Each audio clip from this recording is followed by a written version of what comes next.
The hole over the Antarctica is no longer an isolated seasonal phenomenon. If the breach continued to grow, the planet would suffer lethal levels of ultraviolet radiation, harming human health, biodiversity, and climate. In 1987, UNEP facilitated the Montreal Protocol. Over 30 countries agreed to phase out the production of almost 100 ozone-depleting substances. The protocol remains one of the greatest achievements of multilateralism. All nations gathered here to be proud of what we had achieved. This success set the tone for a series of powerful accords, limiting the movement of toxic waste across borders, protecting the Earth from dangerous, long-lasting chemicals, and restricting the international trade in mercury.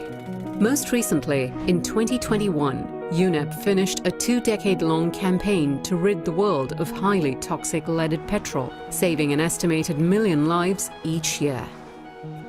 As the world grappled with pollution and waste, another crisis was brewing. I have dreamt of seeing the great herds of wild animals, jungles and rainforests, full of birds and butterflies. But now I wonder if they will even exist for my children to see. Poaching and habitat loss were pushing some of the world's most iconic animals to the brink of extinction. Driven by science, UNEP supported a series of international treaties, limiting and in some cases banning the trade of endangered species, safeguarding migratory animals, expanding protected areas, and increasing financing for biodiversity protection. The seminal Earth Summit in Brazil introduced the idea of sustainable development. This is an historical moment for the mobilization of all peoples of the world. Over the last 5 decades, UNEP has helped more than 100 countries enshrine the right to a healthy environment in their constitutions and produced scientific studies to guide member states in their decision-making. In 2012, a new international body was established to provide scientific data on biodiversity in a joint effort from UNEP and other UN organizations. In 2019, it found that 1 million species face the threat of extinction, underscoring the urgency to act.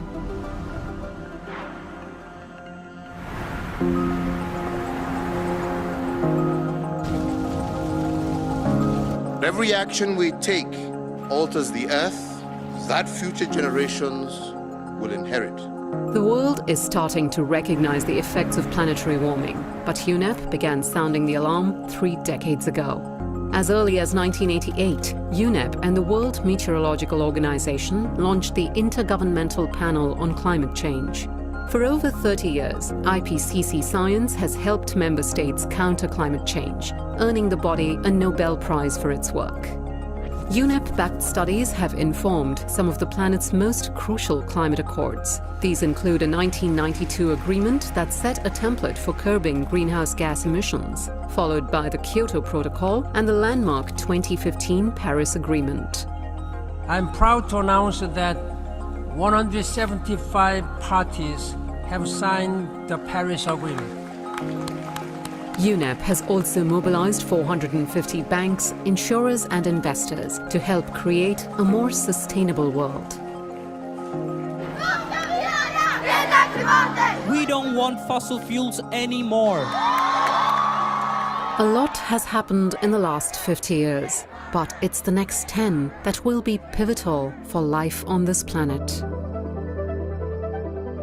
But in fact, what you and I and other ordinary people around the world can do will not by itself save the natural world.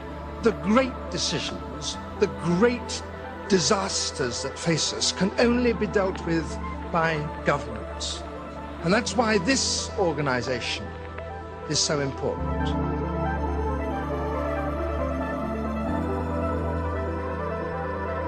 Over the past 50 years, we've seen when the world decides to act, the world comes together to act. Together with member states and partners, we've achieved a lot. But now is the time to truly make that lift for humanity and to do much more and much faster. And I have every reason to be hopeful. As an organization grounded in science, UNEP will do everything in its power to push for breakthroughs. Our planet and humanity depends on us. Together, we can build a greener and safer and fairer world for all.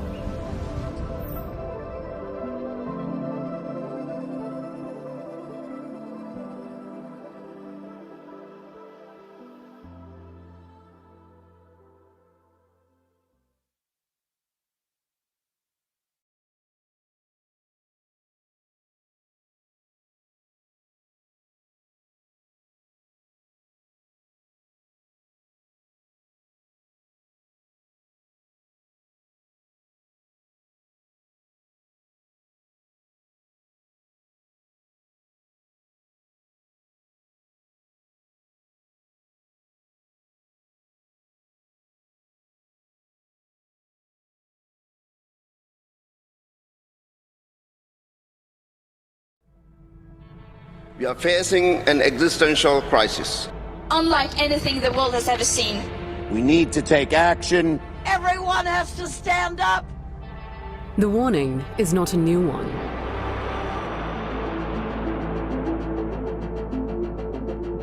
Our world faces a triple planetary crisis of climate change, nature loss and pollution. For generations, humanity, often without realizing it, has been destroying the natural world. In the name of progress, we have polluted the Earth's oceans, chopped down its forests and clouded its skies. Today, nature and our own survival rest on a knife's edge.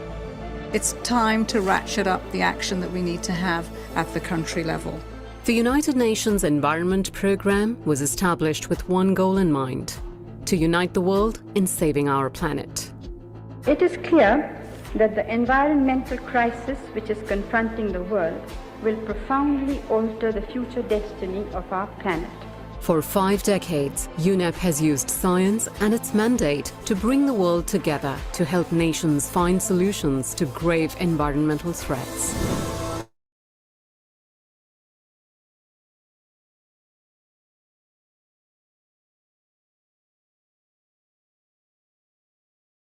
The Mediterranean is sick. It's being poisoned slowly but steadily for those who need it most. The 1970s found a world grappling with an unprecedented crisis of pollution.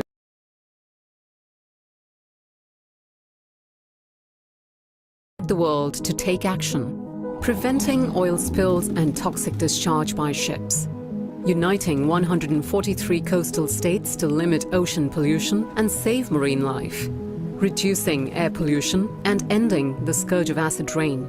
But soon, the world would face its biggest environmental challenge yet.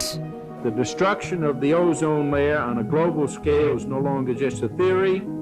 The hole over the Antarctica is no longer an isolated seasonal phenomenon. If the breach continued to grow, the planet would suffer lethal levels of ultraviolet radiation, harming human health, biodiversity, and climate.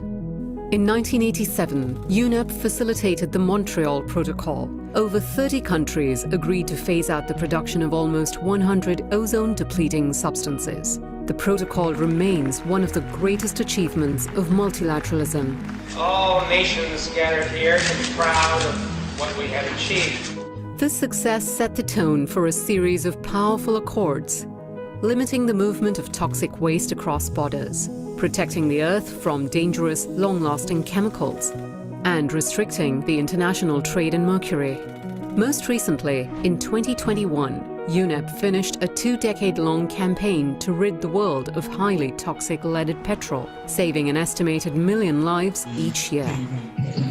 As the world grappled with pollution and waste, another crisis was brewing. I have dreamt of seeing the great herds of wild animals, jungles and rainforests, full of birds and butterflies. But now I wonder if they will even exist for my children to see. Poaching and habitat loss were pushing some of the world's most iconic animals to the brink of extinction. Driven by science, UNEP supported a series of international treaties, limiting and in some cases banning the trade of endangered species, safeguarding migratory animals, expanding protected areas, and increasing financing for biodiversity protection. The seminal Earth Summit in Brazil introduced the idea of sustainable development.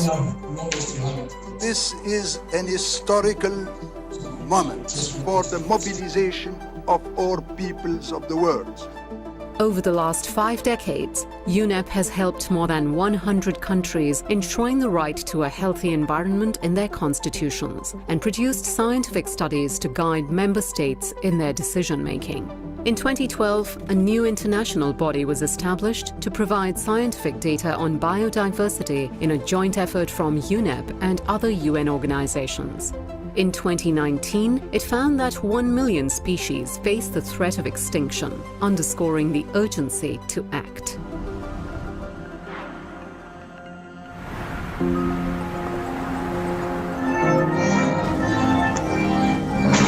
Every action we take alters the earth that future generations will inherit.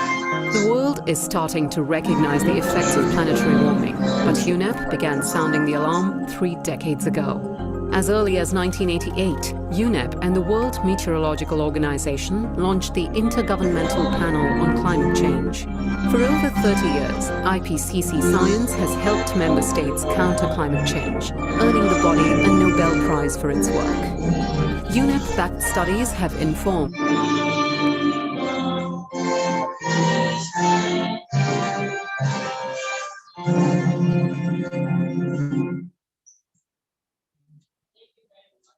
welcome.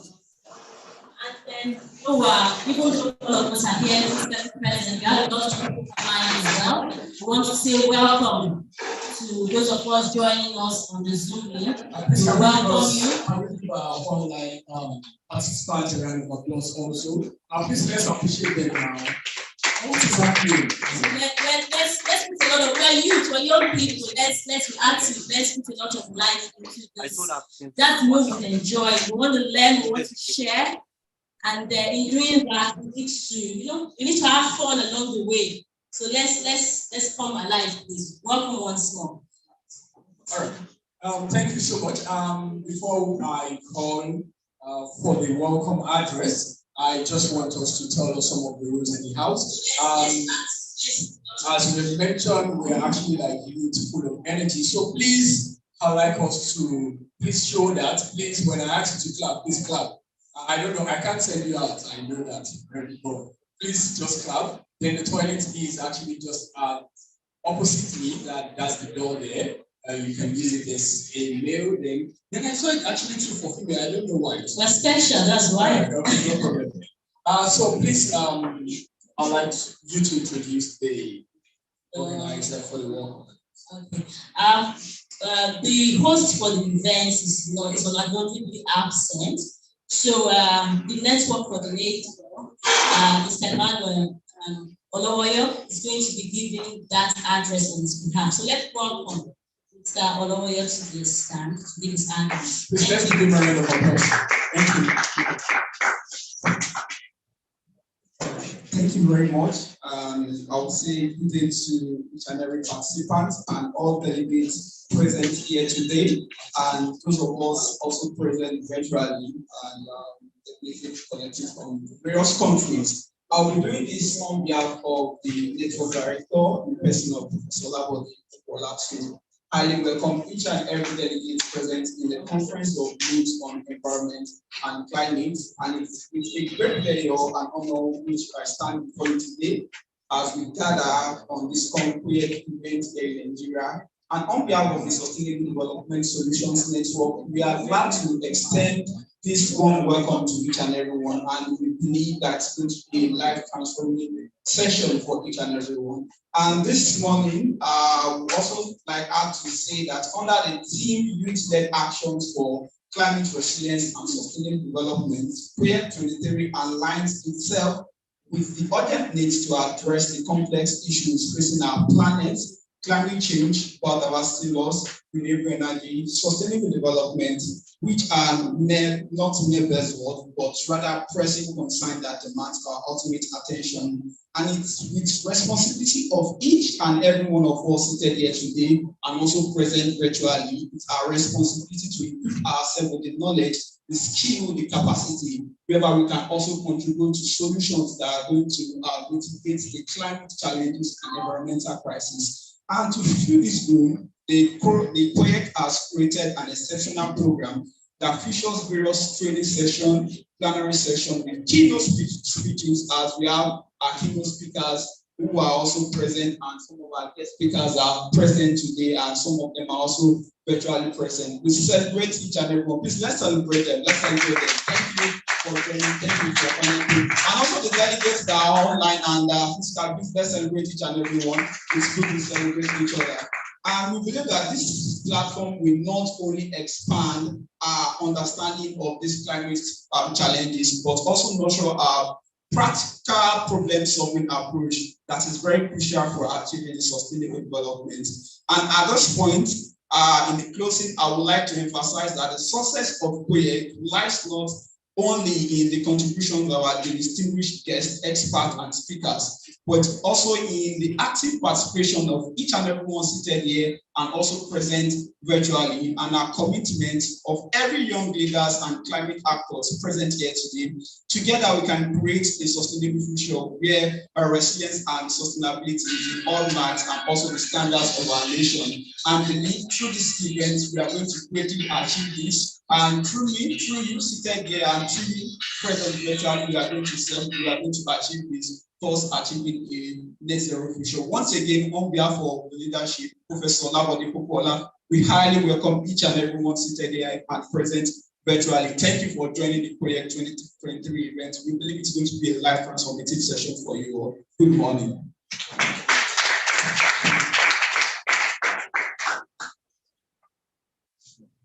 Thank you so much, Mr. Emmanuel. Please let's give him a round of applause again.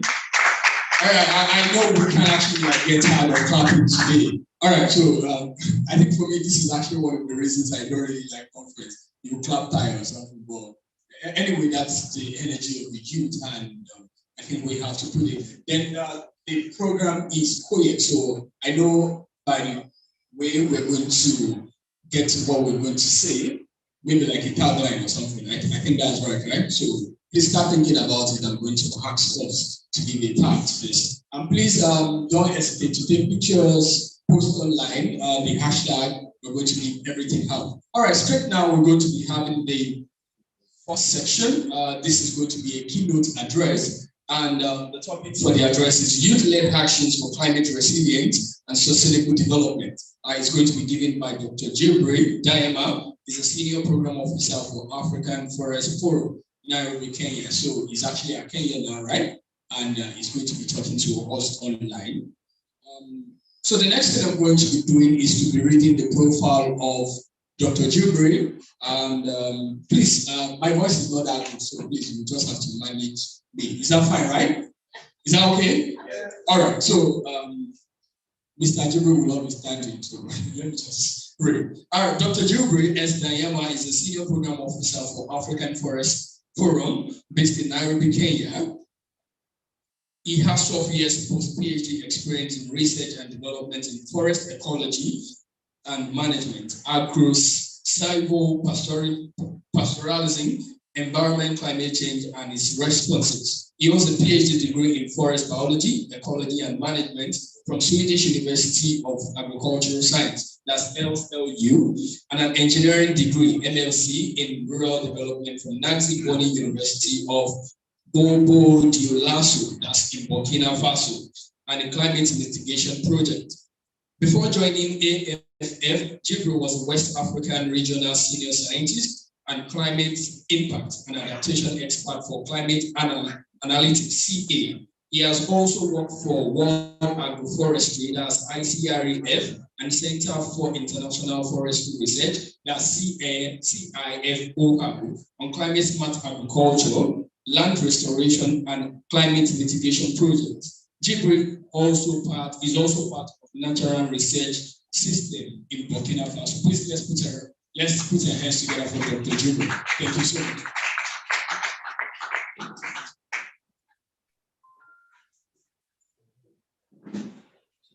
Good morning, everyone. Do you hear me?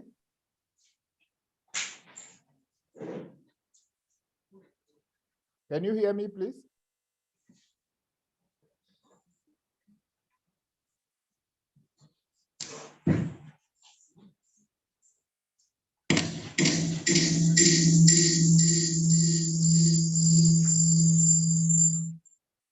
Do you hear me?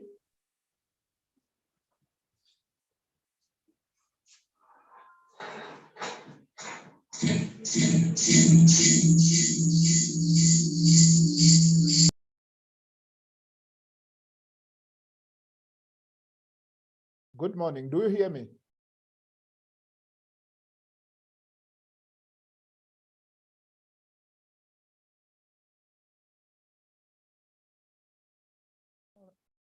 I think the people online are hearing me. I don't know if in the room I'm being heard.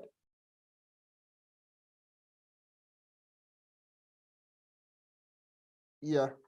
I think I can start now. Allow me to thank the Sustainable Development Solution Networks of Nigeria for organizing this conference.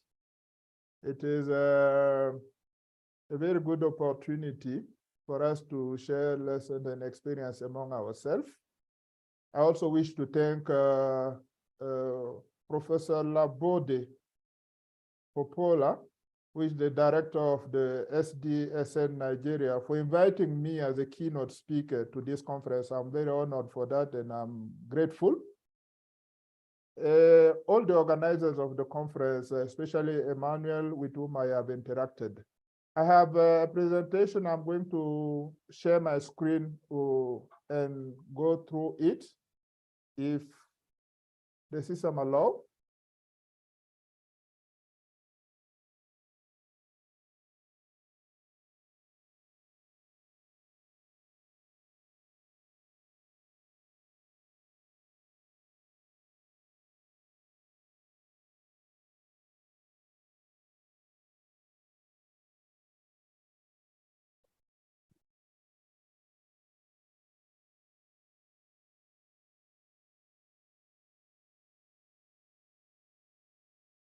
Okay.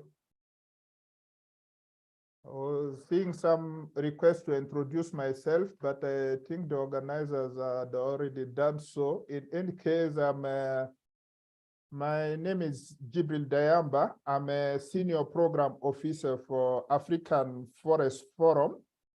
African Forest Forum is a regional Pan-African organization, and the headquarters is based in Nairobi, Kenya. And we work at the intersection of forest research, policy, governance, and implementation, supporting implementation of sustainable forest resource management and sustainable forest resource management. This being said, the topic of youth-led climate action, or youth-led action for climate resilience and sustainable development, I think is a very timely and very important topic that we all need to discuss in the current context, because climate change is a very pressing issue, which is also going with increased impact in all aspects of human life and the environment. So I have tried to structure my presentation in a way that we want to take action, but the most important thing first to know is, if we are taking action, which issue do we want to solve, and where do we want to be? So from this first slide that I'm showing here, on the left-hand side is all what we have as inadapted or inadequate human activities. I borrowed the figure from the last IPCC report.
Or something. We're trying to see new technologies and try to bring in tricycles that are actually electric powered now to Nigeria. And we have bikes now that are electric powered.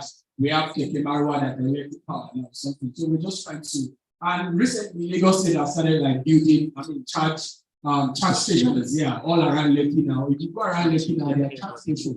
And we're trying to fix it now. Charge stations. Is that fine? Yeah. That's good. Who is saying amen in the house? Amen. I don't know. All right. So who wants to? If you have an expectation about what the world needs to do from the resolutions that are going to come from COP28, I think this is actually our time to share. Maybe I'll take your video and maybe I'll be able to share. Right? So who wants to go first? Is it that we are shy or something? I want to understand. Yeah. I understand. So maybe we start put on the spot. We cannot be shy. So we want to hear your opinion. So I know some people are looking at me because you know that trick in secondary school. When you look at the teacher very well, he won't call you. This one is very confident. And then you look away, you are immediately called upon. I think I'll call you down, especially there's someone wearing face mask in the house. Like he's very serious with his phone. And he's thinking I'm not looking at him. And you're seeing him now, I'm looking at him as well. So, all right, so I think we have the volunteer now. I think we have right, thank you. No problem, let's play. Thank you, sir.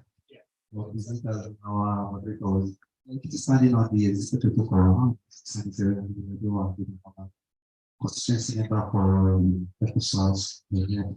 May I say the major crisis as the challenges is due to financial sponsorship. Those are the bigger things. I've seen so many opportunities for climate change outside. I just applied for one of these, the one that will be coming in UK for recent on COP28. But you know, there are some things, there are some barriers, which is either you know how content is like it's not content sponsorship. And for instance, now, in case of this adaptation to buy stuff, Nigeria has been bound. We are still working on it. We wrote CSO has written a letter in regards to that, so that there will be a waiver for Nigeria to have access to the conference in adaptation to buy. Thank you so much, sir. I hear your concerns. Thank you. Please let's give him a round of applause. And I like the way you started. You know people that Speakers. Yeah, speakers. Yes. Yeah. So welcome and thanks for your share your concerns and all.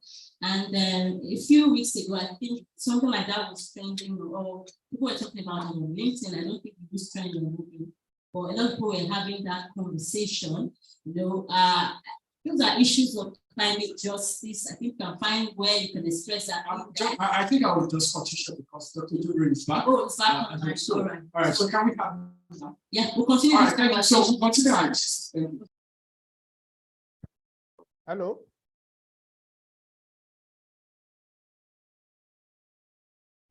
Sorry for this. This internet issue on the campus, I think it happened once in a year, but it happened today. Sorry for that. If you hear me, I can continue.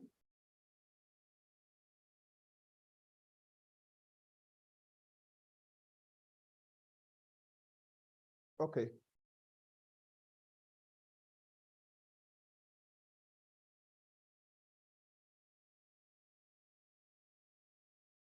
I was saying that I have structured my talking points in with three major points. The first one I was saying, if we want to address or take action as a youth, we need to know what are we addressing as issues. And the second thing, what do we have to offer as a youth in Africa and Nigeria particularly? And one important aspect I want us to discuss also is if we have to take action, we need finance. I'm not saying finance is everything, but if you don't have finance, you can still do something, but maybe it's a minimum action you can take. So those are the three key points I want us to discuss about. So going to the first one, what are we exposed to in general and particularly in West Africa? We are exposed to increase in temperature. I'm not going to go into details of those issues because we all know them. The rainfall regimes are going to change. We'll be faced with more intense and more extreme precipitations and flooding and drought. So the impact those things are going to have in our life, they will be impacting our lives in many, many ways. And when we want to take action, we have to bear in mind what are those issues that climate change will be impacting. For instance, one of the key issues that we always overlook is the impact on human life and health. As we have seen in the last IPCC reports and many published literature, climate change will be impacting human life and the health of people. Through the increase in temperature is going to disrupt many of the infrastructure in health sector. And also directly, it will create conditions for some of the diseases to spread around.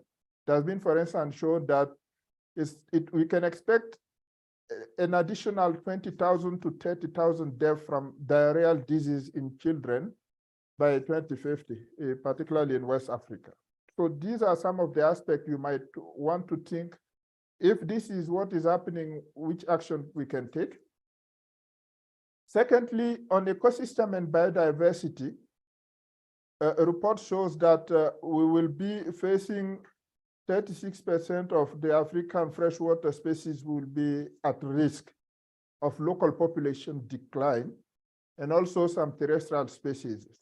And as you can see, as temperature increases, it will be having impact on creating the condition for some of the pests and diseases to express themselves, and also contributing to changing the forest fire regimes, which can be mediated by the biomass drying early or some of the origin of ignition coming to the point. Another issue is on the food system.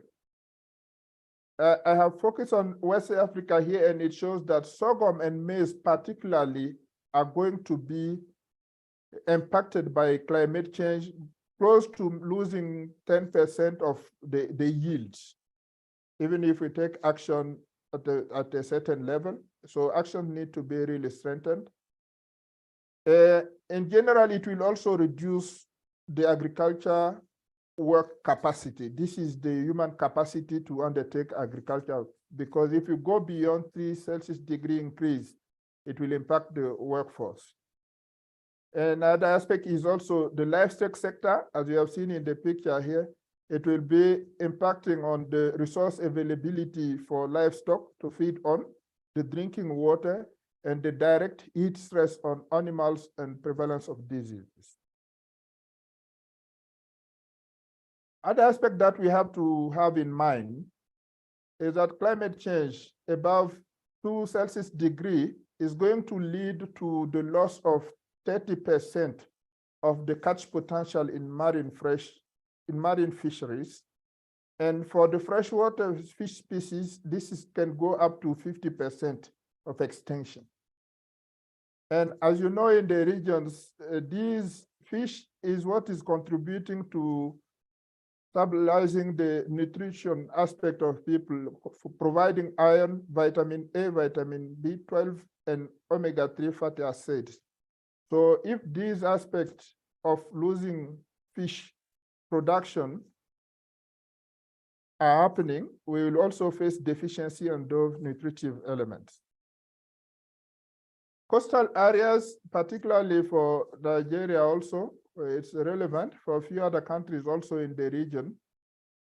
We will see increase in the sea level rise at certain scenarios, and the worst can go up to about 1 meter if we are if we are in the worst case scenario of RCP 8.5, which is where nothing is being done to actually face climate change. Climate change can also impact migration, and it is shown that about 50 million of people will be displaced by 2050 if we reach a global warming of 2.5 Celsius degree.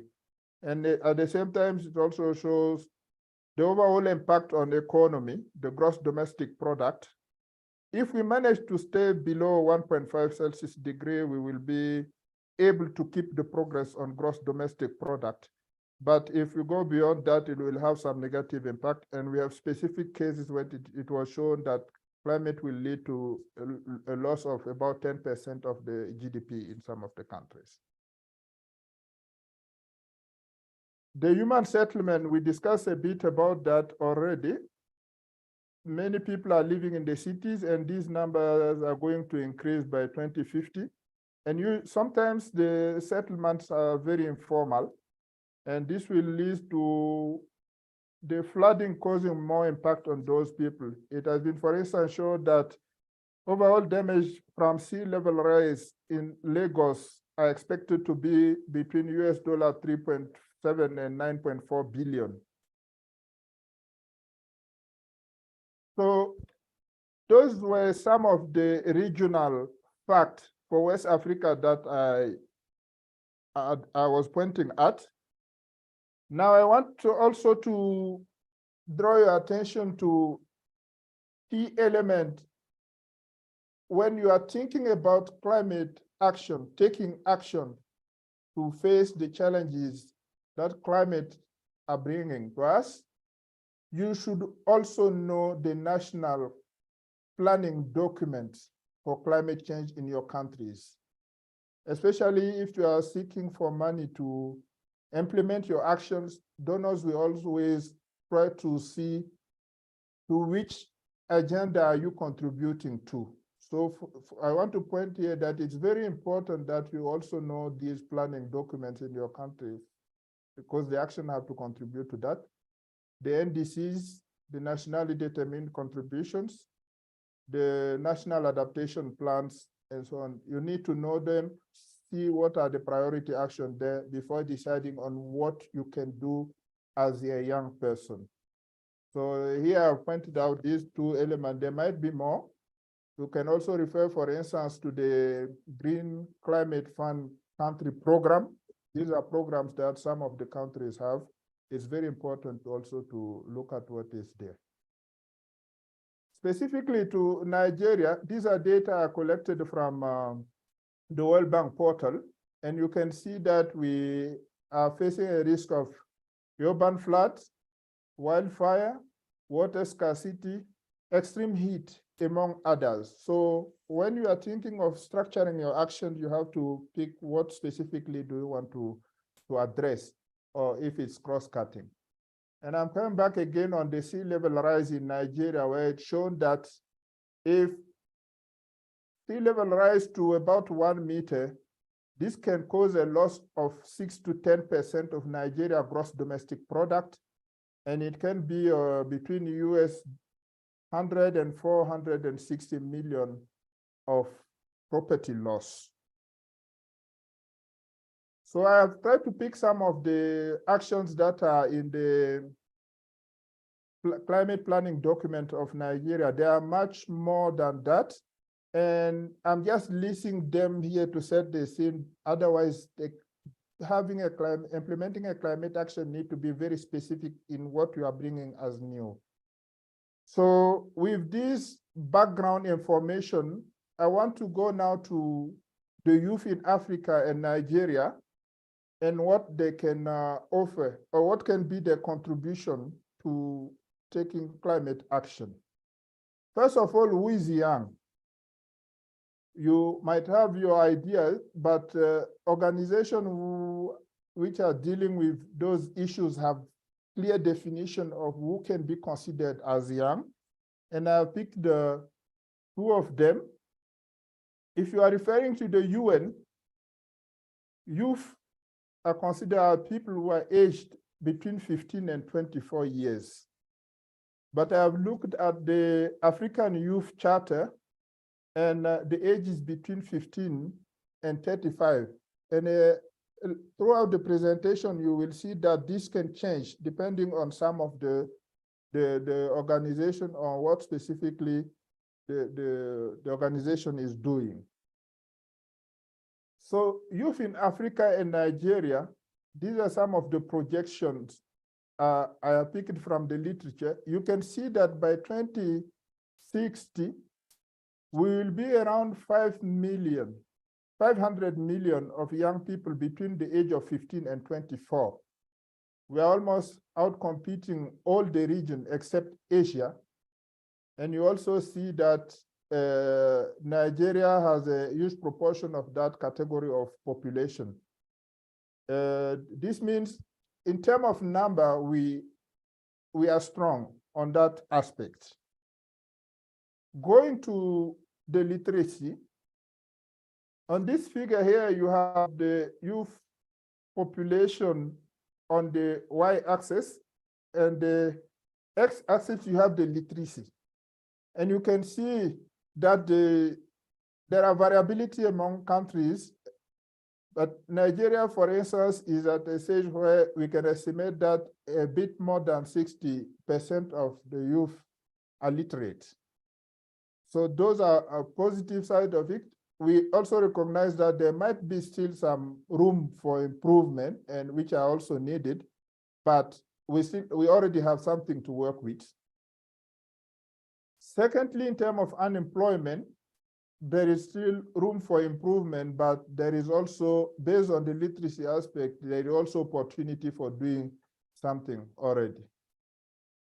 So with those figures, I want to summarize that youth today in Africa are more educated, they are more connected, they are proficient in the use of modern technology. So we have all these tools for connecting among themselves or implementing aspects that have to do with new technology. With this one, young people can be change agents. With all this potential, you can be change agents. Because of the network and the ability in communicating, you can help in spreading climate change awareness, because people need to know what is out there before they can decide how they are going to address it. You can also help in spreading good practices to support active mitigation and adaptation through behavioral change.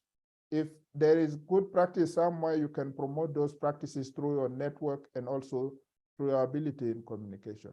But this will require youth themselves to being informed about the current and future climate impact and the response options. There is need of capacity building, because if you have to sensitize someone, you need to be yourself very familiar of what you are talking about. So there's therefore a great potential for youth to involve in leading climate actions. But when we talk about leading climate action or implementing climate action, you would agree with me that most often we require finance to do that. If you have no finance, you will maybe be able to do something, but it can be very minimum. So talking about the challenge in youth action, I have selected to focus on accessing finance for youth-led actions. And in this one, I want to start by pointing that there is none, or maybe there is limited youth-specific finance for environment and climate. What I mean by that is you are not going to see, for instance, in the UNFCCC funding, climate finance mechanism, a specific window where it is said that this is where youth can come and get money to implement climate actions. But still, the available opportunities can be used by youth. When doing a search, I found this Global Youth Climate Action Fund.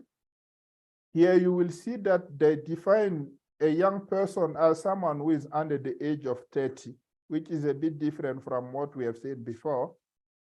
And they can support any initiative, activity, project, or program on adaptation and mitigation, but it needs to be led by youth organizations. They have financed a number of micro projects at a smaller scale. They have micro grant funding focus. Some of you might know this, and I think they even have a call open now, closing sometime in June. You might want to check it. And they have funded already a number of youth initiatives in African countries. They are focusing on sustainable agriculture, clean energy, ocean, capacity building, green stewardship, technology, and innovations. But the amount of money you can get from this fund is small, we can say. But I also believe that if many young people access this fund, they can create impact at certain level. So it's worth trying, not only because of the amount of money, but also because of the learning that comes with mobilizing resources to implement action.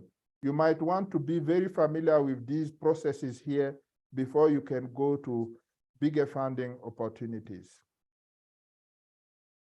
As I was saying, even if there is no specific youth funding, there are some of these mechanisms that you can exploit. I have selected to point to the Green Climate Fund, but you might know that there are many climate funding mechanisms. Either tied to the UNFCCC mechanism or some bilateral climate funding that might exist, and they exist. In the green climate funding, for instance, you will not find a specific window for youth, but they have a specific window for private sector. So I believe if young people have their own enterprises, they can also explore these opportunities, not on the ground of being young, but on the ground of being a private sector. There are other also support for micro, small, and medium-sized enterprises that you can explore in this. I also want to point to the Climate Investment Fund, where they are partnering with the African Development Bank to support a number of projects. And I've read from the website that they have supported 39 investment plans across 27 African countries. And you can check those opportunities. They are also focusing on forest, hybrid, wind, solar, and many other sectors such as energy efficiency and others that might be relevant to explore. Okay. I'm also pointing to these other global opportunities, regional or sub-regional, especially at the country level. There are some of the institutions, even if it's not said that it's climate finance, they are funding climate action. Somehow it can be very close to that, and you should explore all those opportunities of agriculture banks and so on. So some of the opportunity can be useful for youth, but I also want to draw your attention that the process of accessing any climate fund can be relatively challenging because these are not development funds. What I mean by that is development, when we are taking climate action, development can be a co-benefit, but the aim of climate action should be to respond to a climate risk or a climate impact. And this aspect, if it's not framed very clearly in your search for funding, you will not find any fund. You don't have to, we are not doing restoration for the purpose of doing restoration. We are doing, for instance, forest restoration because we can say that if we do this, the amount of greenhouse gas that we will be able to sequester and contribute in terms of mitigation is this amount. We know that if we restore, we can get other forest-related benefit, but these other benefits will not be the first purpose for a climate fund giving you money to implement those actions. So make sure that when you are designing your actions, they are actually a response to climate and not development in general. So in this context of the challenge, what can youth do? I have picked a few elements that we can discuss. The fight for climate finance is already tough, even for very experienced people and very experienced organizations. So with your ability today as a young person, what you can bring for me is, for instance, to be innovative. You have to bring what others are not bringing. If you want, for instance, to do restoration, in which other way are you doing restoration that others have not done before? How are you communicating the skills in doing restoration or in undertaking any forest-related enterprise, for instance, in a way that others are not doing the same? So you have to be innovative. And I see that there are many opportunities of innovating in the services needed by sectors that are impacted by climate change. For instance, digital climate information services to support addressing the impact in different sectors, digital climate insurance, energy efficient technologies, and so on. So you also have to be persistent. As I said before, sometimes, what we have seen before in some youth organization is to aiming to implement a one-time action or specific thing. We have this one, if the money we implement this one and so on. But in the search for funding to have impactful actions, you need to be persistent. Maybe you can plan to have that money in 2 or 3 years and take the steps now so that you can generate substantial amount of money that can produce impactful actions. And by saying that, I want to say sometimes it's difficult, or usually it's difficult when you are alone. So you need to also strategize in terms of partnership. I pointed here a quote from someone that you have to be in the right rooms at the right moment. And sometimes being in the right rooms at the right moment, you have to go there yourself. And these are some of the issues also we are seeing with some young people, even for attending a workshop where they might get benefit in terms of knowledge or information or skills, they would, some even refuse to come because the support or the sponsorship being given to them is minimal. So those are some of the things that we have to stop doing and look at long-term benefit of the knowledge or the skills that we are gaining through any interaction. And when I say strategic partnership, is that you have to be at the initiation of processes. And in all of our countries, we have opportunities to do that. You can connect to some of the NGOs or other already well-established organizations and contribute when they are elaborating projects. People always need human resources, and you have to remain throughout the process and shape the process in the way that it takes into account your needs and be at the implementation stage. Implementation is one other aspect that we have to be careful.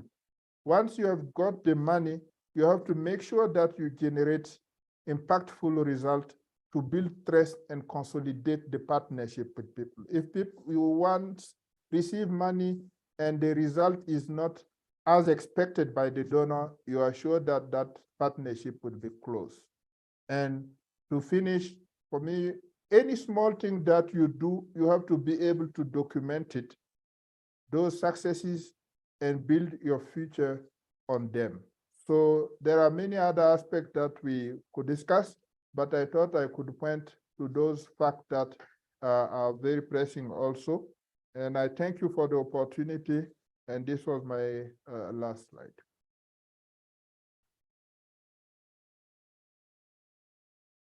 Over to you, organizers. Emmanuel.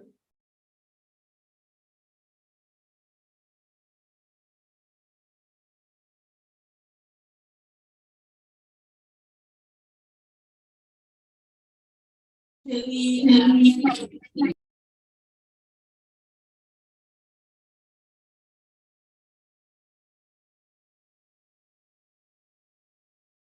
you hear me?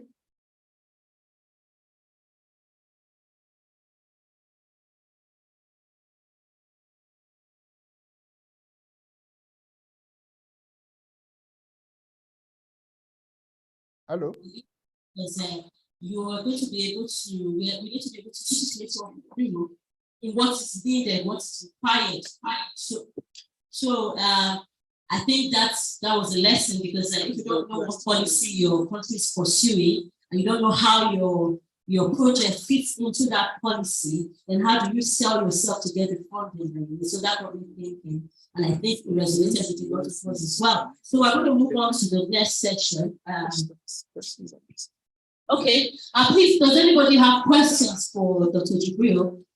Is available to answer them, both online. So if you are online, you can put your questions on the chat, and then I'm sure Dr. Jibril can see them. And then if you have questions here at the audience, you can just raise your hand, and someone will pass the mic to you. So questions, please.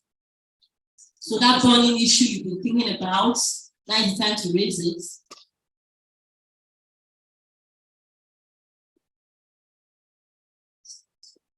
So any questions?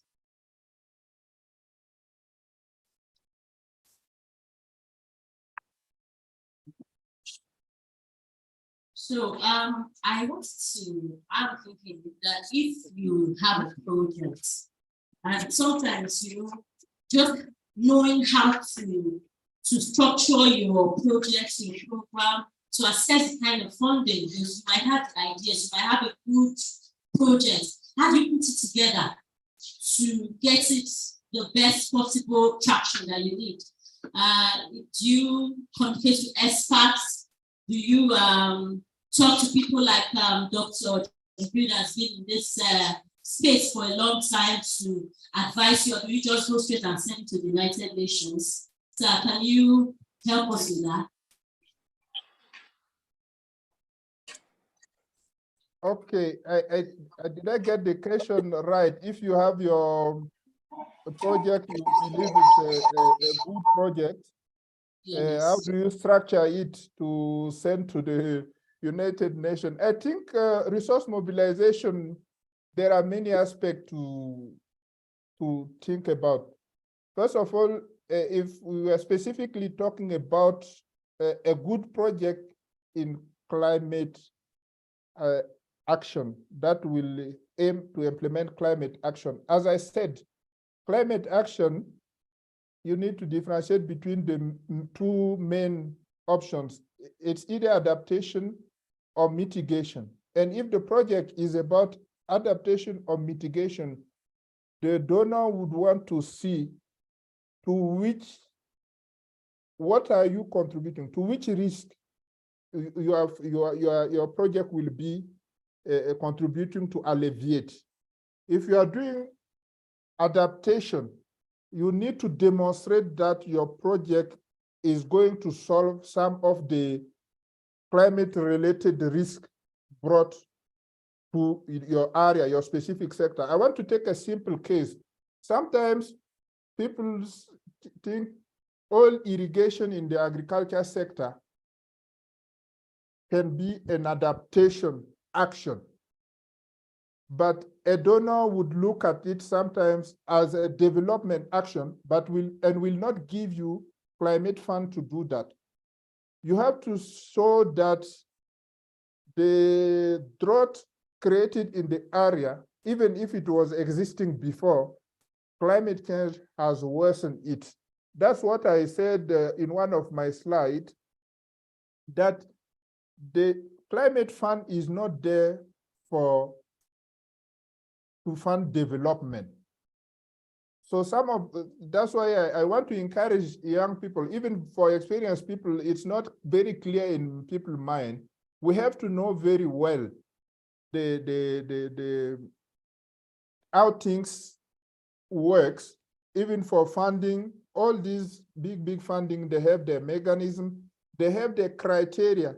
Sometimes people say it's difficult, but it's just because they are not capacitated to work within these frameworks. You will see that in some other regions, people are getting access to those funds.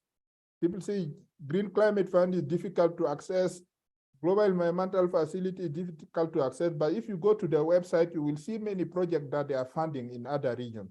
So for me, you have a good idea, you have to be able to demonstrate that that idea you are having is actually a climate action and not a development action. The difference needs to be clear if you are actually seeking for climate fund.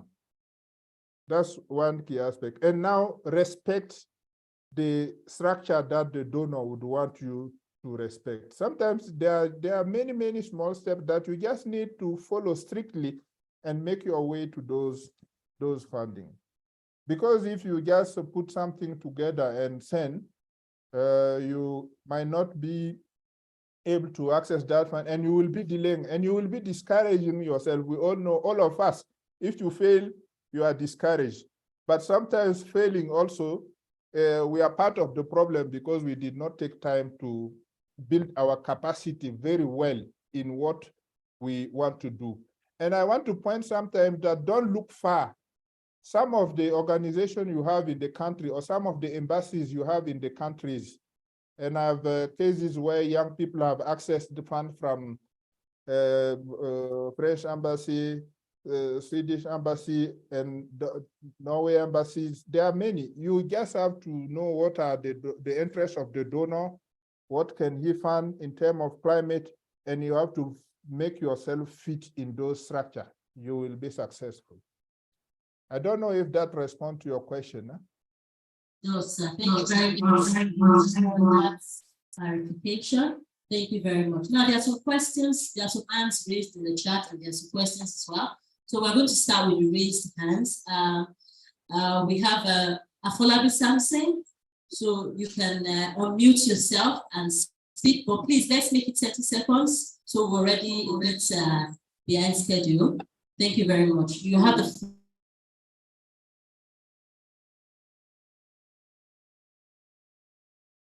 I think he is mute.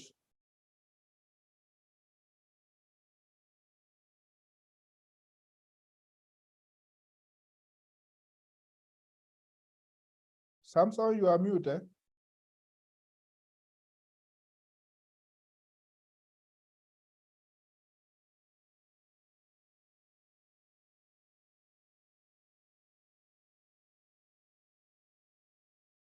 Oh.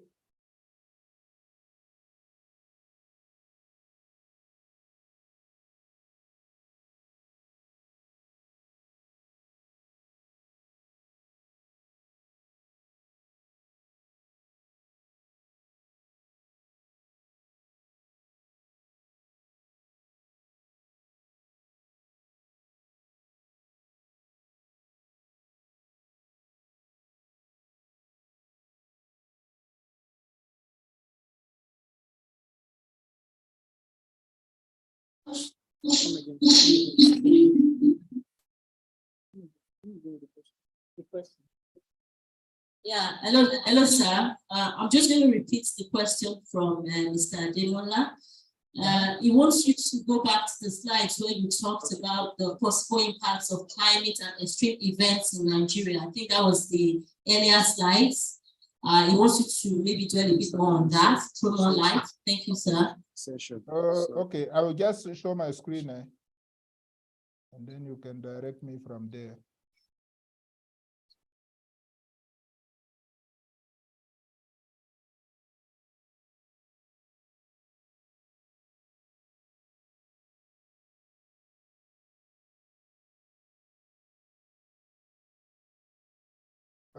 I think Nigeria's information start from here. Which one? Do I go down?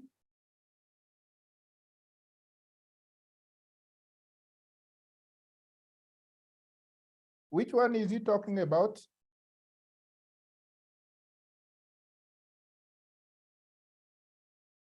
Do you hear me?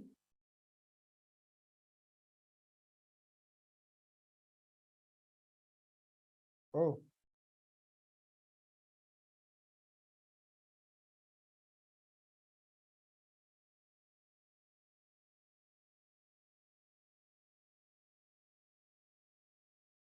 I think do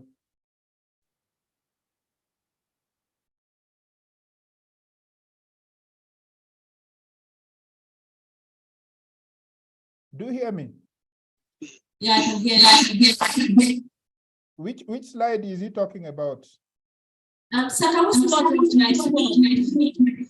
19. 12, please. 12, okay. Okay, this one I get.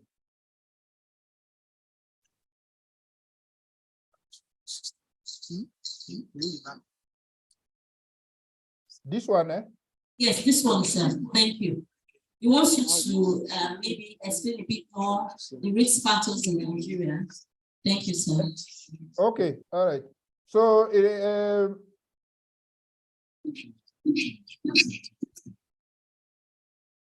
these are projections from the World Bank. You know, institutions have a way of, in their planification, they want to know what will maybe be either a risk they have to address, or maybe when they are implementing other development project, what can be the risk to that project not succeeding.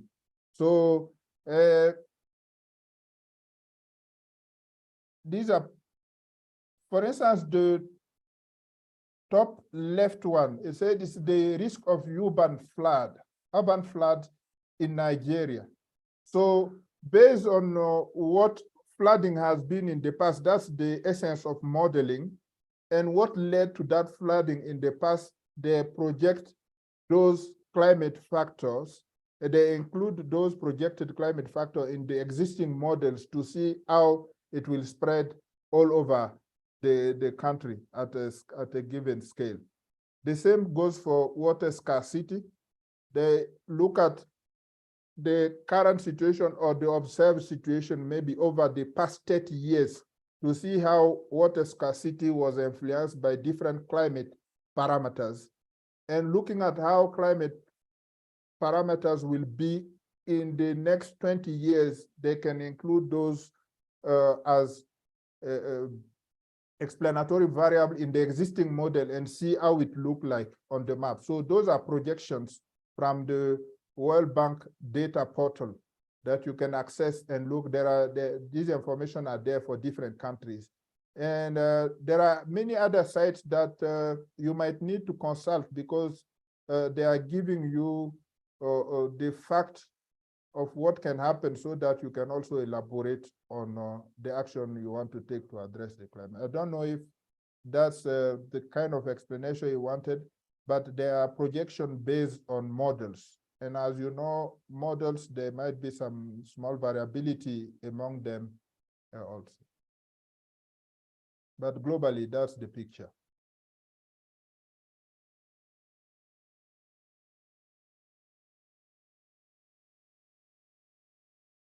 Your questions?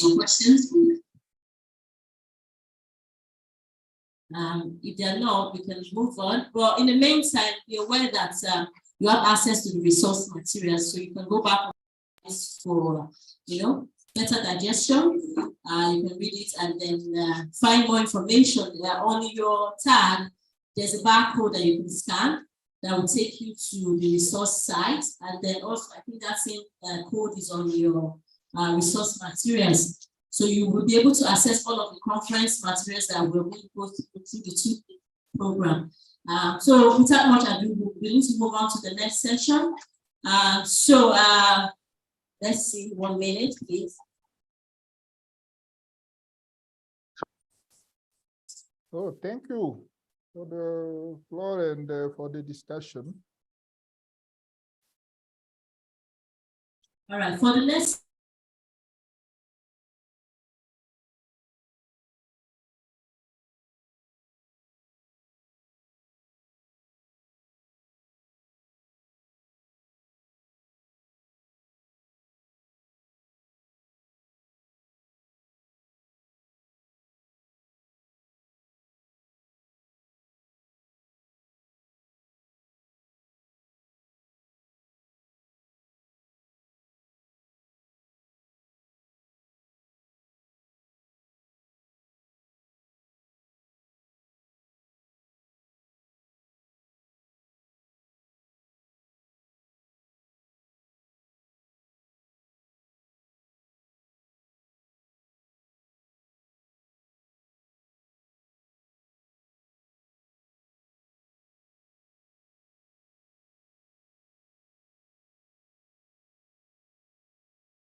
talk about key issues, key strategies, and also like the pathway leading to them. I'll give you like case examples, case studies.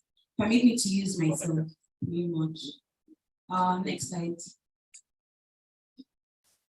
So the topic in itself, we're discussing a critical issue that affects us all, particularly Sub-Saharan Africa, particularly Nigerians, and particularly the Nigerian youth, because we make up a larger proportion of the population. And would also try to explore the impact of climate change, which you're already experiencing. I like to say that, we see climate is changing. The climate has already changed, right? We're already facing climate catastrophe. What we are just trying to do now is abate and see if we can, go back to what is supposed to be. Several researchers said that if we increase global temperatures by 0.5 degrees Celsius, so many bad things will happen, right? And this is what we are trying to prevent. And in so doing, we also need to adapt to the present circumstances. And in having to adapt, we need infrastructure, we need a whole lot of developmental issues to become forefront issues, right? And try to see how we can, merge industrialization, because as a country we must industrialize, right? And if we have to industrialize, we would essentially need energy, which is a major criteria. Let's dive right in. So just to give a background, we already know this. Nigeria is, located in West Africa and all of that. With 200 million or over 200 million people, apparently, census has been cancelled till further notice. I believe that we are more than 200 million. We having to, with this huge population, we are so vulnerable to climate change. You can see it around us, from the north to the south to the east, different custom problems emanating from climate catastrophe. And again, what we are seeing now could even get worse. Flooding, sea level rise, all of that could get worse. And if we do not have the infrastructure or the superstructure in place to salvage the effects, then we are in for a very, very, very terrible next few years, right? And the truth is that we as youths, we just starting our journey. It's a function of urgency, and it's a function of if our own children will have to, go to the museum to see what shoes look like, right? It is our own generation that this is happening. It is our own generation that will need to bear the brunt of whatever policies or the opportunities of whatever policies that will be put in place. So it is essential that youths play a major role in this, right? And I let me just bear my personal opinion. I hate it when policies are being worked on by seniors, so to speak, people in senior service and all of that, and they just just call on one or two youths to give their opinion and say, oh, it's youth inclusive. I think that has to change, because if youths are going to be the ones to implement the policies, make deliberate, implementation towards the next 10 to 20 years, right? It has to be, youth have to be at the center. The policies have to revolve around us, not just because of we as youth, but because of the children right now who will become youth in the future, right? So we have to, when we are drafting policies, we have to also consider that, right? And being the most populous country in the African continent, right? We are that break of industrialization. I call it a break of liberation, right? where having so much youth within the continent can serve as an opportunity to make change or to change our story, our past. Basically, we write our past. But if youths are not equipped, our young population is not equipped with the right resources, the right knowledge to actually make this change, then that becomes a disadvantage because unemployment will increase. You know how climate change being an issue and can also be a leverage or some sort of opportunity to make good, to improve our lives, to better our families, to move people from abject poverty to wealth, right? So for me, I believe it's a huge opportunity if we actually leverage the right resources, the right opportunities to do this. But how do we essentially do this? For us to be able to do this, we need to know what we are battling with. I know so many people here, you guys are experts, like you know what is obtainable. Even if you are not so, Google is there, you have ChatGPT, all of these resources, all have Android phones, you can check all of these things up. But I will just touch a bit on the impacts. Next slide.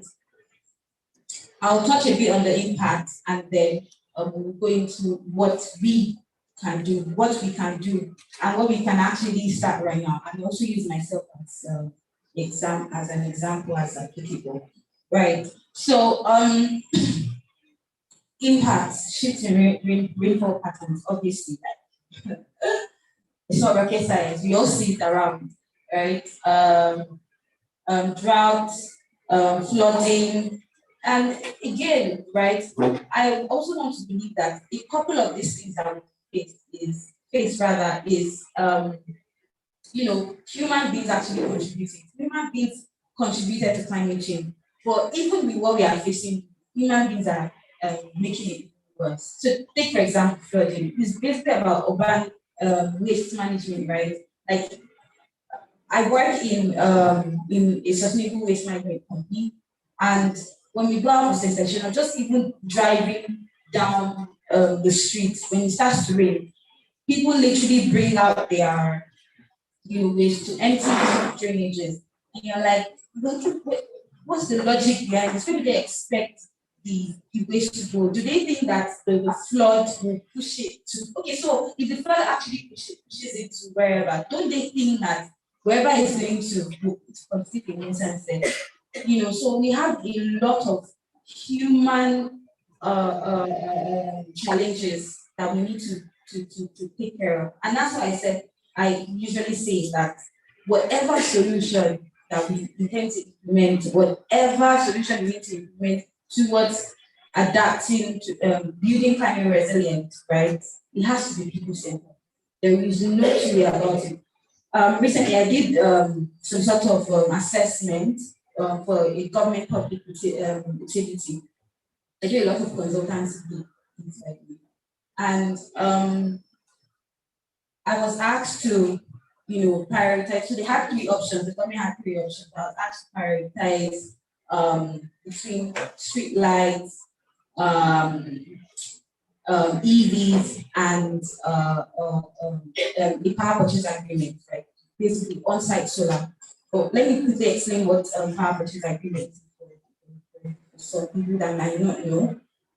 It's where a developer builds an on-site solar facility, then another entity that has the money pays just the operational expenditure. So it's like power as a service, that kind of thing, right? So when I did the financial analysis, I realized that the on-site solar was the cheapest, and the environmental. I did the GHG emission calculation. It's actually it had the highest GHG savings, right? For the EV, that's the electric vehicles. Fine, it's a bit pricey, but it was more expensive than the on-site. Then I also did for the street lights. So for the street lights, it's like a retrofit. I wanted to change the conventional bulbs. You know how the tungsten bulbs look like? dim and all of that into LED bulbs, and that would save a lot of not just energy but also greenhouse gas emissions. Right. So when I did the financial analysis, it was cheap to adopt, but not as cheap as the on-site solar. So these three options: the on-site solar, the EV, the street lights, the retrofit of the street lights into LED bulbs. I realized that comparing the street lights to the on-site solar, the on-site solar had more GHG savings, right? Was less expensive, topmost choice. But do you know what? I chose I recommended the street lights, the retrofit of the street lights. Even though the greenhouse gas emissions, greenhouse gas savings for the street light was lower, like 20% lower. But the social impact of what the street lights would do to typically 5 million people, right, compared to just the people that will just power, one government facility, was huge, right? So when we are building what's it called, climate solutions, we have to consider people first. I'm not saying profit. Before, it used to be profit. In the era of conventional capitalism, it used to be profit. Now, so many are practicing sustainable capitalism, right? But you compare people and, like, you place people and environment side by side, so you're able to make an informed decision. Because guess what? When environmental issues erupt, right, people actually suffer for it. And when you want to tackle environmental issues, you have to engage people, behavioral lifestyle, right, to make those kind of changes. And in building, in focusing on people and the environment, you help them to become better people. You turn them from just normal people to campaigners. So take, for example, this street light. When we see that, this there's a retrofit, they understand that the city or the city's government is interested in sustainability. They understand that the government actually cares for them, right? And again, the other benefits, which is typically I refer to as the social return on investment, because what people just focus on the social return on investment is high. So you're talking about alleviating, reducing the probability of accidents, right? Reducing the probability of gender-based violence, increasing property value, because take, for example, that kind of light shines, which might not necessarily know the value of the property, like the aesthetics will be great, right? So like these are the things to consider. So sea level rise, we're already experiencing it. I don't know why this doesn't this isn't public knowledge. Well, maybe it is, but people don't talk about it that much, or maybe it's not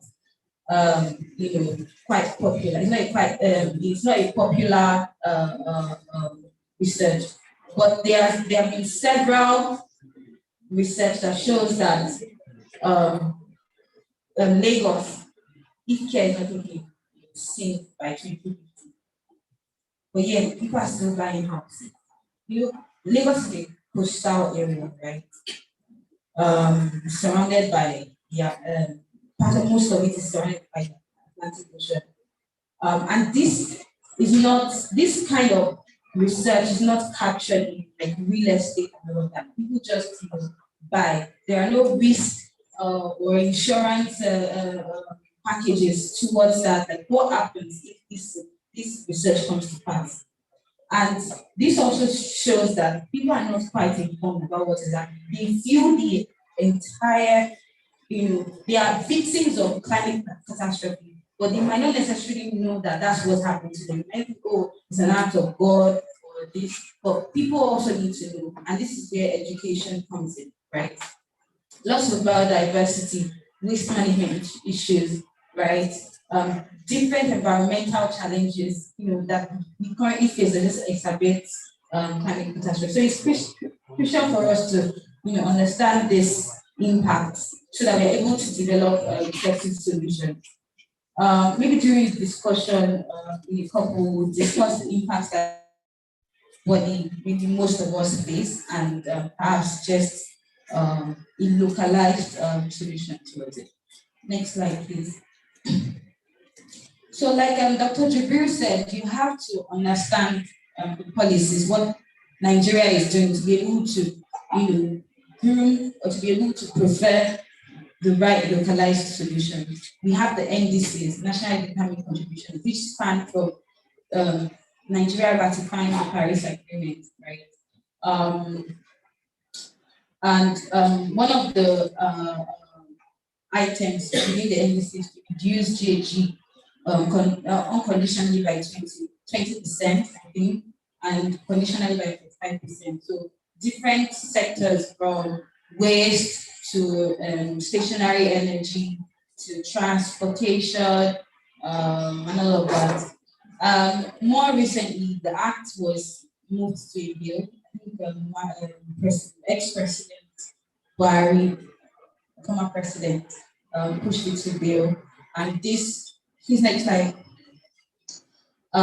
This actually is some sort of legislative framework to address climate change, because oftentimes unknown, right? When you start to work on different solutions towards climate action, we kind of do it in like silos. It's underreported. There's duplication of efforts.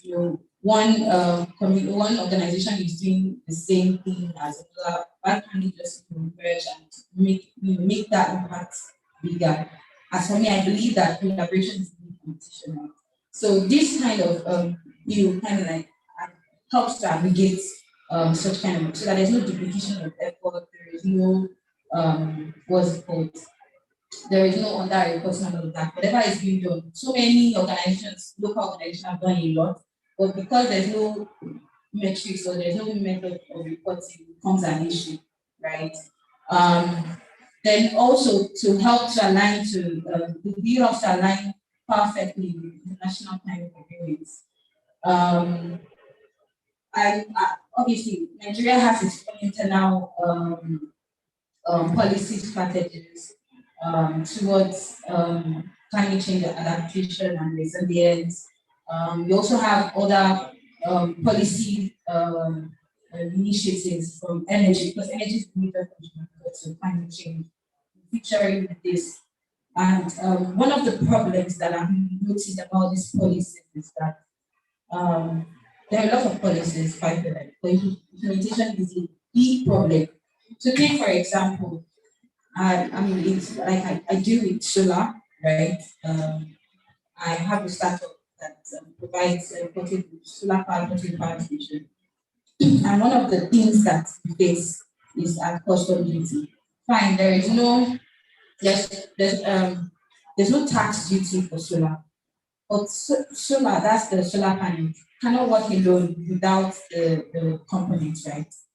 But these companies are still being taxed. There is no priority for solar panels entering into the country and all of that. Now, this kind of like impedes the efficiency or the efficacy of projects like this to help tackle climate change, to help prefer solutions towards climate change, right? But on paper, in the policy paper, right, it is said that there should be no tax for solar and companies. So you see that there's a disjoint between either the Ministry of Environment, from the customs, right, that bring in. So then there's need for collaboration, not just on paper, but on ground, to ensure that policies like this actually fulfill the entirety of what it was committed in the first place. Now, this bill also helps to aggregate funding, right? For us to be able to achieve climate resilience, we need funds. And I believe that the funds that we need, even though there is a trust fund, right, but the funds that we need to hastily transition to net zero by 2030 or by 2050 is in the hands of every single one of us. We just need to know how to get it right. And these are the kind of intelligent or innovative funding mechanisms we also need to see from social entrepreneurs, from youth, right? Basically, with this kind of funding, take for example, carbon credits, right? With this kind of funding, when people accept to use or take the lead to use green energy or renewable energy solutions, right? They are incentivized for it. And whoever continues to use conventional means would be taxed. So it's like a carrot stick approach, right? And it should create some sort of internal funding mechanism to be able to drive net zero initiatives, as opposed to going to COP every single now and then and begging the global north for money, right? I've been to several COPs, and this is the narrative. We go there with our hands like this and please give us money. We need money to do this. You are the people that made us suffer.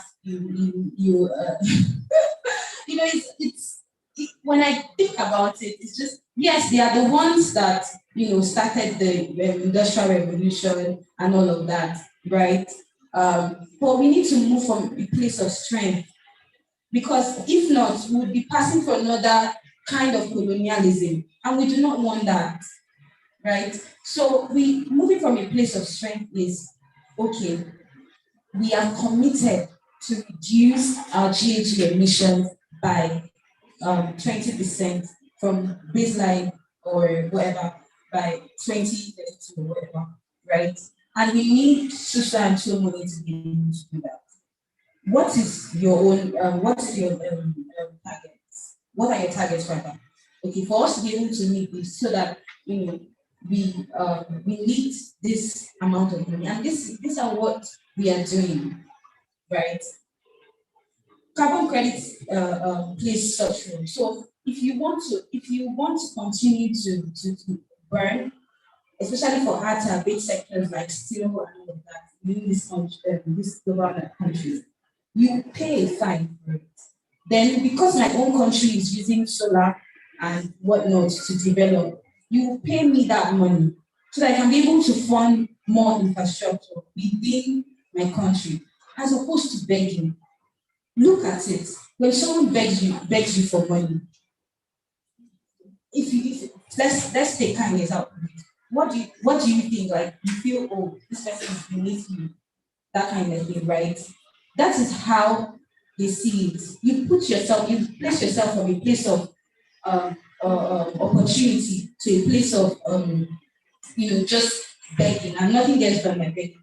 The 10 billion that was 100 million, so that was supposed to be committed to us, I think last year, that's Africa. I think last year, has still not been committed. There's a report Irina did that compared to 2015 to 2017 or so, direct flows from international communities have reduced to fund climate action. So what we are doing now doesn't work. And that's why I believe that this bill would really do a lot. Right now, Nigeria does not have a carbon budget. A carbon registry, rather. Right? If we don't have a carbon registry, how do we harmonize our carbon savings towards carbon credits?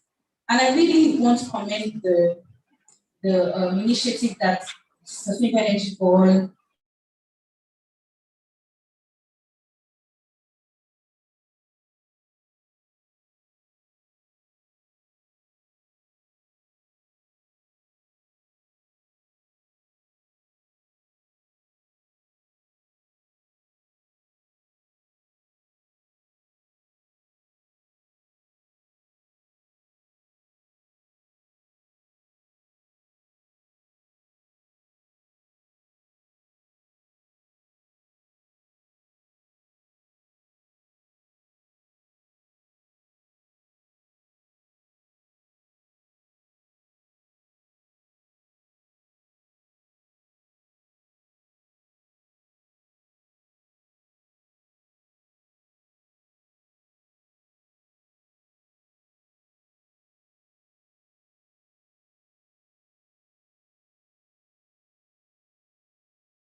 So take for example, I want to start a recycling project in my community. I go to look at the policy or the nationally determined contribution. I go to look at Nigeria's climate response and strategy policy. I go to look at Nigeria's waste management policy, right? I also look at what would applicable within, for example, your state. If they have policies like that, they have a keep out that, right? And then I use that policy to improve the solution that I'm intending. So with recycling, what do you need to do to use this policy to ensure that recycling is more effective, right? Within my community. What do I need to do to be able to what is the point that we could get, right? To be able to give the necessary capital. And another thing again that I also wanted to mention is that it's very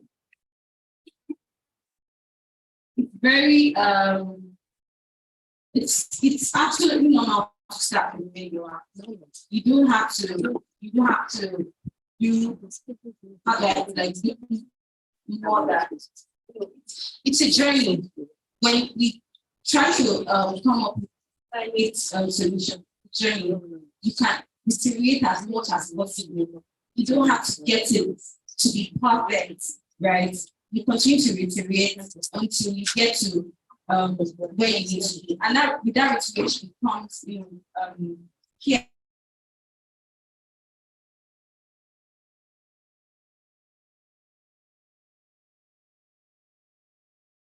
Also, just learning from international different people, like attending global events. There are several global events that I've attended and has helped me to improve what the solutions that so you don't have to know everything. You don't have to have a master's or something to be able to your first solution. You can start from where you are, and I think that's key. Just starting from where you are, you see a challenge, starting from where you are to implement. And I believe that Google is one of the best resources out there, to help. Right. So onto adaptation strategies, right? There's so many areas that we can feature in. It doesn't necessarily have to be just renewable energy, right? For one, I feature in. I work in the renewable energy sector. I work in waste management. I work in climate health.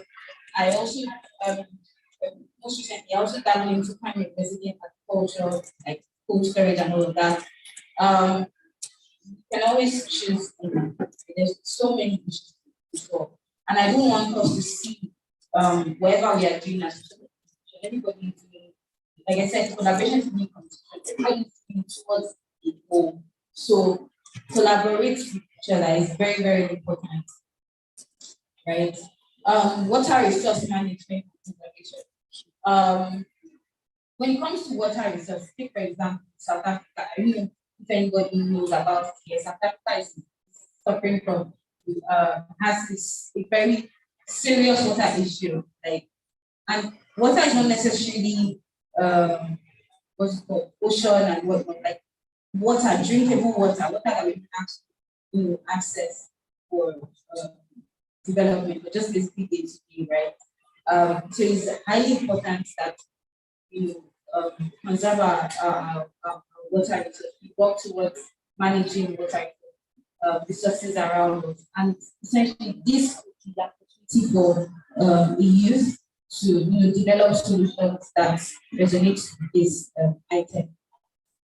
Now, implementation of early warning systems for extreme weather events.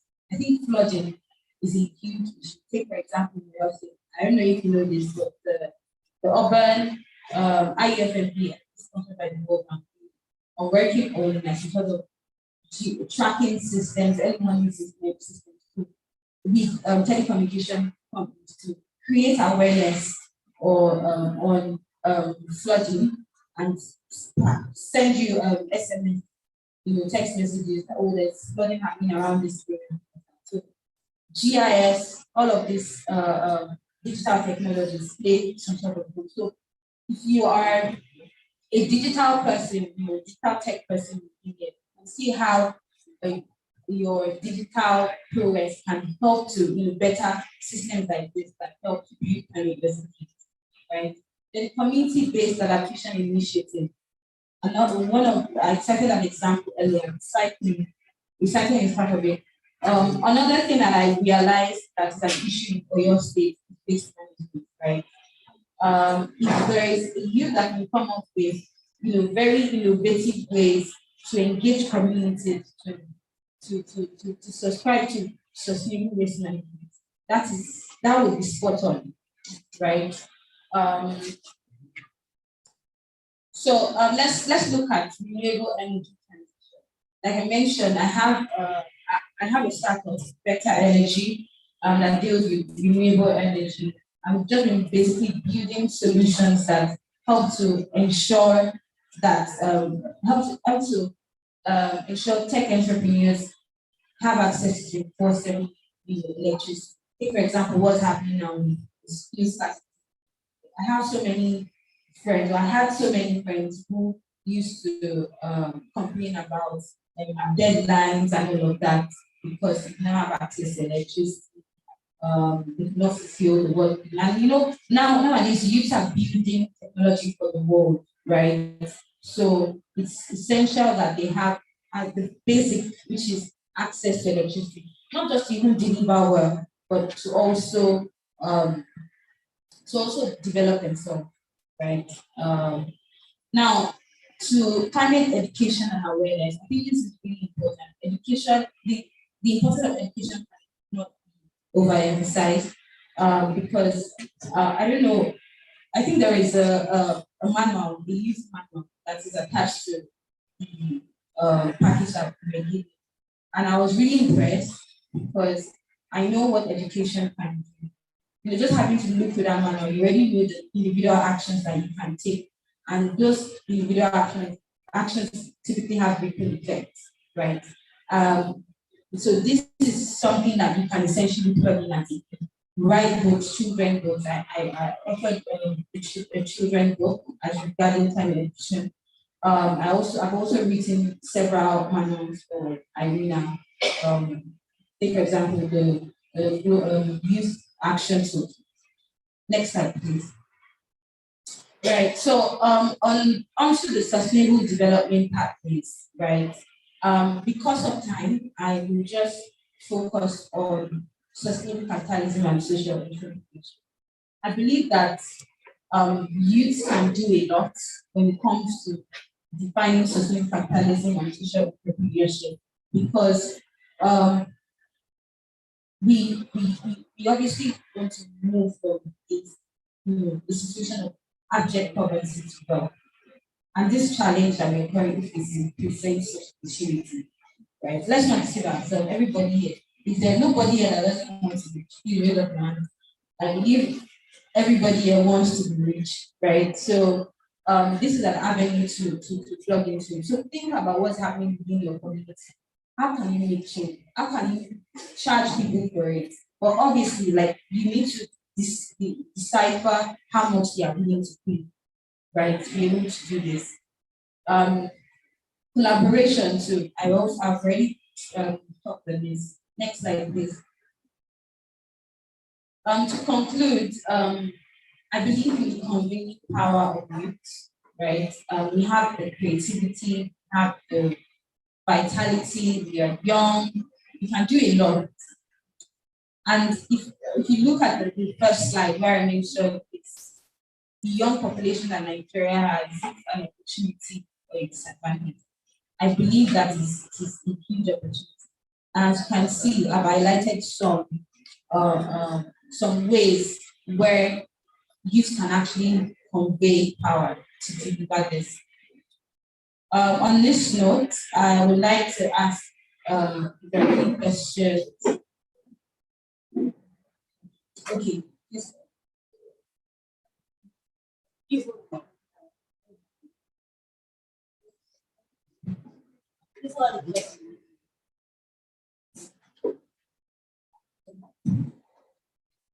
good afternoon, everybody. Thank you for having me here. Such an insightful discussion. But me personally, I want to work on e-waste recycling. Your company is into solar energy. We have the panel parts, we have the wire parts, and we have the battery side. If we are working on hitting net zero by 2050, and we are in 2023 already. Yeah, from 27 years' time. How are we going to work on this e-waste? The half-life or the end of life of every solar panel is around probably 25 years now. So what will we do? What are we going to do not to end up having a lot of landfills filled with panels and batteries? And you know the effect of every component and it, especially fast. So do you have a plan for the recycling ahead in the next 25 years or the next 20 years of the plan to abate on this?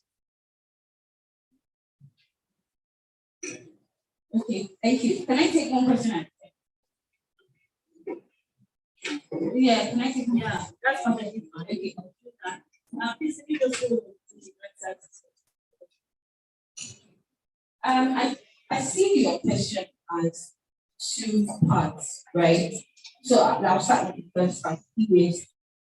E-waste recycling is a very important aspect of recycling that's typically not so talked about, right? And the tenor recycling we are working on today because we understand the impacts of e-waste in the environment. And to your question about solar panels, we have been so much of this material within nature and not providing tenable ways to actually recycle or ensure responsible consumption and production. So I iterate is really, really, really bad. I have to admit. So, in as much as it's bad, it presents an opportunity for you as an entrepreneur or for you as a youth to actually provide solutions. If I identify that challenge, right? E-waste is, even in developed countries, e-waste still has its own challenges. But I know that there are several countries in Nigeria, a couple of countries that are providing the solution. But we need some sort of the way recycling is popular, we need it to be as popular as that too. And if you look at how recycling became this popular, right? It was through youth. You have great people in plastic recycling, green deal recycling, recyclers, recycle points. Can we have someone like that? All these people, they are actually started as youths, right? Can we have youths within e-waste that know that, okay, this is your specialty? When you want to mention anybody in e-waste, you are the first set of people that actually come in and you actually do the work. Because the truth is that the government cannot do it alone, companies cannot do it alone, right? But conveying the power of you to actually do it is very, very important. Then to the second part of the question, in as much as, we are preferring solutions, saying, oh, solar is the best, solar is this, solar is that. But have you thought of it? I mean, fanatic of renewable energy solution, but I also understand that it's not a 100% solution. Take, for example, what's happening with DRC, right? You need critical minerals for solar. You need critical minerals for batteries, right? But we've been able to keep all these critical minerals dependent actually low for laptops, all of that. But because of the population, that population growth and the need to quickly transition, we need it in huge quantities now. Lithium, for example, right?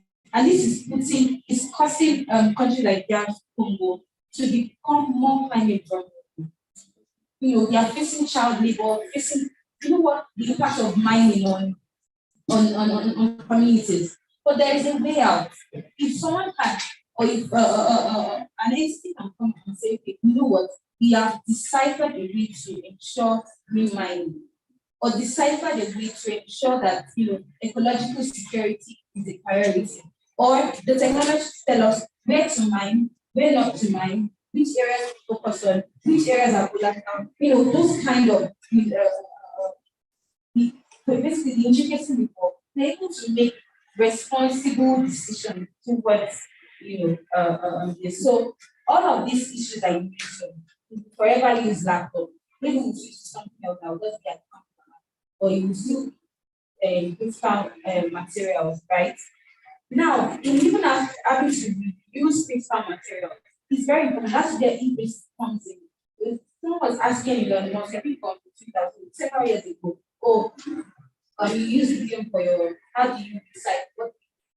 Fine, you can't use the same lithium for for the battery packs of the Tesla, because obviously lithium battery reduce the efficiency reduces, right? But you can use it for other smaller appliances, right? Or you can dissolve the lithium to make lithium chloride. You get, and I think his brother is into recycling. I think his brother used batteries to recycle. But that's the side. But the point really is that we can develop solutions. When you see an opportunity like this, you quickly plug into it, come into main in that as youth, and then problem solve, you are rich. Everything is just great. Thank you very much. Thank you so much. I hope that answers your question. I know that we have several hands up, but we also need to be conscious of time. We are way behind schedule. So we'll just take one or two more questions and several hands. So I'm going to repeat. I think I'm going to get the man that already has been asked, and maybe the lady, and we're going to have to call it a day on this session. In fact, the house has some questions as well, but we're going to have to put a hold on that as well, so that we can catch up with the other programs we have. Thank you so much. All right, thank you very much. Sorry, those please. And madam, your insights are beautiful. This is your answers. So thank you. Yes, the insights are very beautiful. I want to talk about the solution we can create to plastic pandemic. Because as it were, plastic innovation itself is a solution. But how do we sustain it? Because now it's a mess. So what do we do? As a matter of fact, very pastoristic about policy. Can we get the government so much involved in banishing single-use plastic? So I believe that in the house here, we are powerful enough to push it. So I want to see something that we can do. Secondly, I am interested in child education on climate and environment and stewardship. And it's a very good platform to actually hear the voice, and wherever it's already in that sector, I love to collaborate and learn. Thank you very much. Sorry, ma'am, before you answer, so that we have audience going. So we're going to have to see if there's any question, this one, from those online to ask to the questions. So please, ma'am. To your first question, right? Do you know that petrol generators are better than has been banned since 2015? Do you know? Okay, good. If you know that, why are you still selling it with impunity? Exactly. And also, there is no equally competitive placement in the market. If there was if the government actually implemented that equally and said, you know what, instead of use this one, in fact, maybe even cost less, or maybe you'll be giving a subsidy towards it, you will make people take up, it will increase the uptake of solar or the choice technology. And that applies to plastic. Is there a sufficient replacement on ground? Is there a sufficient replacement? And this is where the government is stepping and harmonize companies and extended producer's responsibility, right? And also harmonize internally and say, you know what, we are going to replace single-use plastic with glass, right? Glass costs more. What incentives are we going to give to companies? Are we going to increase the minimum wage? What exactly are we going to do internally to ensure that the uptake of the new solution is made better? But I don't think Nigeria has gotten to that stage.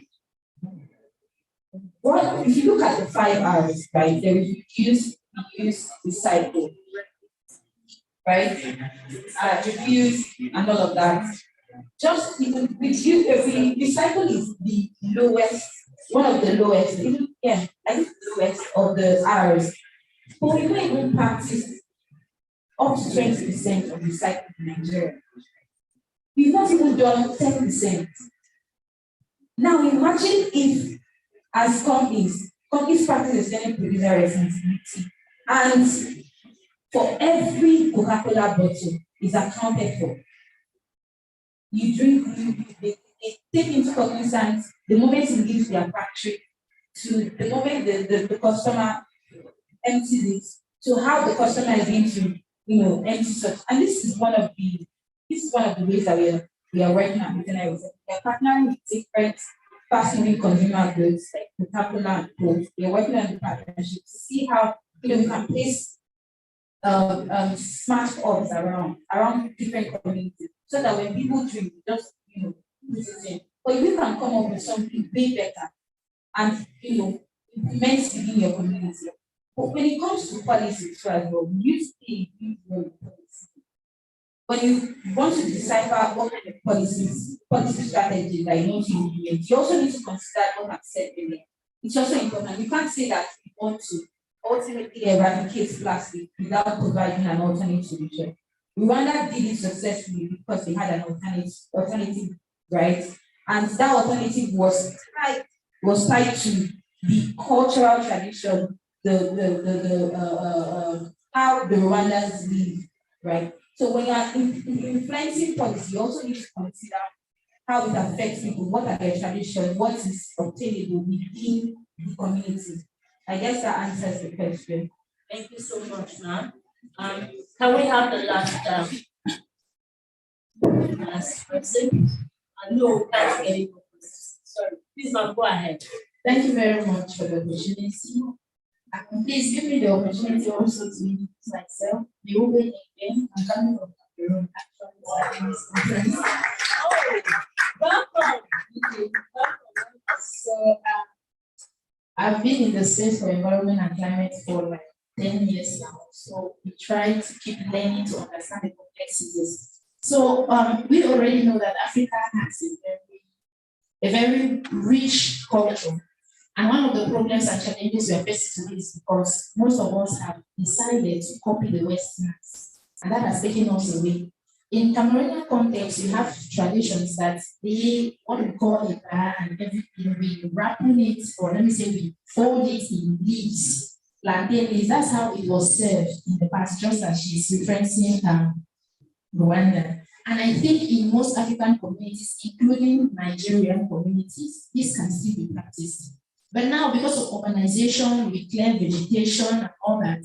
But now, why don't we go back and youths who want to come up with solutions, we come to propose to our government that could there be a way that the behavior of the society should go back to tradition? Because this will be influenced by the way we live, the way we build our society. Okay, can we invest more on green environment, green spaces, like it's been done recently in Cameroon, where car trunks, like most of the car trunks, abandoned cars for 10, 5 years, we are planting vegetable so that we reduce the carbon emission in city spaces. Also, some of the youths like us, we are looking at advocating for a change in design of buildings. A country like Algeria, where I actually did my master's, at the roof, you cannot determine. It is still a scene where it's like a continuation. Now, in such spaces, you can even plant vegetable, you can plant plantain, because we cannot stop urbanization. But what can we do so that we continue with these green spaces, which will always have our plantain leaves, our cocoyam leaves, to continue with our culture? Now, reducing the use of these single-use plastics. Since you and I will know that we have bottlenecks to get into policies, I cannot forget the fact that the policy on the ban on plastics was implemented, was put in place in 2015 in Cameroon, but today it is ministers who sponsor the importation of Nigeria to Cameroon. So what can you and I do about that? But let's advocate for realistic things that your mother can practice and she's comfortable with. So it's my little contribution. I will keep the discussion. Thank you. Thank you so much, our sister from Cameroon. We say welcome. I think here in Yoruba, we say welcome to Ibadan. And we have a little bit more time, so we can take a couple more questions. I think we've all found this very enlightening. So let's see. If you want to ask questions, I'm going to play. I think I have the liberty to pick and choose. So let me see hands. But let's check. Anybody in the online? Okay. So let's see. Let's go. I think it would be nice. We all benefits, right? If you can tell us what organization you are representing. My name is Myron.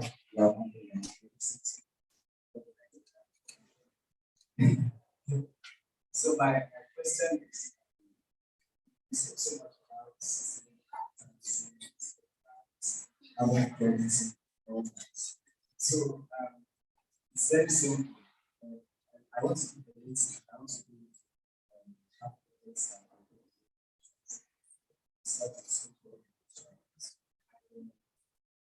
I think it is around 6%, because after my list plus want to do the list, they want us to do something.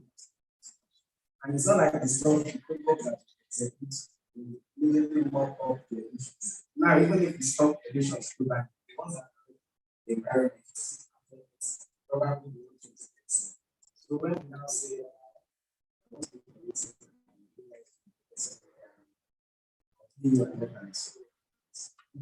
ultimately, it looks like everybody wants to practice and so it's still about profits. The environment is not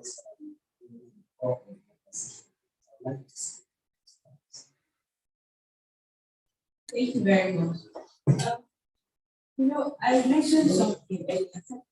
The solutions that are currently in place, they're not 100%. And it's just like any other solution, pros and cons. But to say that carbon credits is not a viable short-term solution is us literally just even money. And I'll explain why. I mentioned earlier, I said C4O has an initiative for African carbon market initiative. And this is actually to help regulate what you are talking about, to ensure that it is not discount, to ensure that the monies that are being collected or revenues are actually used for projects, not small projects, but actually projects that contribute to infrastructure. Now, take for example, Nigeria wants to industrialize. Nigeria needs steel. Nigeria needs energy. We know that the kind of energy that Nigeria needs may not necessarily be just solar. It can be an hybrid, solar and gas, right? But if Nigeria commits to say, okay, you know what, 70% of my energy mix to be solar, and the other actual big sectors, like steel, Nigeria is still exporting steel in other countries, different manufacturing companies that need, even shipping, the shipping sector, even though there are new developments, hydrogen and all of that, right? But they still want to continue using it while they build the technologies that will replace. Because if they just opt out and say, oh, they want to use solar, is it applicable to the industry? Or shipping, they want to use hydrogen that they've not finished developing.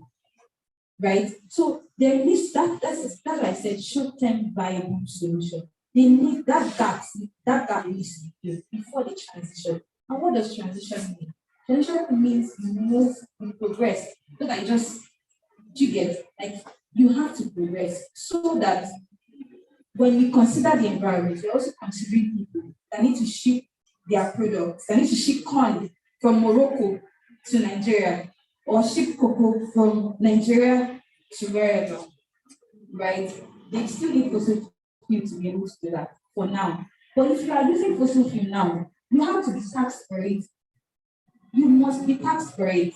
So that tax in itself is the carbon credit. And that tax is what we use to ensure that the industrialization that Nigeria is sustainable. I call it sustainable industrialization. It's not the conventional China. China makes solar for the world, batteries for the world, but they still emit the most. And they will tell you categorically at cost that they will not do anything about it. That they want to continue everything. Actually, other people are benefiting. That they want to do their own now. So in China, China wants to continue. Let them pay for it. They have all the ability, all the capacity to switch. Why are they not doing this switching? They make solar for the world, they make batteries for the world, right? So in that switching itself, because Nigeria will not continue to live in Nigeria by God's grace.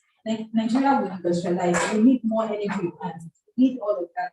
So if you look at the carbon budget that Nigeria has now, it's going to expand. And for it to expand, we also need to consider that we cannot do industrialization the our colonialists have done it. We have to do it in a way that sponsors industrialization, that puts people, environment, and also profits. You can't eradicate that. And that's why I said sustainable capitalism. What sustainable capitalism is moving from shareholders who are just particular about profits to stakeholders. Stakeholders who consider the community we work. Nigerian working yesterday, we're part of their World Environment Day program. What they did was to engage their host community. So they have a mandate towards their host community to ensure that things are not just focusing on profit and money. That is what I refer to as the subset of sustainable capitalism. But it could be done better, right? But ultimately, carbon credits are natural. I'm not saying that long term, but when we collect the money and we use the green project to implement our industrialization, that helps us move from a place of begging to a place of strength. And maybe 10 years down, we can also it's not working. Carbon credits wants to put down the registry. That's fine. But at least we have that money to do the project. And then just to conclude, in having to do it, because you mentioned that this is highly possible, in having to do it is to seal all of this. We've identified the challenges, right? People can be done counting and all that. It's for us to actually create mechanisms, not just say, oh, we cannot work with all the challenges, but actually to create the right solutions to these challenges, to fortify it, to make it better. I think that's what actually makes a good project. Then another issue that we need to right now, voluntary carbon credits are $10 per ton. We need to focus on increasing, the price per ton.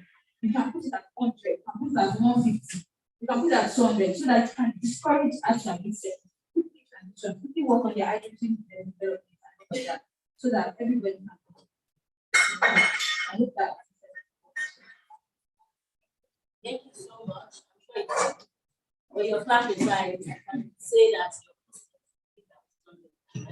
I can say that your question was answered. Thank you, ma'am. Please go on.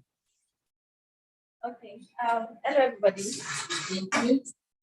My name is Palanzi Ubadwesi. I am an Afrocentric assessment designer.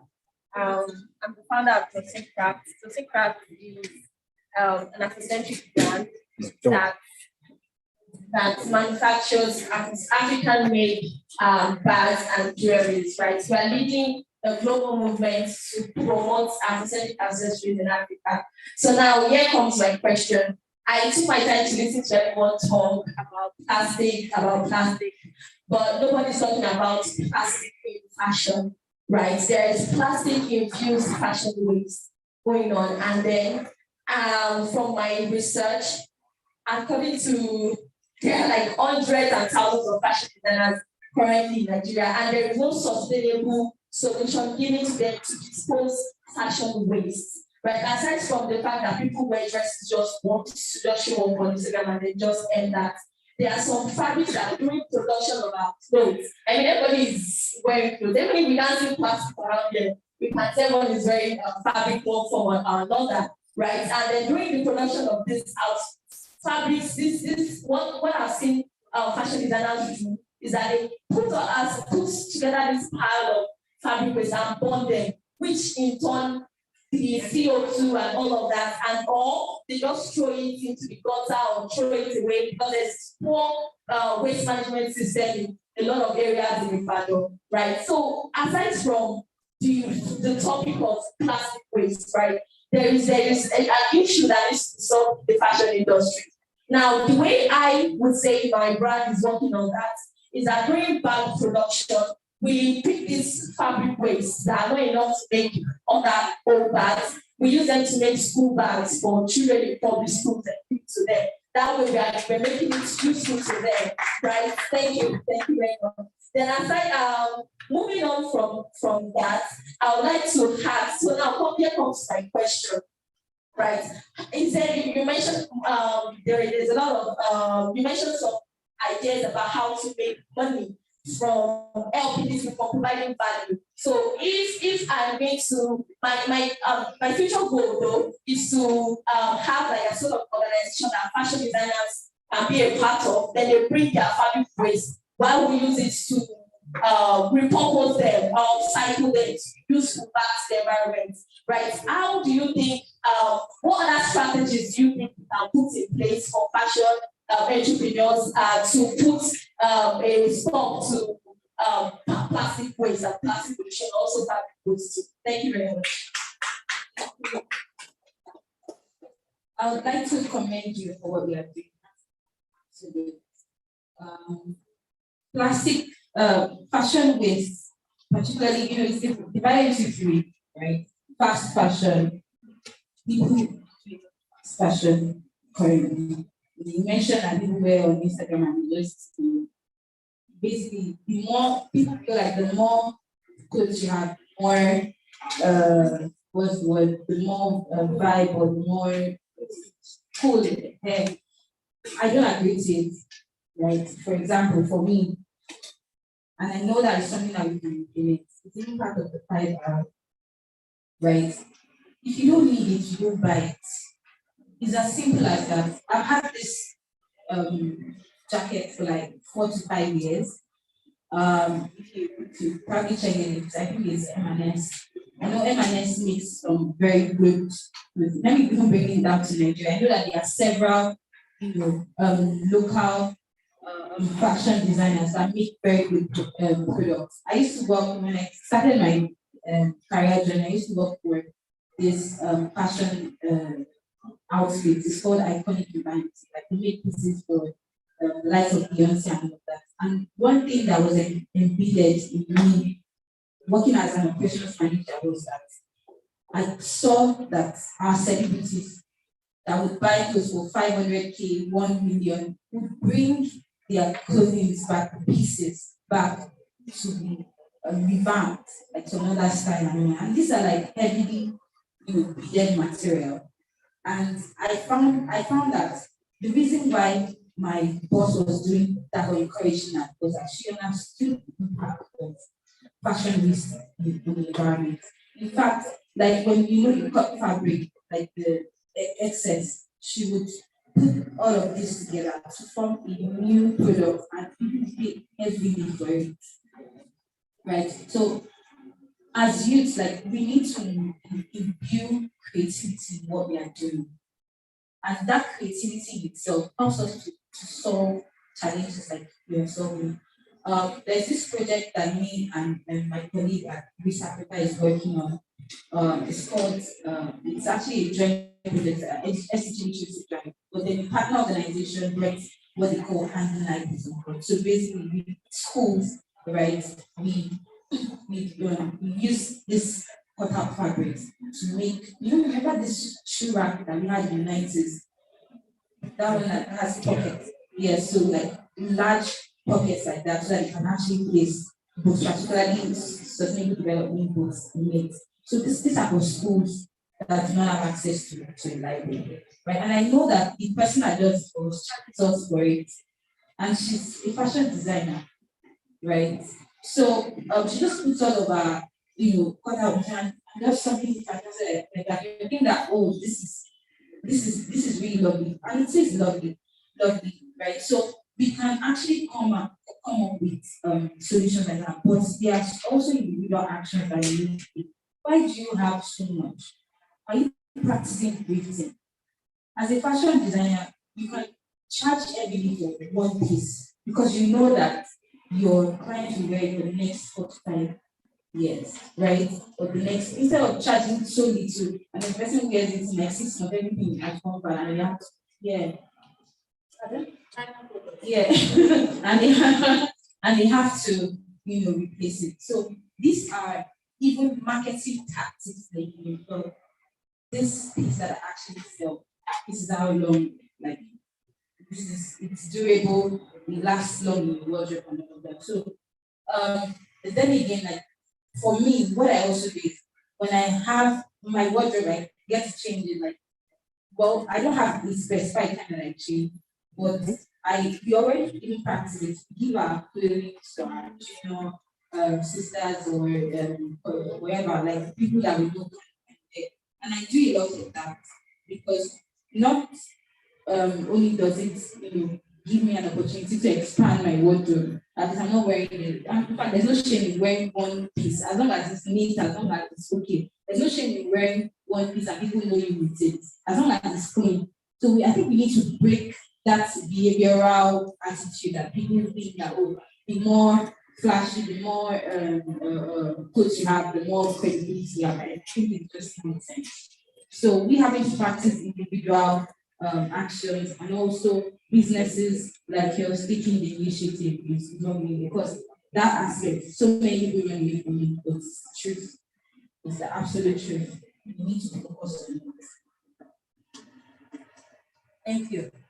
I think we have someone over there. Yes, Margaret. Oh, he actually. Who has the mic? Oh, okay, please go ahead. Sorry, after that. But she says she needs to. This is the last question. I can take that. Okay. I'm sorry. Good afternoon. Yes, my name is Ismail. And during your presentation, you mentioned the issue of solar panels and the struggle you have with customs in clearing and all of that. So I want to ask, what steps have you taken to be able to overcome that, especially with the issue of ethics? Thank you very much.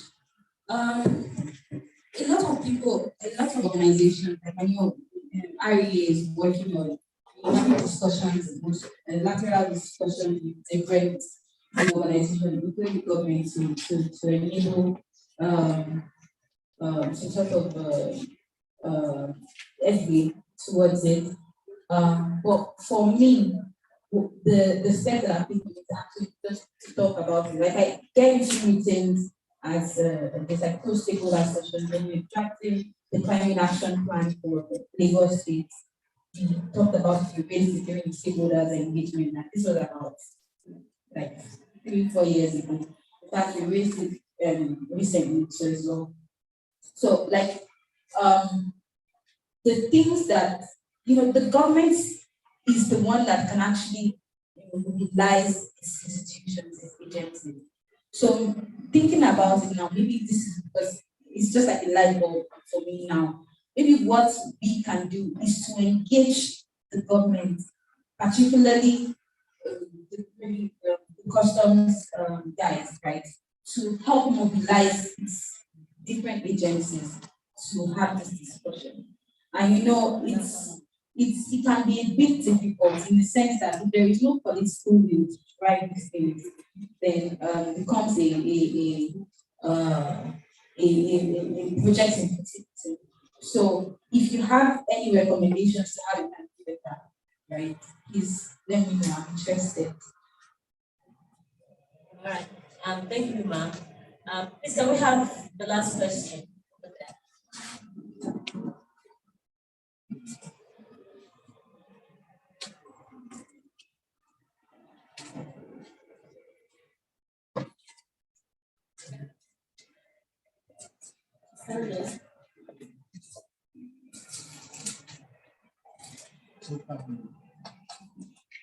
Good afternoon. Oh yes, it was really very educative period. In what? So, while going through the provisions of this conference, I see that there's a form that when comes, and that's the National Youth Statement Form.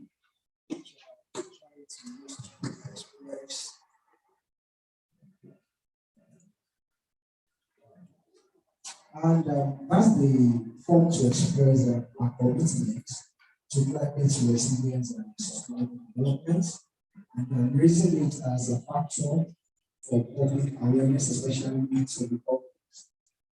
But as we were talking about this, I want to ask the question: is the government really aware of climate change? Do they really know that there is something called climate change? Because I want to ask this question on certain premises, and I want to quickly and briefly list a few things. I think right now today, the popular solution to climate change, so much I know in Nigeria, was definitely be that you're champion when you have solar system in your house. But I start to think about it that in different regions in Nigeria, we have several other potentials that could be harnessed as climate solutions. Some few years back, we did this in Coyec. I had the opportunity to visit the project. It's the Coyec Dam. It's somewhere in the This dam has the capacity to form, I think it give power to the whole of the southwestern states. And we come by the day and we bring solar panels and companies to the base and we don't even afford. I didn't face the companies and other things. I want to preach solar to them. When we have this hydro station that government could revitalize or put efforts into to give them something. We have regions in Nigeria that have high tendencies for wind. You will hardly hear any discussion in such areas, but we just want to come up by the bill. I want to tell everybody you don't have to use plastic, you don't have to use plastic. But we are not really looking at the other areas. I studied about national planning, and right about today, I can tell you that there are so many ideas from even the way we build our society, our environment, that would save us so many millions of these climate change that we're talking about. All thanks to the first subsidy, I think going forward, everybody will start practicing carpooling. Yes, now 5 cars now, pretty on the road. No. But people are not even aware of carpooling. That you will stay in the same estates, use one person's car, put 5 persons inside, and get to work. The government is there. They are not looking at the potentials of giving us maybe mass transit opportunities. They will push on all those events that we're talking about. So, when we come down to the masses and you want to preach some of these things to people, they tell you that they are not even fed enough. And you're now trying to come and tell them that this is what they should do with their life. So this is bringing me to the question that how do we feel that we could harness and to raise conscious campaigns to explore the other areas that we can bring climate solutions over the general solar.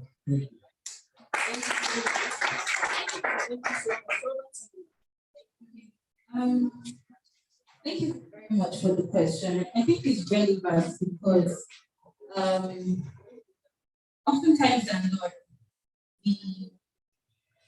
when we want to develop solutions, we need technology, right? We don't look at how localized it would be to different communities because it's not a one-size-fits-all approach. We are talking about climate action. What is applicable to the north? Not necessarily applicable to the south. What is applicable to the north within Kaduna is not necessarily applicable to Kano, right? There are core Christian communities in Kano, and there are core Muslim communities in Kano. There was a research that I did on turning animal and human waste, fecal waste to ammonia, right? And one of the issues that came up were some sort of cultural traditions, superstitious beliefs that how can you touch my urine? Like, don't touch my urine, don't turn my urine to what you get. So when you are going into a community, or you want to, like you said, there are some communities around the dam. First thing is to consider what is the cultural tradition, the belief system within those communities. Now, you look at the technology that you are proposing. Is it applicable to this community? Right? You said that it's close by to this community, right? But is the government willing to invest, or any developer willing to invest the grid infrastructure, the cabling and everything to power less than 2,000 villages in the community? Is it profitable? Or if you put in, I'm not trying to justify solar, right? But if you put in solar, you are rest assured that you can build solar home systems, modular solar home systems, or you put in like a microgrid or a mini grid, and then you can go from there, right? Because the more they're able to do work, energies they are able to work, the more they're able to work, the more their financial capacity increases.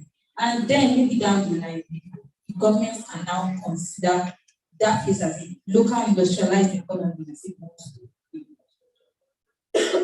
So moving then from tier 1 to from tier 0 to tier 1 of electricity to whatever is most applicable. So you have to consider the cultural tradition, how localized the technology is, what the people are saying.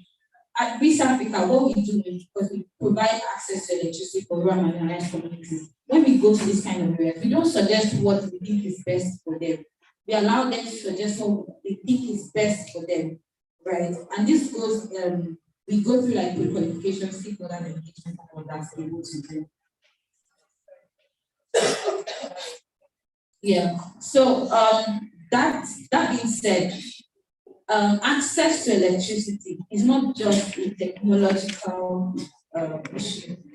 It's actually multi-dimensional. You have to consider all of this. It's not a technology problem. You have to consider all of this problem. It's even more of a perception problem than a technological problem. Because then again, if you look at urban cities, maybe peri-urban cities, right? They are more considered about not exactly. They believe that access to electricity is an activity that shouldn't necessarily be paid for, right? So having to change that perception in itself is very important because whether you like it or not, public utilities, water, waste, electricity must be paid for. Must be paid for. So people have to understand that. It is now with that you determine the ability to pay, the capacity to pay, to implement the technology that you have decided is best for the community and implement it. Now, to the consciousness of other solutions, again, the onus rests on us. We have this knowledge, people do not have it. That's why advocacy is important. Let's tell people about it. Let's mobilize policy and political will through our different organizations to enable this.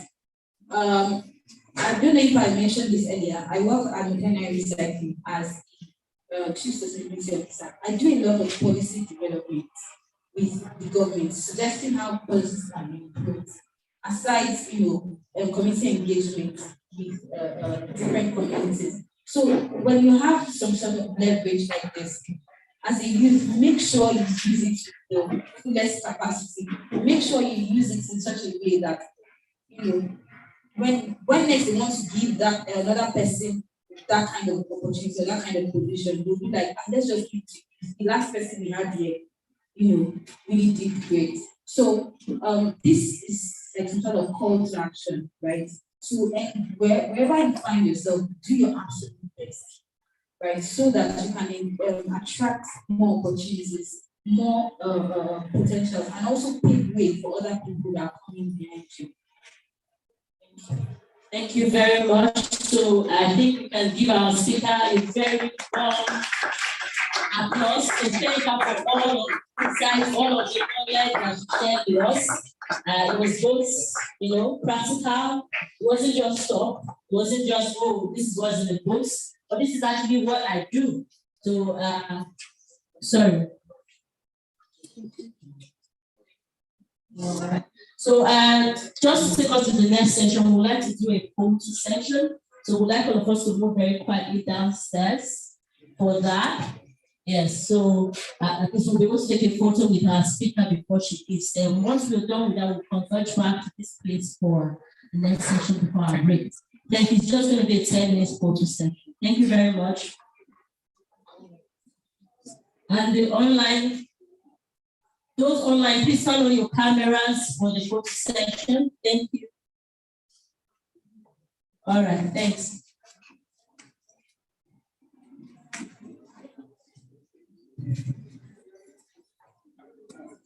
Please, can we start doing this?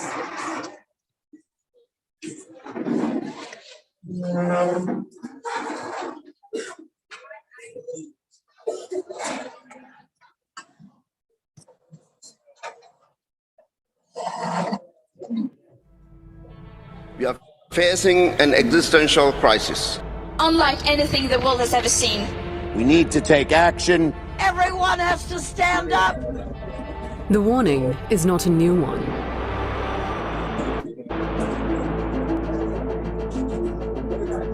Our world faces a triple planetary crisis of climate change, natural loss, and pollution. For generations, humanity, often without realizing it, has been destroying the natural world. In the name of progress, we have polluted the Earth's oceans, chopped down its forests, and clouded its skies. Today, nature and our own survival rest on a knife's edge. It's time to ratchet up the action that we need to have at the country level. The United Nations Environment Programme was established with one goal in mind: to unite the world in saving our planet. It is clear that the environmental crisis which is confronting the world will profoundly alter the future destiny of our planet. For 5 decades, UNEP has used science and its mandate to bring the world together to help nations find solutions to grave environmental threats.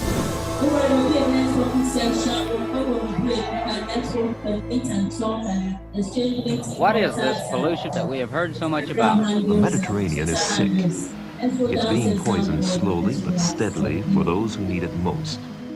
The 1970s found a world grappling with an unprecedented crisis of pollution. Could the seemingly irreparable damage be undone? UNEP inspired the world to take action, preventing oil spills and toxic discharge by ships, uniting 143 coastal states to limit ocean pollution and save marine life, reducing air pollution and ending the scourge of acid rain. But soon, the world would face its biggest environmental challenge yet. The destruction of the ozone layer on a global scale is no longer just a theory. The hole over the Antarctica is no longer an isolated seasonal phenomenon. If the breach continued to grow, the planet would suffer lethal levels of ultraviolet radiation, harming human health, biodiversity, and climate. In 1987, UNEP facilitated the Montreal Protocol. Over 30 countries agreed to phase out the production of almost 100 100 ozone-depleting substances. The protocol remains one of the greatest achievements of multilateralism. All nations gathered here to be proud of what we have achieved. This success set the tone for a series of powerful accords, limiting the movement of toxic waste across borders, protecting the Earth from dangerous, long-lasting chemicals, and restricting the international trade in mercury. Most recently, in 2021, UNEP finished a 2-decade-long campaign to rid the world of highly toxic leaded petrol, saving an estimated 1 million lives each year. As the world grappled with pollution and waste, another crisis was brewing. I have dreamt of seeing the great herds of wild animals, jungles and rainforests, full of birds and butterflies. But now I wonder if they will even exist for my children to see. Poaching and habitat loss were pushing some of the world's most iconic animals to the brink of extinction. Driven by science, UNEP supported a series of international treaties, limiting and in some cases banning the trade of endangered species, safeguarding migratory animals, expanding protected areas, and increasing financing for biodiversity protection. The seminal Earth Summit in Brazil introduced the idea of sustainable development. This is an historical moment for the mobilization of all peoples of the world. Over the last 5 decades, UNEP has helped more than 100 countries enshrine the right to a healthy environment in their constitutions and produced scientific studies to guide member states in their decision-making. In 2012, a new international body was established to provide scientific data on biodiversity in a joint effort from UNEP and other UN organizations.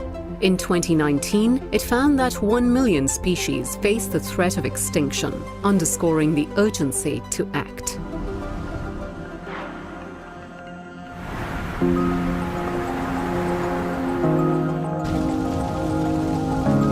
Every action we take alters the earth that future generations will inherit. The world is starting to recognize the effects of planetary warming, but UNEP began sounding the alarm 3 decades ago. As early as 1988, UNEP and the World Meteorological Organization launched the Intergovernmental Panel on Climate Change. For over 30 years, IPCC science has helped member states counter climate change, earning the body a Nobel Prize for its work. UNEP-backed studies have informed some of the planet's most crucial climate accords. These include a 1992 agreement that set a template for curbing greenhouse gas emissions, followed by the Kyoto Protocol and the landmark 2015 Paris Agreement. I'm proud to announce that 175 parties have signed the Paris Agreement. UNEP has also mobilized 450 banks, insurers and investors to help create a more sustainable world. We don't want fossil fuels anymore. A lot has happened in the last 50 years, but it's the next 10 that will be pivotal for life on this planet. But in fact, what you and I and other ordinary people around the world can do will not by itself save the natural world. The great decisions, the great disasters that face us can only be dealt with by governments. And that's why this organization is so important.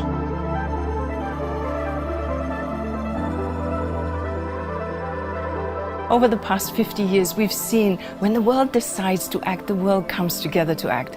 Together with member states and partners, we've achieved a lot. But now is the time to truly make that lift for humanity and to do much more and much faster. And I have every reason to be hopeful. As an organization grounded in science, UNEP will do everything in its power to push for breakthroughs. Our planet and humanity depends on us. Together, we can build a greener and safer and fairer world for all.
Good afternoon.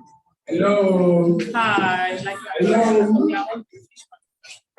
Good afternoon, everyone. Good afternoon, sir. I'm still not getting but I know we are here excited the sharing network and talking to one another, but it's now time to start the program again. So good afternoon, everyone. Good afternoon, sir. Most of you are still and they're not posted pictures.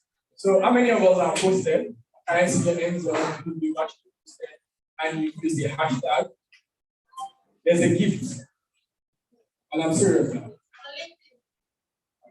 But there's no gift. All right, and I'm serious. All right, thank you so much. I want to appreciate you for posting on LinkedIn and for posting on Instagram. Yeah, thank you. And I know that Mr. Emmanuel will be sharing it, right? Yeah, so thank you so much. So we got nod his head, so that's an application. All right, so now, so I'm going to be breaking up the speaker, and I need to warn you, this one is fine. All right, so moving on to the next section, we're going to be having a section on building sustainable future through youth-led climate action and solutions. And the topic will be the plenary section on building a sustainable future through youth-led climate solution. And it's going to be given by the one and only Mr. Damilola Balu, YSPN. Thank you so much, Mr. Balu. So I'm going to read the profile now.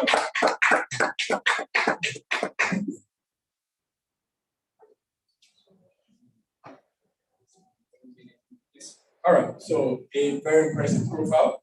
So Mr. Damilola is a passionate youth and he's a lawyer and a social entrepreneur. Over 6 years of hands-on experience in advocacy,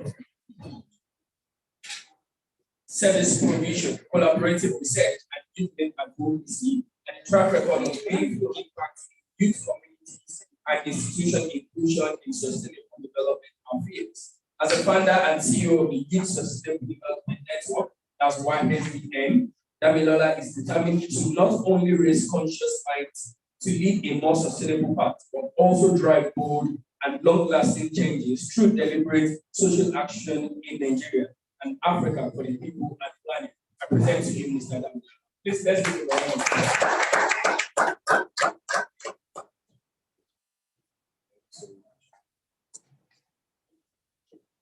Hi, everyone. Hello.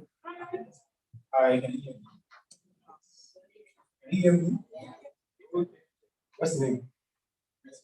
Your name? Mercy. So what do you do? The community manager.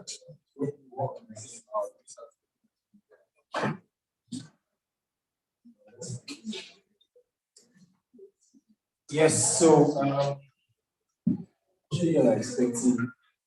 I'm here to just be as simple as possible. Because a lot of times, always, what is even climate change in the Yoruba language? What is climate change in the Igbo language? That's something to do. That's something to do. I don't know that.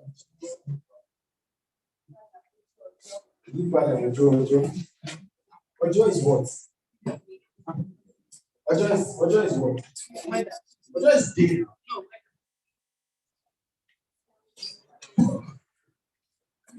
I'm not convinced you answer. So, yeah, so I think the essence of this conversation is to be as simple as possible. And that's why I decided to do something such that I am not just here to speak. I also want to hear from you. And so, just to kickstart, as already introduced by Mr. I'm a lawyer, also a social entrepreneur. And then when the conversation around policy started, I thought, yeah, it's important. When we're talking of policies, we're talking of laws. It is very, very important. What research has shown that over 80% of funding of any project or any program goes into the STEM part, that is science.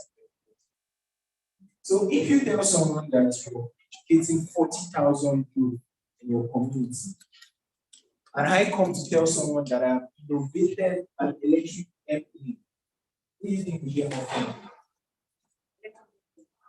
Electric airplane, right? But who is doing the major impact? Because you're building the next generation. Because without humans, first of all, there will not be a business. So who is investing in human resource has more impact? But again, that's a story for another day. So we just want to this conversation. So today I would be as simple as possible, as said earlier. And yes, the focus is, I will just touch on sustainable development. What does it mean? I would as well just talk on youth, why youth? And as well just talk on climate action and see the intersection between youth and climate action.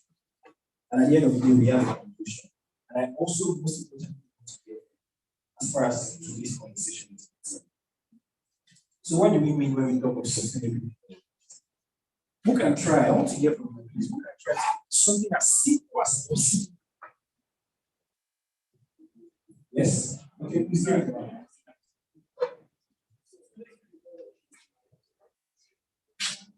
Please give my mic. Let the mic.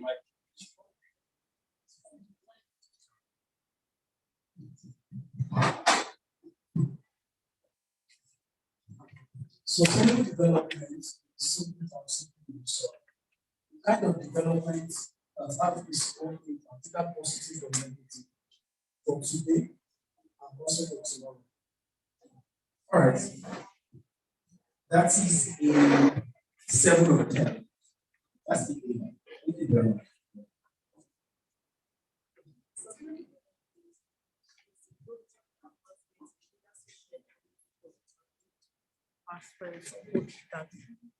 That benefit the present without compromising the need of the future generation. Yes, that's the standard definition. That's according to the Broadland report. But of course, I want us to be able to say this thing like we speak our language. We should say ABC. When I say ABC, you know the next thing. ABC, D, E, F, something as simple as that. So, what exactly is sustainable development? You know, someone said something. He said, yesterday is an idea. Sorry, yesterday is an experience. Yesterday is an experience. Tomorrow is nothing but an idea. Today is the critical day for engagement. Today is all we've got. Someone said that. So what sustainable development means? Simply, what it means is that as we have had yesterday's experience, we are currently engaging today, and then how does that intersect with the future? That's what it means. That's what it means. Essentially, whatever you're doing, whatever you've done yesterday, how does it intersect with today? And then the implication it has on tomorrow. So when you hear sustainable development, it's terms, what should come to your mind is yesterday, today, and tomorrow. Is that helpful? Yesterday, today, and tomorrow. And so what sustainable development is telling us, according to several reports defined by the United Nations Development Program, and even several United Nations organizations and agencies, and even the Broadland reports, starting from the Rio Convention to the Stockholm Convention, down to their Berlin Convention on Climate Change and several other important protocols. It is important that you just understand what we are doing yesterday, today, and tomorrow. So having that in mind, we then have to understand that every sector, every country, every continent is divided into 3 aspects. We have the social aspect, we have the economic aspect, and then we also have the ecological aspect. There's still one more. Who wants to try? Who wants to try? When we talk of social, so yes, you know the SDGs, right? Right? Do we know the SDGs? We know what the SDGs are, right? There are 17 goals, and these 17 goals encompasses social goals, economic goals, and environmental One has been added. Who can tell? Cultural, social, human, still social, gender, still social. There's an emerging area of sustainable development that is less talked about. Who wants to try? It's not there. It's not there. Energy is socio-economic and environmental. So, it's spatial. Everyone is talking about going to space right now. And so I predict that by 2030, there will be other areas of development that will come into the conversation, such as development towards how we want to go to space. If you're going to space, you're making use of resources, right? And we've had top billionaires across the world telling us that they want to take humans to space. So look carefully. There is an area of development and agenda that is coming towards that. But for the purpose of today's conversation, we look at SDGs, social, economic, and ecological, or if you like, environmental. And they are just 17 in numbers. They are 17 in numbers. Part of it is achieving zero hunger. Part of it is peace, justice, and strong institutions. And part of it is life below water, everything revolving around making the environment better. Are you with me? Are you with me? But you see those 17 goals. Listen to me now, please. Those 17 goals, they are blueprints to not just develop the world.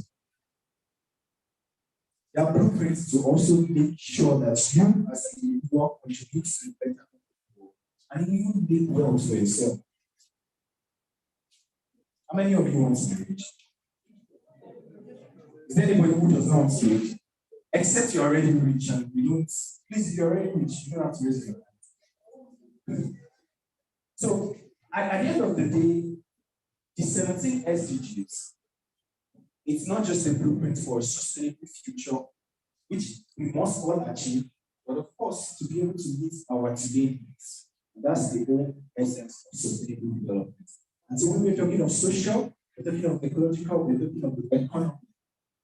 So sustainable development, according and in line with the SDGs, which is formerly known as the MDGs, is basically just saying that how do we protect human resource as well as natural resource, such that we are able to achieve what we want to achieve today, and we don't undermine the potential of what we will achieve for our next generation. In some years' time now, many of us will become grandpas and grandmas. What story do you want to tell your grandchildren, or some of us that will even go as far as becoming great grandfathers and great grandmothers? Of course, you know the story where my grandma would tell me that at some point they used to do these, there were trees at points where they are no longer trees. Everywhere is becoming more urban. What's really happening? Is there a plan for the future? You dig the ground to get visit well and get a water impact for environment. It's as simple as that. We are all currently facing the issue of the subsidy removal, right? Subsidy removal, right? At the end of the day, that's an economic interest. Because the government does not want to finance such a game, which some people believe is wrong, some people believe is right. But at the end of the day, that's the economic benefits. At the end of the day, have we particularly looked at the social part of things, that how would people or how would the Nigerian citizens react to this economic policy that we are bringing on board? So what sustainable development is telling you is that when you want to remove fuel subsidy, you should not only consider the economic benefits to it, but also consider the way people will react to it, which is the social aspect of things. And maybe to a great extent, the benefit it has for the environment. And that is simply what proper development and proper leadership should do or should represent. So that being said, we know the 17 sustainable development goals. and we know what sustainable development is. And then, yes, I think it's important for me to go to the next thing, which is why youth? Why? Youth? I bet, I don't know what it's saying, but I bet 90% of people here are youth, right? I want to do so. 95, thereabout. So why? Why are we all gathering here to speak? Why?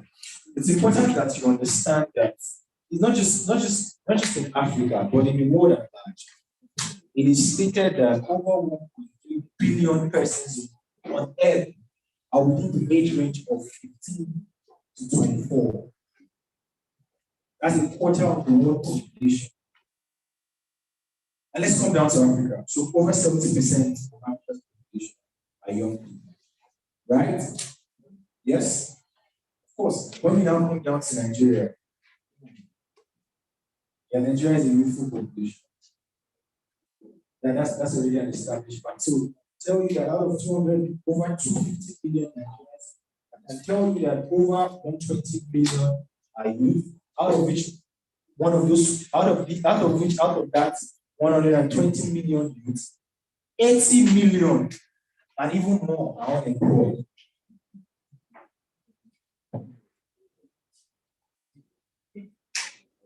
So you see the thing. There is a statistics that states that over 50 million persons are registered in primary school at the start of 2002. Over 50 million pupils across Nigeria are registered. Out of those 50 million, do you know how many of them made it to university? Do you know how many people made it to university?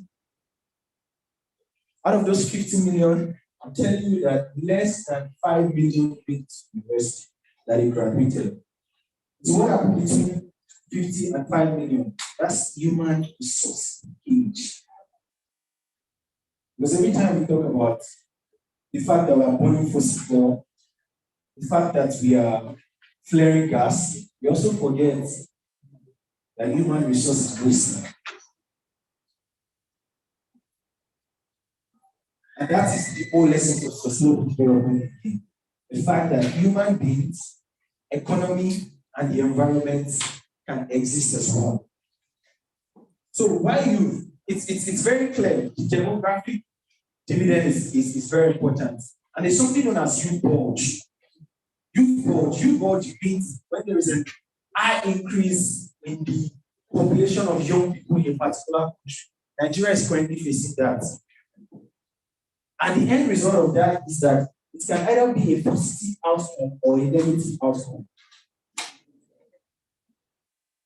It is a positive outcome if the government is able to make use of that population to drive development.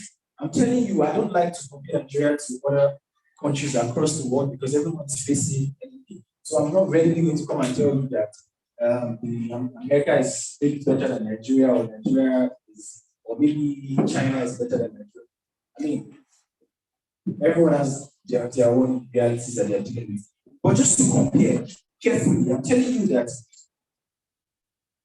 over 60% of South Korea's economy is being held by its youth because they support innovation, they support new development, and these people are able to carefully contribute towards the economic growth and development. Readily, the Nigerian government is willing to work. We are facing a current youth bulge in Nigeria. If we capitalize this to ensure that young people do not only have access to developmental platform, but also bring their ideas to life, will contribute to bigger and better prosperity as far as sustainability is concerned. Innovation and strength. Young people are they are the trustees of prosperities of any country. As we are here, we are the trustees of prosperity of our country. Because we have the largest number in the workforce, we are still the one that we are most unemployed. And a lot of the international reputation we see in Nigeria are mostly championed by young people, both in sports and in international law and politics. So it is very clear. We have the strength, we have the innovation, and we are just like the backbone. So why don't we tap into these resources to just move forward? I know the government knows this, but maybe they are not. Young persons are also the catalyst for change. Catalyst for change. You see, all of us here now, we are leading one initiative or the other, right? Yes? Yes? So that's the point. So if we have young people that are championing change in their communities, we have young people that are championing change in their immediate environment, how much more can we support them such that we don't even have to worry about certain communities? We just need to deploy appropriate resources, and then know that these young persons are able to drive change at the level that will make us really move. So, yes, I'll move to the next thing. So the next thing is climate action. Youth and climate action. You see this thing about climate action. I'm sure everyone is always saying everyone is talking, right? We want to see action, right? Climate change, there's no time, we want action. Until you decide to take action, nobody's going to take action. The world is currently assembled in Bonn this week and next week for the climate change session.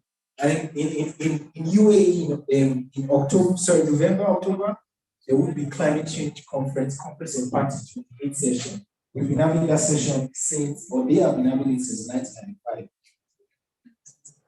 Yes, I was not funny. They have been having it since then. And this is just to tell you that the conversation is still holding. And just last week, it was stated that COP30, which is in 2 years' time, will be hosted in Brazil. You see that we are in for long talks. So if you really care about action, you have to be able to take action. And so when it comes to youth and climate action, I propose just 3 things as areas to work. So first of all, knowledge advancement. We are in part of the world where knowledge plays a crucial role. You know, when people think better, they do better, right? You just need to give someone an ability to think, and they're able to do better. And I believe personally that true education is not just academics. Academics is what many people get, and many people think that they are educated. Because I think that any type of education that does not allow you to understand and interpret your natural ability such that you are able to use that to make the world better, that education is zero. So whatever type of education you get, you have to understand that at the end of the day, you have to be able to build action. So in essence, as youth-led organization, it's important that we do not only strengthen our knowledge level, but we also make sure that communities in our areas are able to, or people in our communities are able to have knowledge and understanding of what that the climate is changing. And of course, I'm only saying this because I understand that many of us here understand what climate change is. Of course, we know the Paris Agreement, 1.5 Celsius degree, pre-industrial level. We also know what they're saying, the IPCC is saying, the Intergovernmental Panel on Climate Change is saying we have to take action now. And at the end of the day, first of all, in Nigeria that we are, it's only when you know what you do, that's when you take action, right? So advancement of knowledge is very important. So I recommend that. If you're already doing that, I know a lot of organizations are already doing that, which is something to do. Policy recommendation. See, it's very important. We cannot continue to make policies or agree on policies that are just to satisfy us or us for just today. We have to think of tomorrow. And so for whatever gatherings you're having, I always implore everyone to take into cognizance having an intergenerational dialogue. See, time is over that someone you believe or you perceive as an expert or is elderly speaks to you and you listen. We need to change the way of meaningful youth engagement. We need to be able to collaborate. Of course, I understand our culture in the Yoruba land means that when our elders are speaking, we have to listen. But that's not going to take us anywhere, if I'm being honest. We need to be able to learn from ourselves. Okay, as a young person, this is what I think. As an older person, this is what I think. And that is the only way we can thrive. And beyond that, it also gives us the perspective of of ensuring that policies that are being passed actually have positive impacts in the future. So policy recommendation is very important through intergenerational dialogue. Please, in whatever conversations you are having, ensure that the panelists or speakers that you're bringing, that you present experts, and make sure you have a session where they engage one-on-one. So they are able to share and understand their realities. So if I'm going to bring the governor of Oyo State to this conversation, he doesn't just not speak. He also has to be able to listen. And that's what we mean by true engagement. So finally, entrepreneurship and community projects implementation. Action is very important. Consciousness for action is very, very important. If we're able to advance our knowledge, if we're able to contribute to policy through intergenerational dialogue, it's important that we take action. By doing this, we're already taking action. By doing this, we're already contributing to policy. By doing this, we're already advancing knowledge. Because I've come here today to learn something like go, and I'm sure the same applies to you. Action is very important. Entrepreneurship, a lot of us are entrepreneurs. It is important that we think of our solutions to be able to fit or solve a problem that is meaningful in our community. Right now, somebody comes to you and tells you that I have a solution that doesn't make you that you can apply for 20. What do you think? Of course, that solution exists for many of us. We're not ready for it, and that is the renewable energy sector. Yeah. This is our wrap up now. Please let me just bring to you notice something. You know the world is talking about green hydrogen, right? You know green hydrogen. I'm not a science student, I don't know how it works. Well, I can tell you that it's water and electricity. I don't know how it works. I'm being honest. But you know something? You know there's a huge deficit of sunlight in Nigeria, particularly sub-Saharan Africa, right? How well would you say Nigeria has tapped into solar? Have we tapped into solar very well? We are trying. We're not trying. Thank you. Do you know that this same Nigeria has started conversation as to how we want to go into green hydrogen? Now they're already liaising with government for Germany. This green hydrogen. At the end of the day, you have huge deficit of sunlight, and you still have high import rates on solar panels, and you're going for green hydrogen, which is known as the fuel for the future, when you have not even achieved your present. But yeah, to just conclude everything I've stated, sustainable future requires working with the present to achieve the future. Youth are the present and youth are the future. Working with youth is working with the present while the future drives growth. So if you want to achieve sustainable development, you have to work with the current generation because they have larger lifespan, yes, by nature, and they also have strengths to drive those changes, to drive the change further. Okay, so yeah, this is just advice, global value representation. As youth-led organization, make sure that whatever value you represent transcends beyond the space of Nigeria.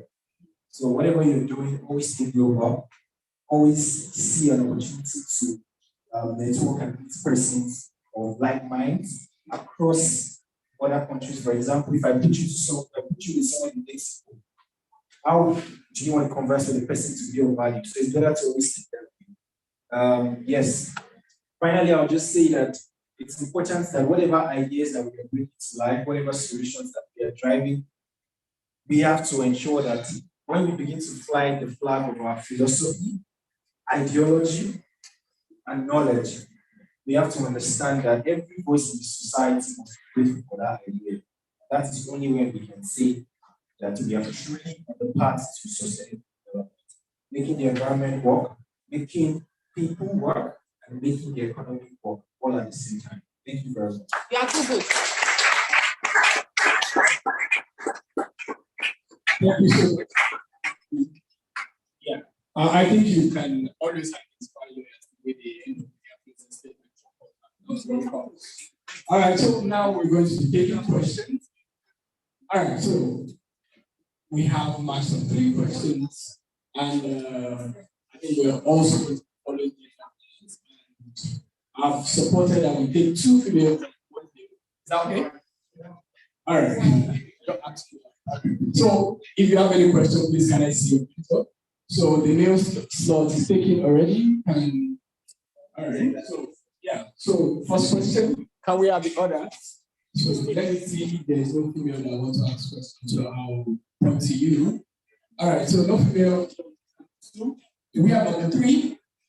Number 3. Yeah. I think Mr. Damiel already took his time to explain everything well. So I'll take his 3. Thank you so much. So please your question in 30 seconds, please. Let it be straight. Yeah, you don't do when you ask questions, right? All right, thank you so much. Okay, thank you very much for the session, sir. My name is Obadari, and I'm co-founder of Lagos Plastic Revolution. Now, at Lagos Plastic Revolution, we discovered a major problem. Recycling in Nigeria is one thing, but recycling your plastic is sustainable is another thing.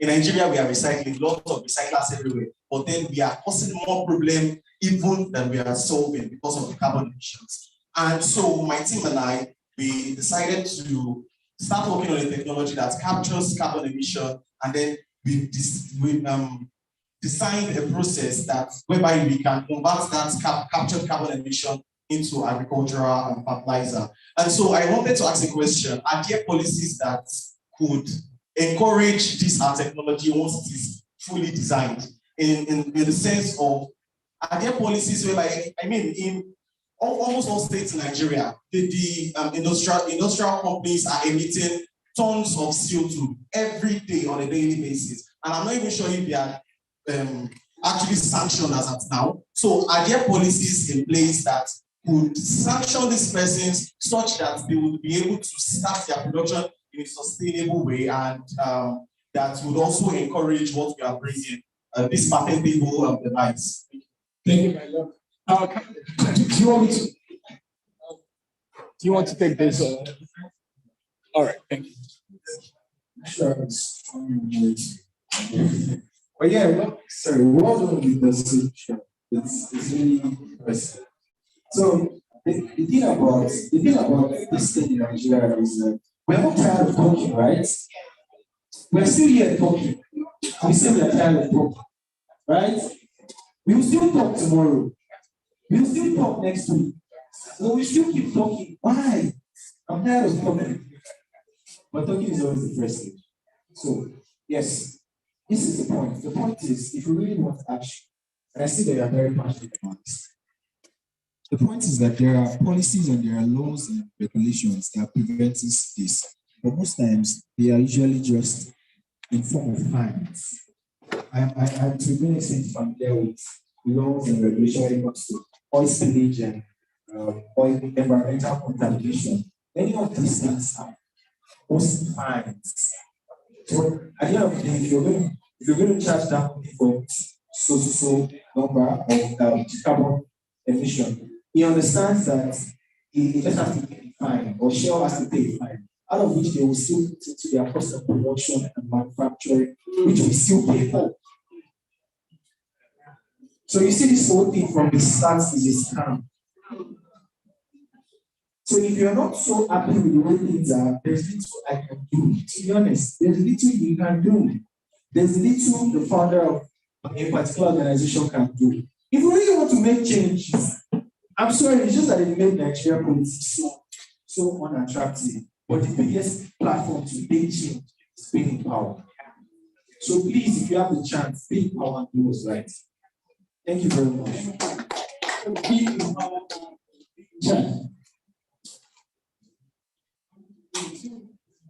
Thank you so much for your presentation, and I'm so happy that you're coming this presentation.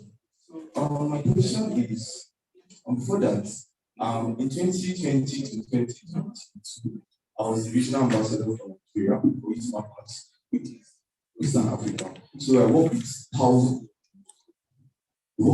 of youth. So on the long run, we build up a lot of things, a lot of abilities to better and to provide solutions.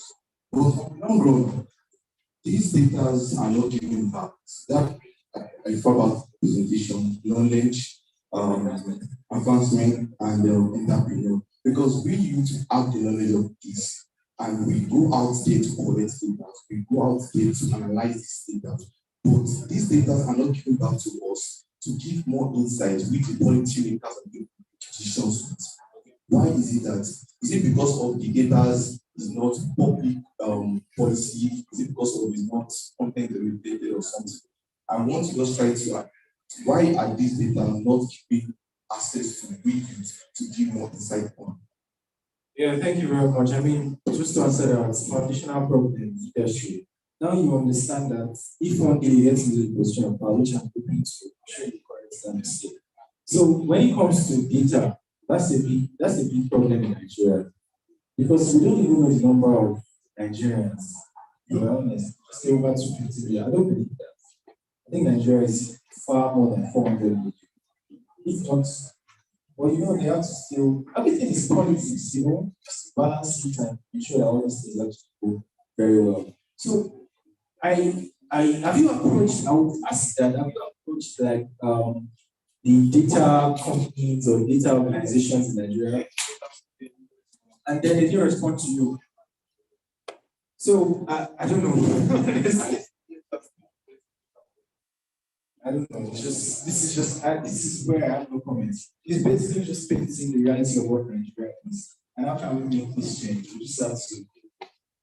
Hopefully, we listen to people's manifesto and elect the right leaders. I mean, I don't have any words to say. I don't even know what to tell you. Because anything I tell you right now is something you possibly done before. But all I was just saying is keep moving. Try to get international organizations that support what you do to keep moving beyond Nigeria. Because the moment you think beyond Nigeria, your dream can become bigger, you have a leverage to do more. And at the end of the day, you find you and go to those once they see that you're someone that has been able to deliver beyond the sphere of Nigeria. All the best. Last question. Thank you very much. Over the years, I've already made some certain bottlenecks when it comes to policy, which are economic bottleneck, social bottleneck, and cultural bottleneck. I want to now know the solution to this bottleneck, especially when it comes to policy drafting, policy adoption, implementation, enforcement, and evaluation. Thank you. Okay, please give it to me. Thank you, sir. Just standing on the existing principles. As a policy maker, may I say the major challenges we are facing in that area. Number one, until we Nigerians, we remove political will. Political will is the major crisis, major problem that is affecting all those items. There are some treaties, conventions written at the ECOWAS region, international regions, but in as much when it gets down to Nigeria here, or to ECOWAS member states like Nigeria, Burkina Faso, Cameroon, the Gambia, Coyec, and other, etc. The political will countries, it affects the implementations, the actions. So that's what I'm saying. Until we remove this self-interest that is affecting the Nigerian, that is the only way we can move forward in Nigeria. Thank you. And that's my submission, sir. All right, thank you very much. Just to wrap up, and just in addition to what you said, I think that at the end of the day, Nigeria is a very good country. There are over 350 ethnic groups. And so one major problem is the fact that there is lack of proper consultations with relevant stakeholders. Like a deliberate one, you have to consult when you want policies or when you want to formulate policies. So you just want to do something because you assume, you just gotta ourselves here and say, let's agree, let's make a policy for people of over 200 million. It won't work. What at the end of the day we need to do is, although people still always struggle that, oh no, I have this, you still always, in government, you still always have issues. At the end of the day, what you want to do is to be able to reduce the number of issues you have. So first thing first, proper exploitation. We have to consult properly. So we are not just making, okay, fuel subsidy now. That's where I have a problem with that. I don't know what to call it. It's more of a decrease, not a decrease. Just so just clear, no consultation, it's more of a decrease on policy. So what I'm saying is basic consultation. You have to ask stakeholders, okay, on behalf of the rich people that are earning more than so number, how do you think this will affect you? On behalf of some of us that you are earning minimum wage, how does this affect you? Yes, sir. Yes, on some of on as far as energy corporation, NEPA, public sectors, how does this affect you? How can we shape this to make sure that you respond to this carefully? Okay, you are just a farmer in a local government, Lagos. How does this affect you? When you have proper consultation like that, people will complain less. But unfortunately, this is not something we are ready for. And again, all of what we have said today, the fact remains that the foundational problem is there are two foundational problems. The first is the leadership style we have in Nigeria. One. Number two is exposure and knowledge. Exposure and knowledge. They tell some people in Nigeria today that there is a car that is owned by the election. They know it's a lie. It's not exposed. That's the way I see Nigeria. To just conclude, let me put it in perspective. So Nigeria, I'm a strong believer of Nigeria. I believe Nigeria is going to work. And to a great extent, represented Nigeria in several international conferences. This whole problem that we are having in Nigeria is not just the problem of what we are seeing in Nigeria. It's also a problem of external politics, because politics are divided into two, internal and external. Why a lot of people pay attention to the internal? They are doing us dead to the external. I was at a conference of parties last year in Egypt. I was there. I was at the Nigerian pavilion. Countries around the world have pavilions. I was at the Brazil negotiating, looking for investors to invest. I was at Chile. I was in Morocco. We were just looking to invest, having conversations such as this. What was happening in Nigerian pavilion? Should I tell you? The ministers and some of these other representatives of Nigeria, they were singing and dancing. Let me see, logo. And they were shaking their own price. I'm serious. Those are the people that are representing and supposed to decide the state of over 250 million Nigerians. Right? Did I elect them? I did. You and I did. So when you say, oh, the road is bad, fuel subsidy is an issue, also know that when they represent you poorly at the international space. And that's why they will continue to call you country global south or global north or rich or poor country. Nigeria is the poor country. Who is deciding all those things? World Bank, right? World Bank, who is the owner of World Bank?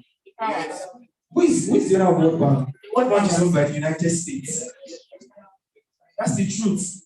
If you want to go to World Bank today, they say everyone is equal in international politics, right? If you want to go to Washington today, why do you need an American visa? Why do you need an American visa to go to the UN if it's an organization that represents equality? Because the UN is in the US. So for you to get to the UN, you need to go to the US first. So why? So I mean, this is just a thought to let you understand that whatever you're doing, make sure you see yourself as a project and let your value glow globally. Shine your light, like let them feel you from Venezuela. Let them know what you stand for. And then at the end of the day, that's the way Nigeria will chase you. Or while you're doing that, still support and continue doing what you can do. Yes. Please, I want to. Please, how do you quickly? Correct. Sorry. 30 seconds, please. 30 seconds. Sorry, please. My question is about, do we have any technology that will generate objects that each organization is carrying out? I do not know those involved, but yes. The guy was asking if you are given, maybe the chairman of energy or something, if you are given $50 trillion, how much emission will you be able to remove from the US? And the guy not so it shocked me myself that I have been asked such a question, and I claim to be a climate specialist. How so we now have an agency, a reliable one, unpoliticized one that can give us bankable data. Between the last 2 decades, we have done this. This is the legislation cover, and this is the rate of industrial and urbanization. So that's actually Sir, just some time. Wow. Thank you very much. That's a very good question. Of course, yes, there is a science and technology behind that. And then these are things that I know companies are doing. I know consistent energy because we work with them on the project and they help us calculate the emission. I have a friend who does that calculation as well. So all of those things, I think, from what besides but I know they say that the amount of the kVA of the generator that was used before you implemented the solar times the months times I can't remember. But yes, there is a formula and there's a science to that. And of course, you just have to reach out to the right people that will give you the proper guidance. Yeah. The stakeholders, so yes, we can always see that. Thank you very much, and I'm super happy to have left some results. Sorry, I'm not taking the question, George. Yeah, we have speakers that are waiting, and we are taking it to their time. We need to be conscious of that. We are really grateful for your engagement, and we hope that you can engage with us in these sessions. We are going to move on to the next session. So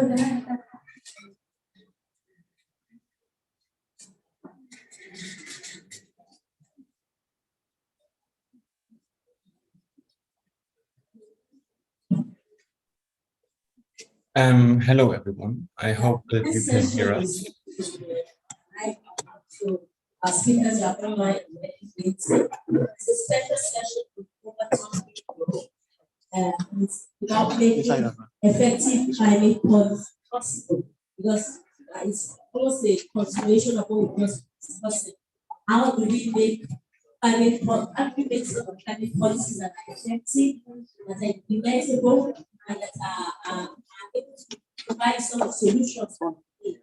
Our speakers are adding ICPS. Can we make them welcome?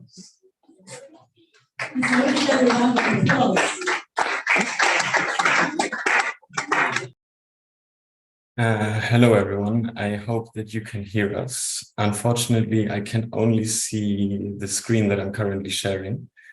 But I trust that you can hear me, since I don't hear the opposite, and therefore we are gonna start.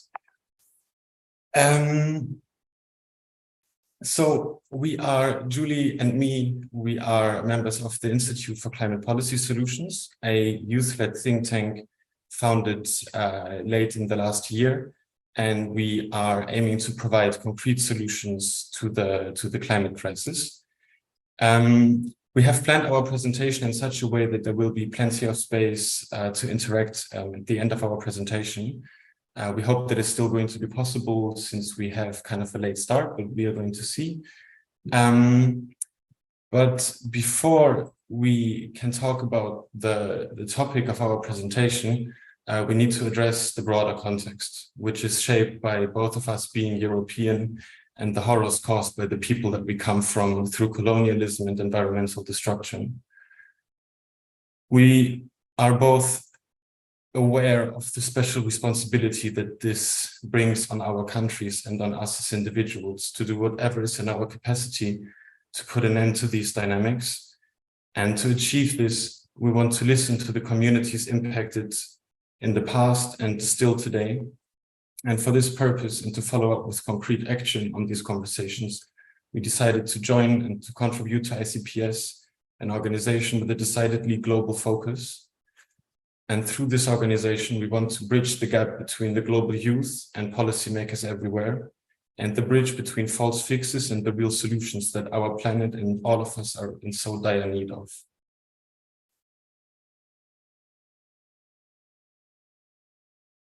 Hi, and thank you for that, Anna. My apologies, I can't share the video. It says that I need permission from the host. In the meantime, I will go on as we have this slide in front of us. So, launched at COP27 in Egypt, ICPS consists of 9 people from 6 different continents, and we keep growing. We are a global youth organization for everybody everywhere, aligned by a shared vision and mission to accelerate emission reductions and climate action through innovative thought leadership and capacity building. Accordingly, we empower youth to become shapers of climate policy solutions by facilitating a bridge of communication both internally between youth themselves to exchange best practices and collaborate, as well as externally between youth and policymakers to influence the policy cycle.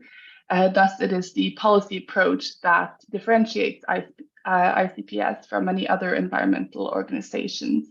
And as we evolve and grow, we aim to influence global, regional, and national policy. So how do we do this? In accordance with our vision and mission, we work project-oriented to scale capacity. And alongside the organizational development, which is a continuous process, our first project started back in January 2022 with the ICPS Climate Policy Competition. In this competition, we invited youth to submit their own climate policy briefs with solutions on how to contribute to bending the emissions curve. There were around 200 registrations, and we were happy to receive about 50 contributions from all over the world. Further, the briefs were received by senior experts, where 3 winners received a total of $1,000 as a starting amount to help make their proposals reality. We also offer help to initiate connections with relevant contacts of ours, as well as feedback on their briefs. We are happy to share that the winning briefs proposed a national adaptation plan for India, a plastic policy fund, and making military emissions transparent. And for more information about this, please check out our website and our socials to learn more and get inspired. So working to scale capacity as a premise for our mission, connections and outreach, our next upcoming project is the Climate Policy Shapers, which will launch this summer. And Alan is happy to introduce this project for you in a bit. Beyond this, we are determined to continue developing future projects to influence policymaking. It is indeed an ambitious vision, and we are luckily not the only organization on this mission, as we need to unite to transform the discourse in which we operate within. And we will in this presentation share our approach and humbly ask for feedback and input. As Julie mentioned, our next project are the Climate Policy Shapers, which we envision to be a network of individuals that collaborates worldwide to produce world-class contributions to the discussion around climate policy, to achieve thought leaderships for youth movements, and to advance effective solutions for the climate crisis. And the structure of this network we envision to be somewhat like this. So different working groups with different numbers of individuals working on all the aspects of climate policy. It is very important for us that throughout the entire process, the structure of this network always remains dynamic and is open to contributions from the people who work into it, and to be reshaped to new ideas and new circumstances. And as Julie mentioned, for everybody interested, the applications are going to open later this year, and we will provide links to our socials at the last slide of our presentation, where you will get all the information for the application process. The strategy behind our projects can be conceptualized through the policy cycle. With our current and past projects, we have aimed to influence the early stages of agenda setting and policy formulation. And with our future projects, we also aim to extend our reach to decision-making and implementation. And the reason why we want to cover essentially the whole policy cycle is that through our experience, we have learned that in every single stage of the process, climate policy is being watered down, and therefore all these problems together have to be addressed together through a coherent strategy in order to produce the climate policy that we are so desperately in need of. And therefore, today we want to speak to you about our broad analysis of what the problem with climate policy is and how the global youth can contribute to the solution. We have split this into two parts. First of all, we are going to present our problem analysis, and then we are going to follow up with two possible approaches, what we can do. So the challenge we're facing calls for bold leadership, public support, and a long-term commitment by wider society. Nevertheless, as we all know, the progress and pace remains dangerously slow. Why is that? To help us understand, we may look to the Overton window, which is a concept in political theory that describes the range of ideas and policies that are considered sensible, acceptable, and thus achievable by the general public in a given society at a particular time. On the contrary, you see outside the box are the ideas of the Overton window that may be perceived as naive or extreme, as has been the case for a long time with climate change. Thus, as the Overton window frames the political spectrum, it helps explain limits to political change, in both explaining how politicians often tailor their policy to align with the public opinion for short-term gain in face of short-term policy cycles to gain votes, as well as illustrates how the window restricts political action beyond. Thus, outdated worldviews prevail, and overcoming this barrier is essential to tip the scale. On the bright side, the Overton window is not fixed, and it can shift over time due to various factors, including changes in political opinion, social movements, and other political developments. While this reflects hope, it is evident that the pace of political change which is needed will not happen by itself. For years and years, the overnational global approach to addressing climate change has proven insufficient in enforcing effective climate policies. This also reflects the challenges at the national level, as illustrated by the Overton window. Therefore, the bottom-up approach is crucial to shift the discourse, the understanding of how we relate to the world, to create a space enabling both individuals and politicians to enact effective climate policy to lay the ground for such a transition. And with that, we turn to the specific approaches that we have in mind and that we want to propose. And first of all, we see two levers how to move the Overton window in general. And that is, first of all, to not move the window itself, but to move the policies that we can propose into the window to make the policies more attractive. And the second lever would be to change public perception, which means to shift the window towards the policies that we already have. And we propose to make use of both of these levers through two distinct approaches, one of which is short-term, the other one is long-term, in order to bring policies for 1.5 degrees and the Overton window in line with each other. And the first approach here is to scale up ongoing action by those actors in a society or in a community which are already active and which have recognized the problem. And then these actors should connect with each other, collaborate and exchange in order to scale up the impact of their ongoing projects and initiatives, in order to make them reach a bigger scale and have more impact. We think an interesting idea in this regard is also to scale up such action internationally. For example, I am active in a German lobby group for climate policy, where we lobby German parliamentarians. However, nobody says that we have to restrict ourselves here to our national borders, and maybe it's interesting to consider lobbying other governments.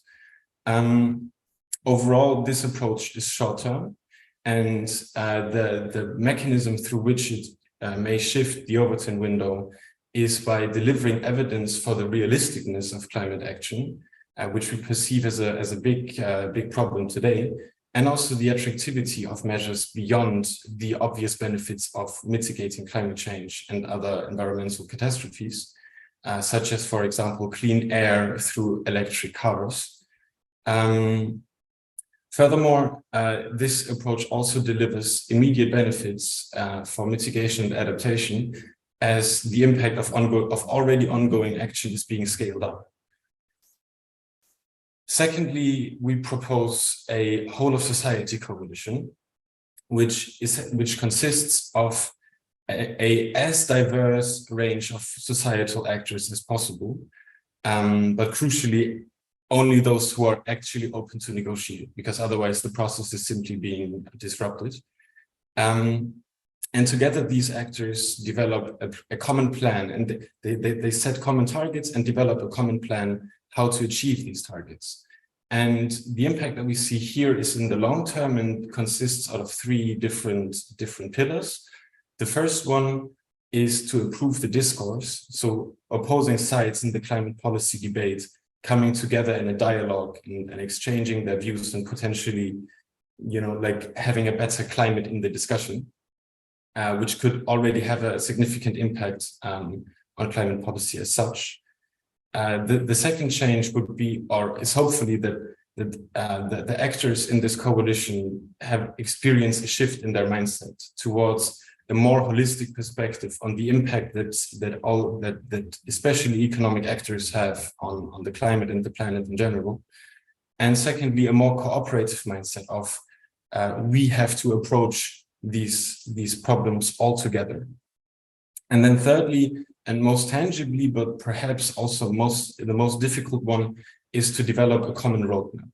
And this roadmap would have two distinct effects. The first one would be that the actors in the coalition implement it in their organizations. But the second one would be to use this roadmap as lobbying for governments and actors outside of the coalition.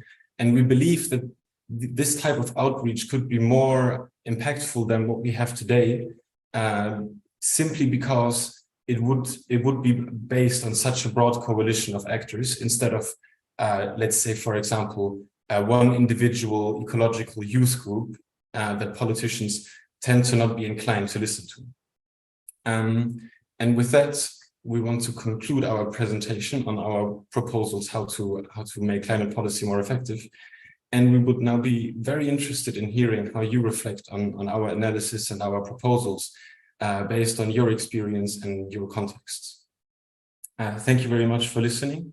And thank you very much to SDSN for this amazing opportunity to speak at this conference.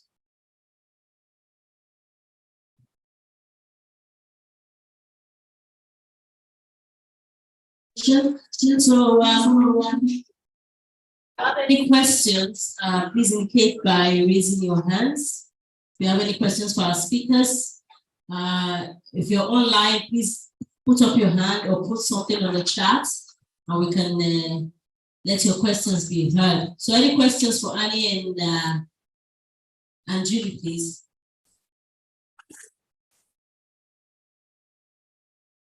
Shall we? Any questions online? Okay, hold on.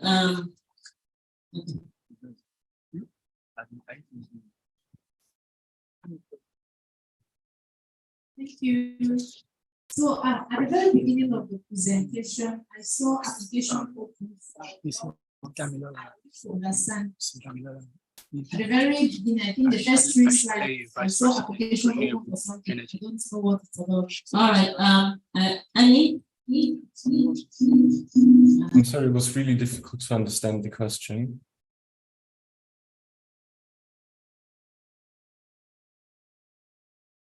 It's the connection, not the question itself. So if you could please repeat it or write it in the chat. Our apologies for the difficulties from our side.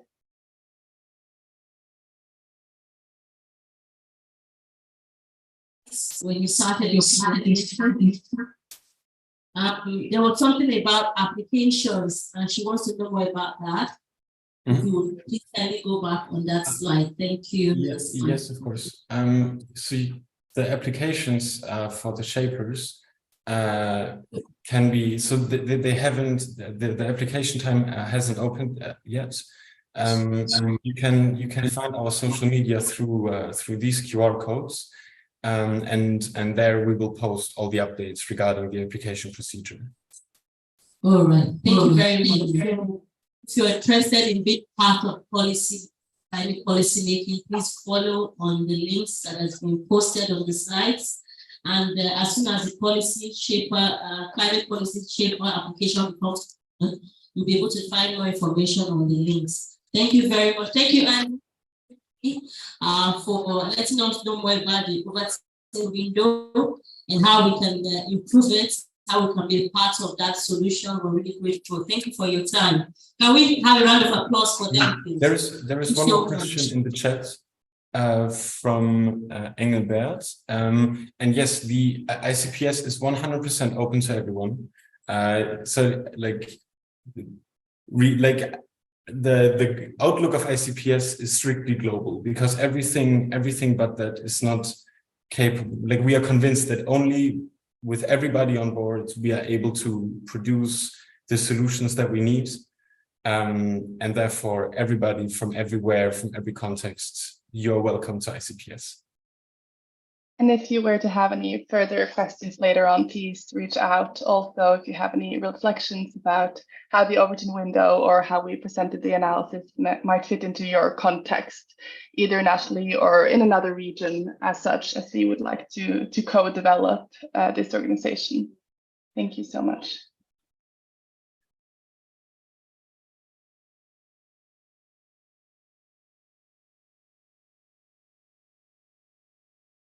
About how to calculate emission factors and how to calculate carbon and emissions and carbon content. So the way to do it is there's actually what we call emission factor, carbon emission factor, and different countries have that emission factors. So Nigeria has its own emission factor, and it's sometimes rated per capita or it's rated per kilowatt hour. So you can actually calculate the energy that solution is going to be providing, and then you use that energy to multiply the emission factor, and then you can actually know the CO2 you are offsetting. We call it like a CO2 offset. So you know what you are offsetting or the CO2 that you are actually avoiding. Then there's even how to actually also attribute it to the number of trees that have been planted. So you can also attribute it to that number of trees that have been planted, the number of cars that you have taken off the road. So by just knowing the emission factors of the cars and then making it equivalent to your own calculation, you can actually do a lot of calculations or a lot of presentations towards that. And of course, that is very, very important because we are in a climate change conference, and the world's face action on climate change. So whatever is reducing CO2 and emissions is part of what we should be reporting whenever we are pitching or whenever we are looking for investors or whenever you are just talking about your ideas, able to actually get to attribute it to the number of emissions you are avoiding. Okay, so to speak about the future of green economy in Nigeria, the transmission now pathways to 2030 agenda. So what is even the 2030 agenda? Do we know? Do we know what the 2030 agenda of the government is? We don't know. Okay, so I'm in renewable energy space, and I know a little bit about what the agenda is for the renewable energy space. So for the renewable energy space, the government actually says that by 2030, they want to be able to generate 30 gigawatts of energy, and out of that 30 gigawatts, they want about 30% of it to be renewable energy. What about 30% of it to be renewable energy? But what are we generating right now? Right now, we are generating about 12.5 gigawatts, but our distribution is about 4 gigawatts.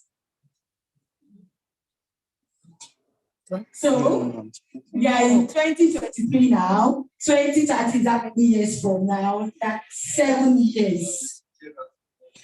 6 years and 6 months. Imagine. 6 years and 6 months. But I would say it's nothing, it's not impossible. It's possible. But we just need to have the right people there. I don't know if we have the right people on it. We are supposed to have the right people on top, and then we're supposed to take the right actions. The right action, the right policies, everything right.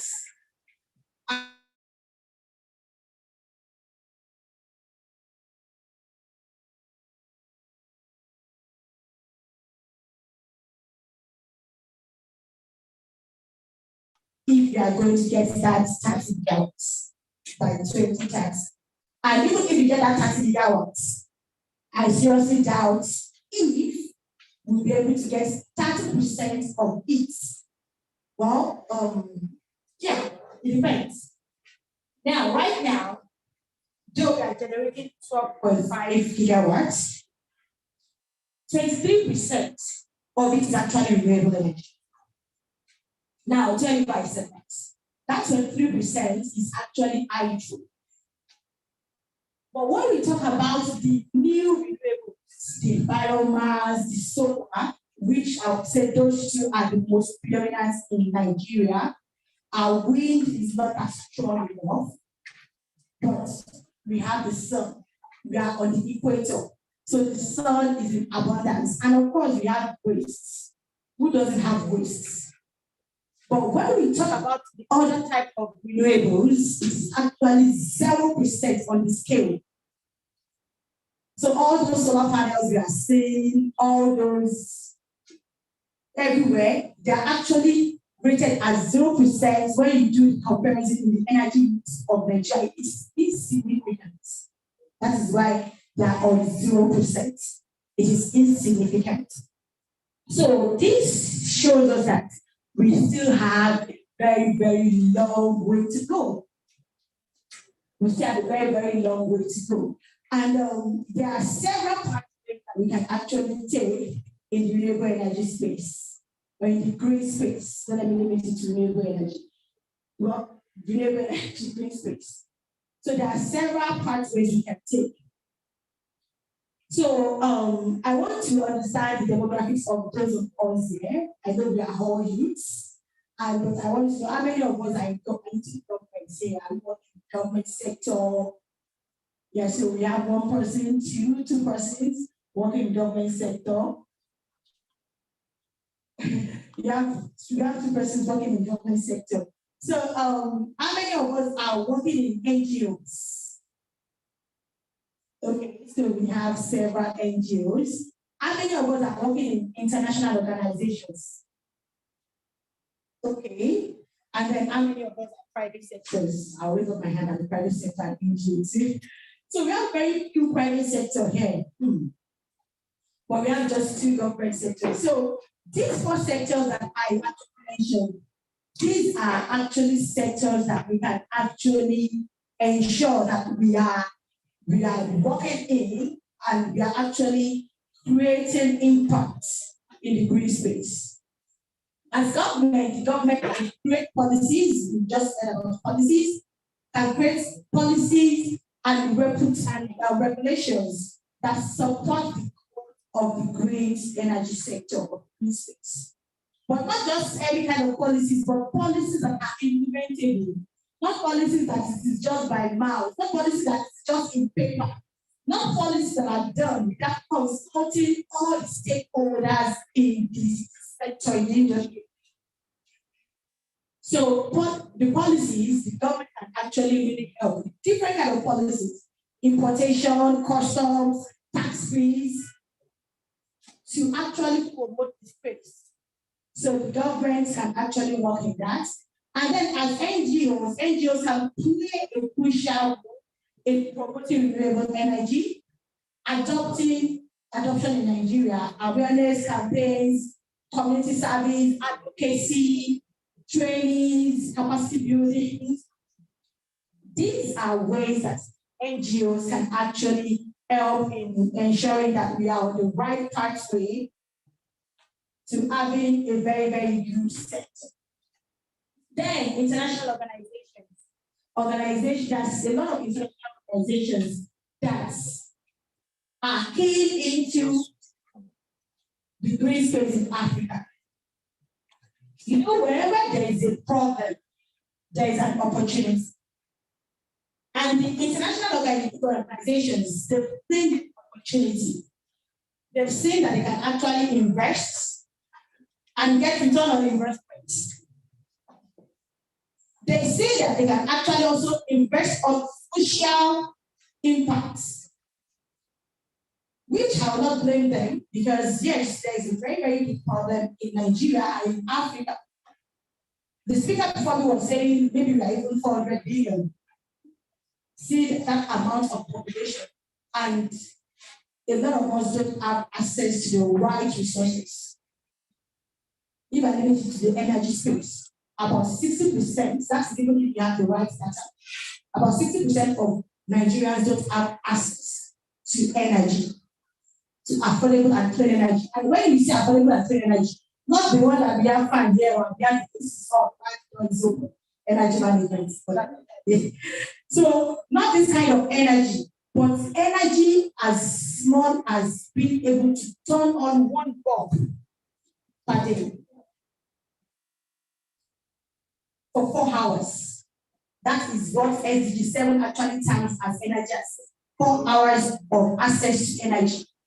About 60% of Nigerians don't actually have that. And of them are actually living in the rural areas. I've been in some of those locations before, where they are living in like very, very energy poverty situation.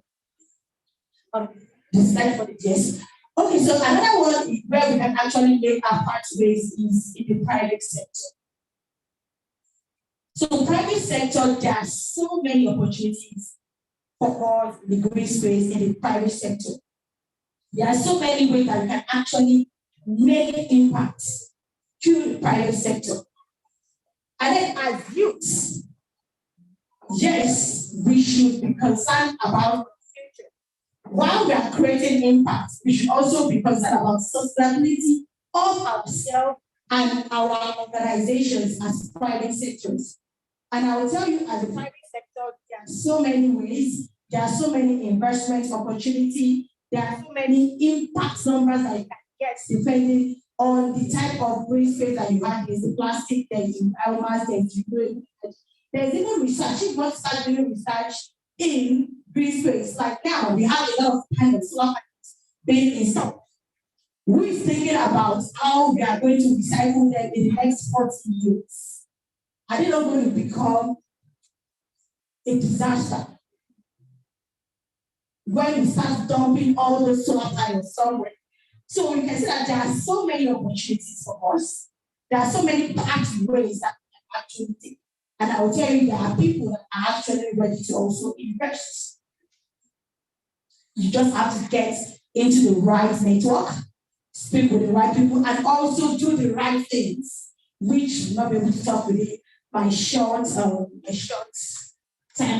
speaking with us today. So next slide, please. So renewable energy or green energy presents numerous opportunities for various stakeholders in Nigeria and also in Africa. There are so many opportunities for us. And these opportunities, another thing is that are we aware of them? Are you aware if you are in the plastic sector? Are you aware of where to look for to actually help your startup, if you have a startup, or to actually help your company look into the growth stage if you have gone beyond startup? Do you have those resources? I will tell you that all those resources are online. But then there are some that are not online also. There are some that you have to get to the right network, through the right people, or the right people mentioning your name in the right books. Who is the sponsor? You can ask sponsor that you don't know that you have a sponsor because that person is mentioning your name because you are not even there. You don't even know the person mentioning your name. So these are some opportunities that we can tap into. Do you know that as if we have a renewable energy company, there is billions of US dollars that you can actually tap into with the Rural Electrification Agency of Nigeria. Billions. Then there is also the SD4. They have so many facilities. There is also the carbon selling markets that can be tapped into, ACMR. was recently launched, where you can actually put your green carbon offsetting project in, and then you can be in catalog and people can call you and then start paying you for what you're doing. I have a friend that she's selling cook stoves. And that cook stove she got on LinkedIn. On LinkedIn, somebody reached out to her, and the person is paying for her to produce cook stoves. And she asked to just sell the cook stove for 500 naira or nothing to people. And then the person is getting carbon payments. Carbon payments. So these are pathways and opportunities that are available in the green space for us. So I have to go, so I'm going to limit myself to this so that we can have maybe 1 or 2 questions from you, and I'm happy to be able to speak with us today. Thank you. Thank you very much.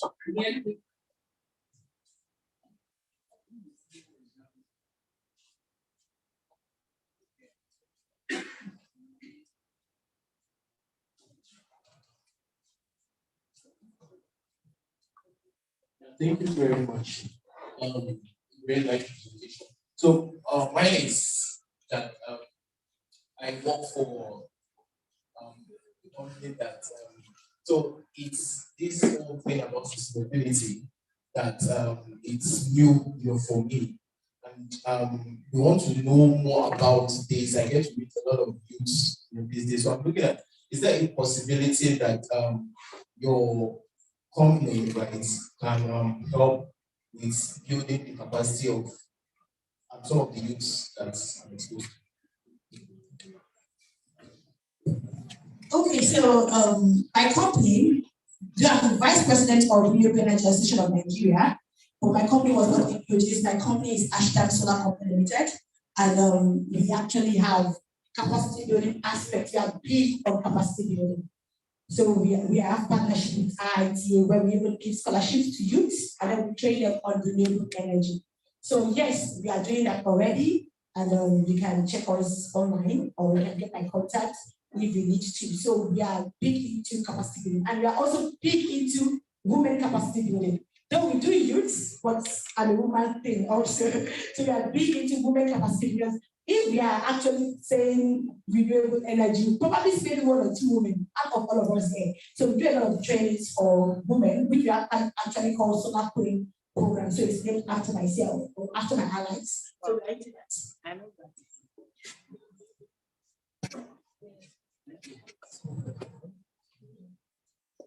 2 more questions, please. Thank you, presenters, for that wonderful presentations. You have made justice to your presentations, and the presentations was very educative, motivational, inspirational. Thank you so much for that. Ma, without me wasting much of your time, please, you made mention of the grants. How can we be a beneficiary to those grants? Then what are the procedures for in order for us to get acquainted with that, in order for us to be a beneficiary to that grants? Thank you so much. So there are so many grants available, so many grants available, especially if you are less than 35 years old. If you are more than 35 years old, I don't know why what's going on with us now anymore. But if you are less than 35, there are actually a lot of opportunities for you right now. Opportunities that when I say I'm like, assuming this opportunity was there when I started this, would be better. Or even assuming we have mentorship that a lot of people are having access to right now. So how you can access them, as I said, you have to be in the right network, and a lot of information are actually online. But then, apart from getting access to those information, how ready are you to actually get those grants? How ready are you to get those grants? So for you to be ready, there are a lot of processes that you have to go through. Your mindset is there, and also, are you applying as an individual or as a company? Now, if you are applying as an individual, what's your profile?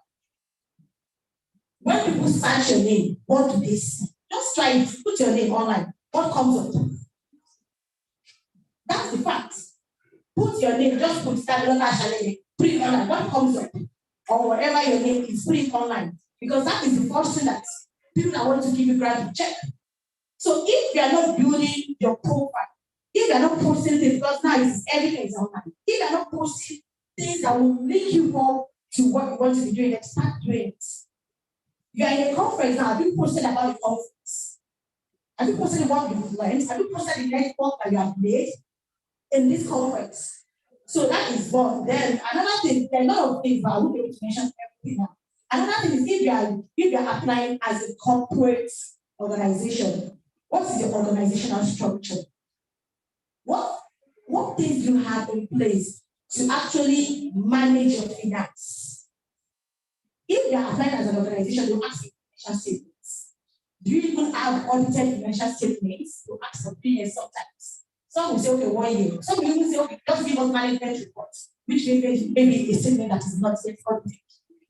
So do you have that? Your taxes, do you have your tax clearance? This is a mistake that myself made for several years, that my organization had to pay a lot of money for us to be able to clear those things. So if you are just starting up, I would say, please don't leave your tax clearance. Start getting it now, because if you don't, it will be piling up. Then there are some other tax clearance. If you are applying as a corporate organization, that's depending on the brand that you want to get. If it is like international organizations brands, they might not ask for it. But if it is like global brands like Royal Education Agency of Nigeria, they will ask for your ITF. They will ask for your ITF. They will ask for your pension scheme. So there are so many things that you actually have to put in place if you are applying as a corporate. But don't let it scare you. Because yes, international organizations are here also. I'm not asking for all those things. Like there's USATF. What you just need to give them is your financial statement and your tax clearance. They will see your tax clearance if you are applying as an organization. But if you are applying as an individual, they will not ask for those things. But then they want to also check your profile, the authenticity of what you're doing. Then also the ideas we have. You know that we can actually start implementing them without funds. We can actually start from our friends. We can start with our family. We can start at a very, very small scale, because there are times that we actually need proof of concepts before somebody will give you grants. They need proof. So you can start at a very, very small scale. So one more question, please.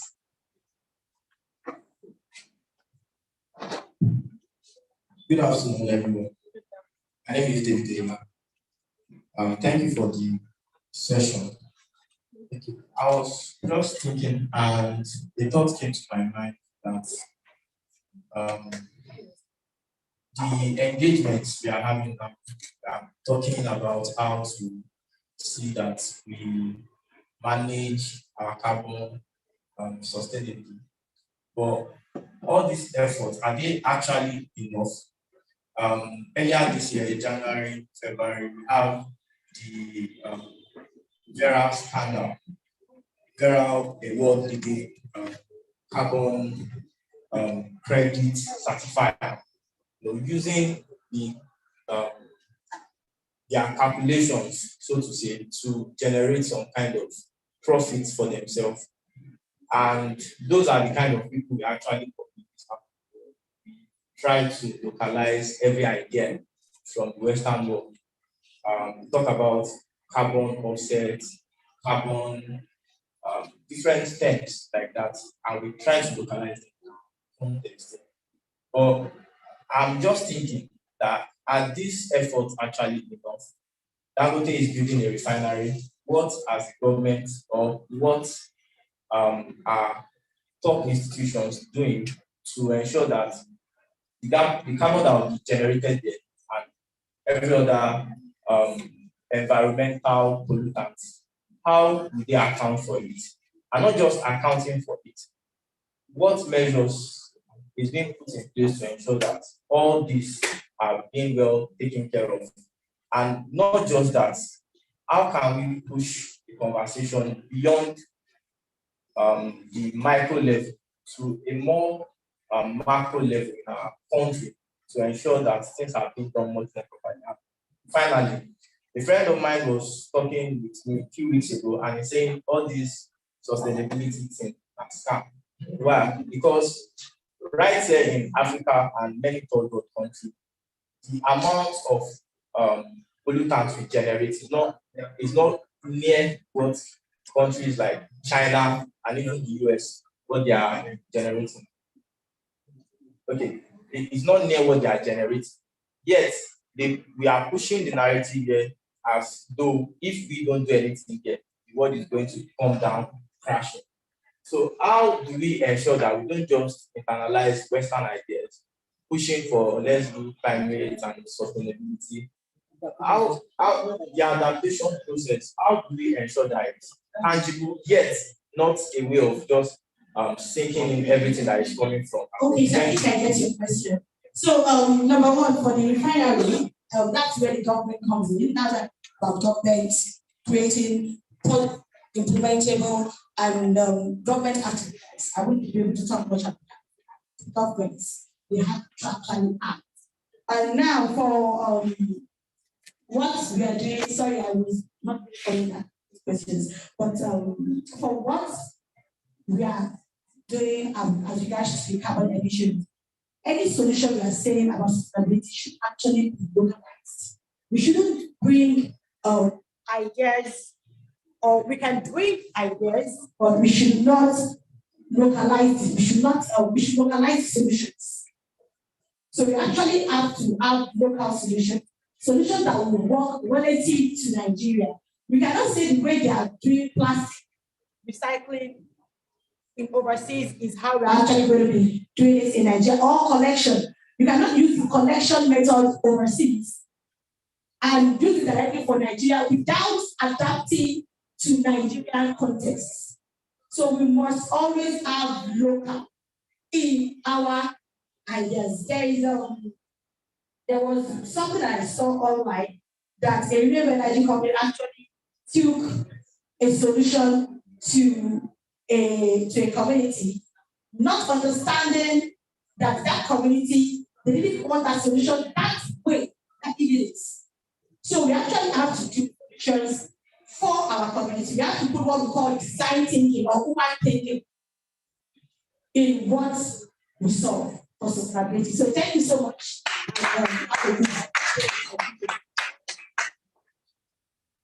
Thank you so much, the Solar Queen. We appreciate you. Please a round of applause for her. Thank you. Okay. So we're going to be moving on quickly because we're really out of time, and we're going to be moving straight to our next speaker. I'm just going to give us information about that topic. Please. Now we're moving to the technical presentations, and our topic is on sustainable solutions for climate change, mitigation, and adaptation. Our speaker is going to be Adeshola Adegeyi. She's the founder of Green with Green. In a minute, ma'am, if you would please stand up, and the round of applause for you. Okay. We're going to be bringing our profile.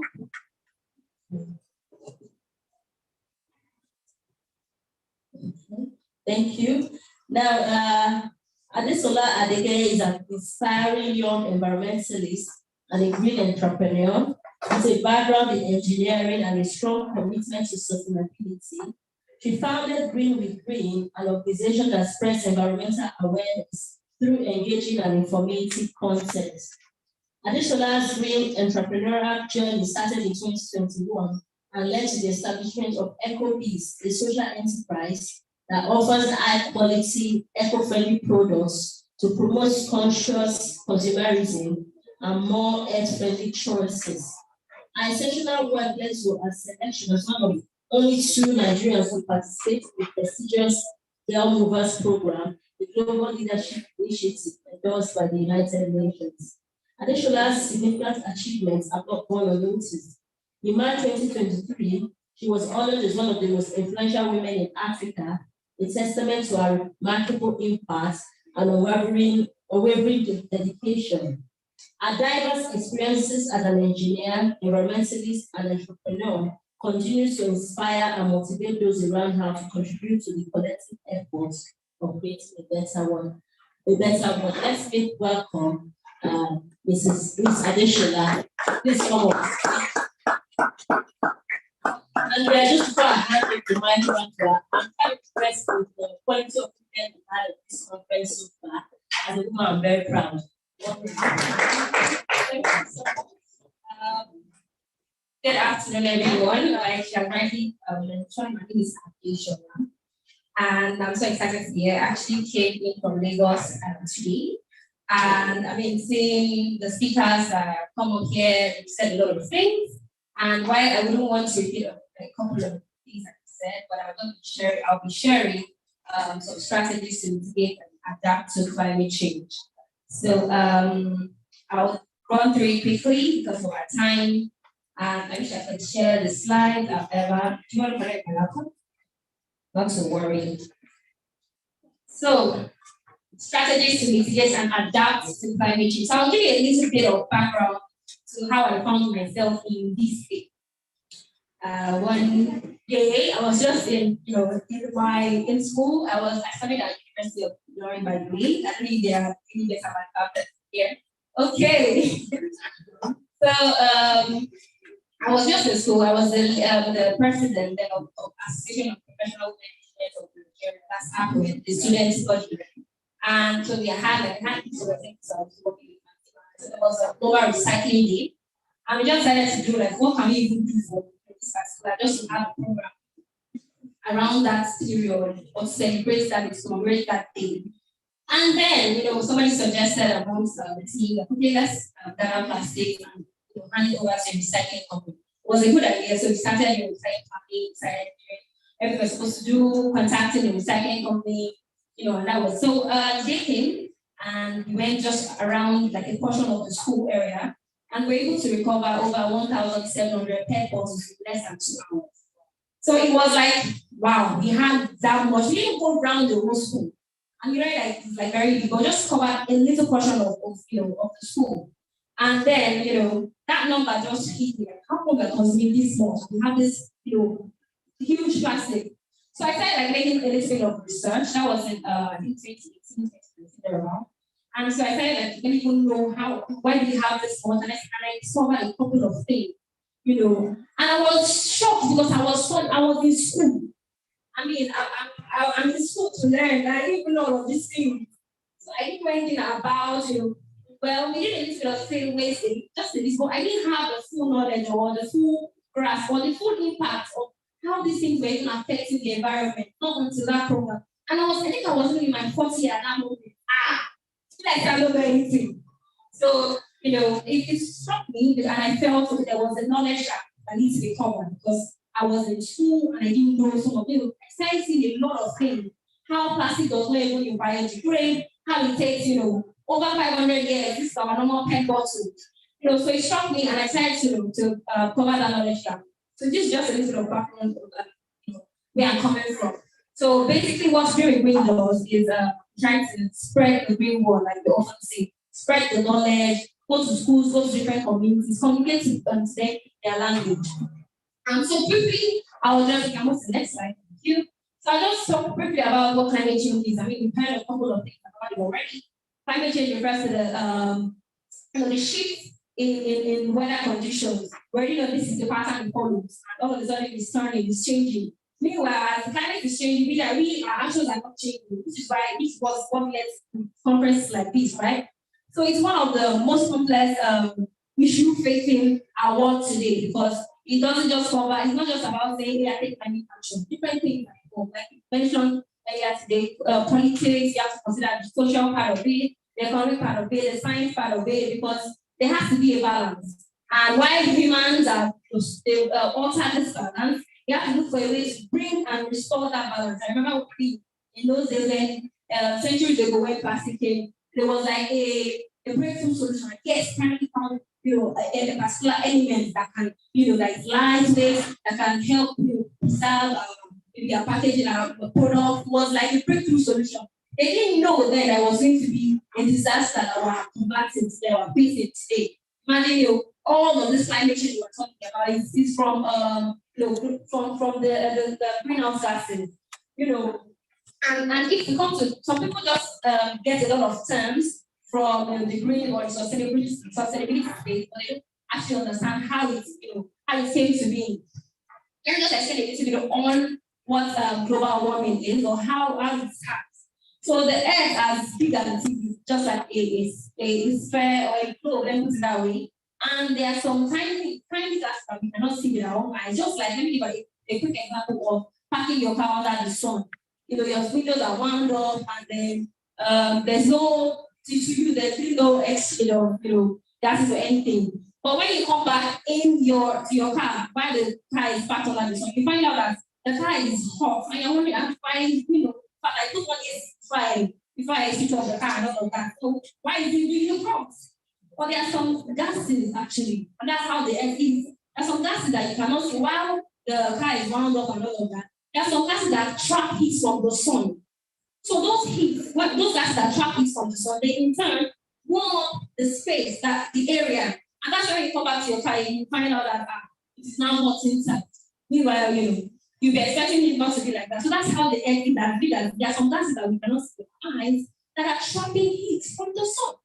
So those gases that trap heat from the sun, they now warm up around. That's global. That's why we have global warming. And where did this global warming come from? Where did these gases come from the sun? So the gases come from landfills, come from burning fossil fuel, come from human activity. So now we the water and now we the warm up. You see ourselves planning and we need 10 ACs in maybe a small because of global warming. And this global warming, they are as a result of our actions. So we have this knowledge, this how it's come, how it came about. We have it in mind, we also know how to tackle it. So if imagine maybe you enter your room and then you find maybe a flaw in your house, maybe as a result of not closing your tap or something, you will not just start mopping and mopping everywhere. You first tackle the source. You go back to the source. Go back to the source, close the tap, and then you can now start mopping. What we do most of the time is just to tackle from the end. We don't tackle the source, which is why we are having more problems every day. The effect of climate change, there are droughts, the glaciers are melting, there's increased temperature, which has affected a lot. That increased temperature alone is one that is affecting almost everything. Our farming, we don't even know when there's rainy season, when it's rainy season, when it's dry season, almost everything has scattered where we used to. Even the farmers, they have their way of planning, for their farming and all, but it has altered everything, it has distorted everything. And that's why we need to have a rethink.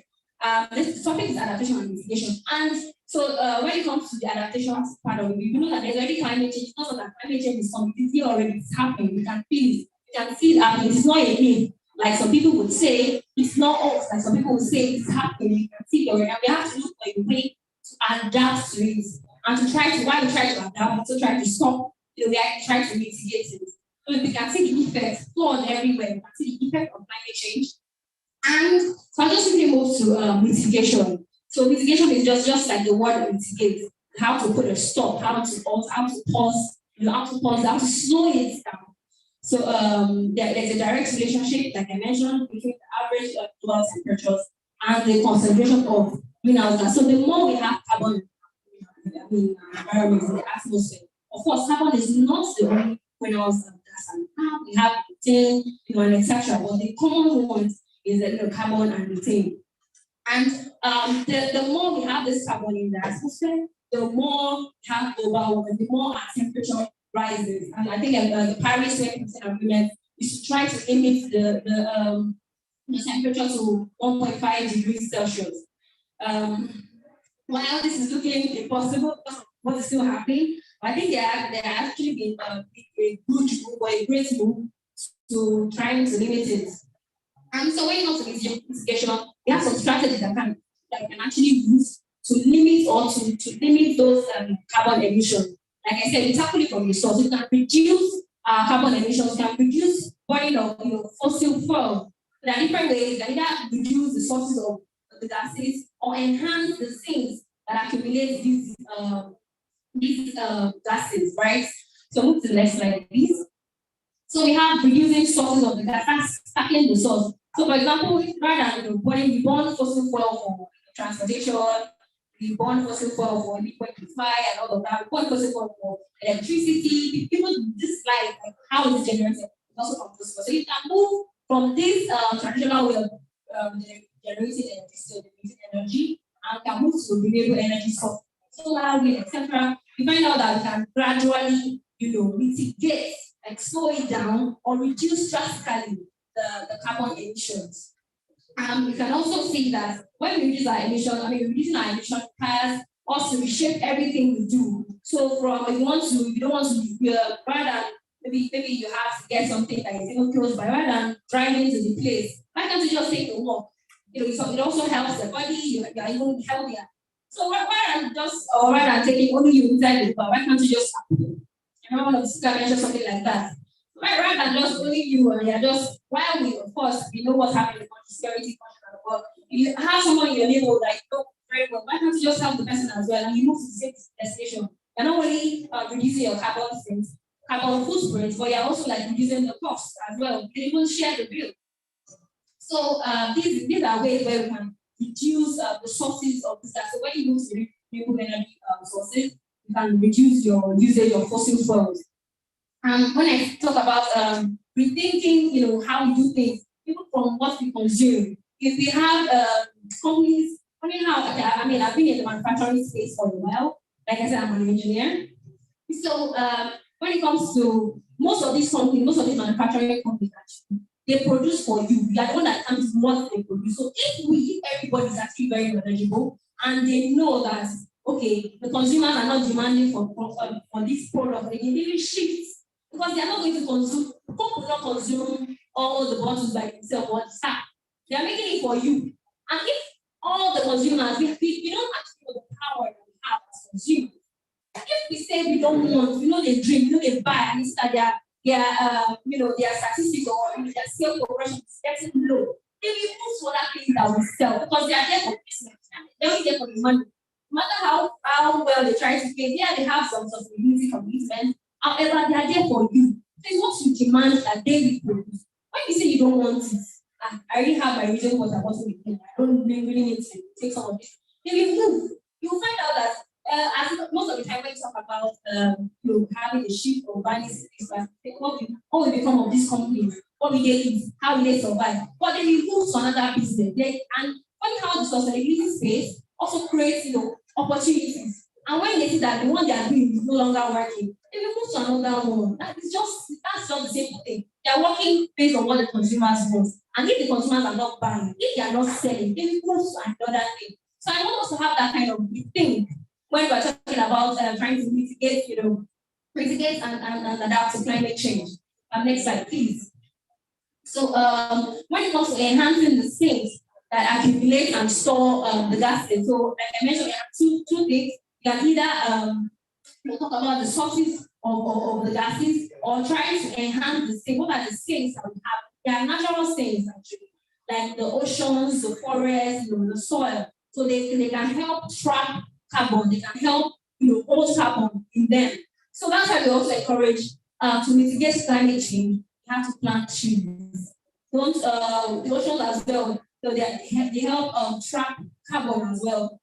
I think there's also a statistic that says that 20 or so, and there will be carbon all over the ocean or something like that. So if you don't start now, meanwhile, carbon in itself actually stays in the atmosphere for about 300 to 1,000 years. If we don't start now, so even if we stop producing carbon, like the ones in the sky, the ones around us, they will still be there for so long. So that's why we need to, I don't know why people don't understand that urgency. That's why we need to start now. Imagine what is it, we are not going out, we're not well, we're not, if we stop it today, this minute, the impact of the ones that have been in the sky is going to last for decades, for generations to come. And that's why we need to start now. Like we need all this almost like completely. We need to understand the urgency of this of the effect of climate change. So like I was talking about enhancing the sinks, planting, I think the mature tree actually has the capacity to hold I think about 40 pounds of carbon. So if you plant like a mature tree averagely, according to the United States Department of Agriculture, So in 1 year, yeah, a mature tree can absorb about 48 pounds of carbon. And what is 48 pounds of carbon in my say about 15 liters of like our normal diesel and the likes. So we need to be encouraged to plant trees, and also the soil actually has another component of that helps trap carbon. That also how we can enhance. So rather felling trees, because when you fall trees down and you put them down and you burn them, the carbon like as trapped gets released back, in the atmosphere. So we should try as much as possible to avoid felling of trees. When you fall trees down, you plant, keep planting. Next slide, please. So yeah, when it comes to adaptation, I'll just touch briefly on this because of time. Climate change adaptation is a process of adjusting to the current or expected effect of climate change. We know it's here, climate change, we are experiencing it. So we're not trying to adapt, or we're trying to have a lifestyle change towards adapting to climate change. And some adaptation mechanisms are resilient infrastructure, the way we build our houses. How we, they're small. We have some weather, changes, hurricanes and stuff like that. So you have to you have to put all of this in account when you are building, when you are doing a whole lot of things, when you are as farmers, when you are farming, practice sustainable agriculture, there's crop rotation, there's agroforestry, using rather than using harmful chemicals, harmful fertilizers, use natural ones, there's crop rotation, there's sustainable farming. I know some farmers that use solar to power their farmlands. A couple of other things. So we can start practicing sustainable agriculture, ecosystem conservation and restoration, plant trees, engage and support initiatives as well that has these solutions. So we have to have that mindset shift. We have to rethink. In summary, I've spoken about climate change mitigation and I've also spoken about adaptation. So next slide. So in conclusion, there's an urgent need to start acting out these solutions. We're not just about talking and talking.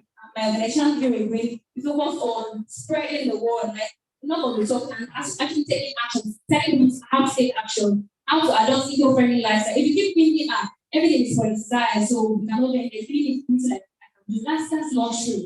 That's not true. In our areas, you can find sometimes drainages clogged with plastic. Whatever you can do, just so that even if it's your own efforts, not like it's one out of, even if you have like 1,001, but if your own is that's out of that -1. So we should have that mindset and not have that mindset of is there doing nothing I can do? Policies everywhere.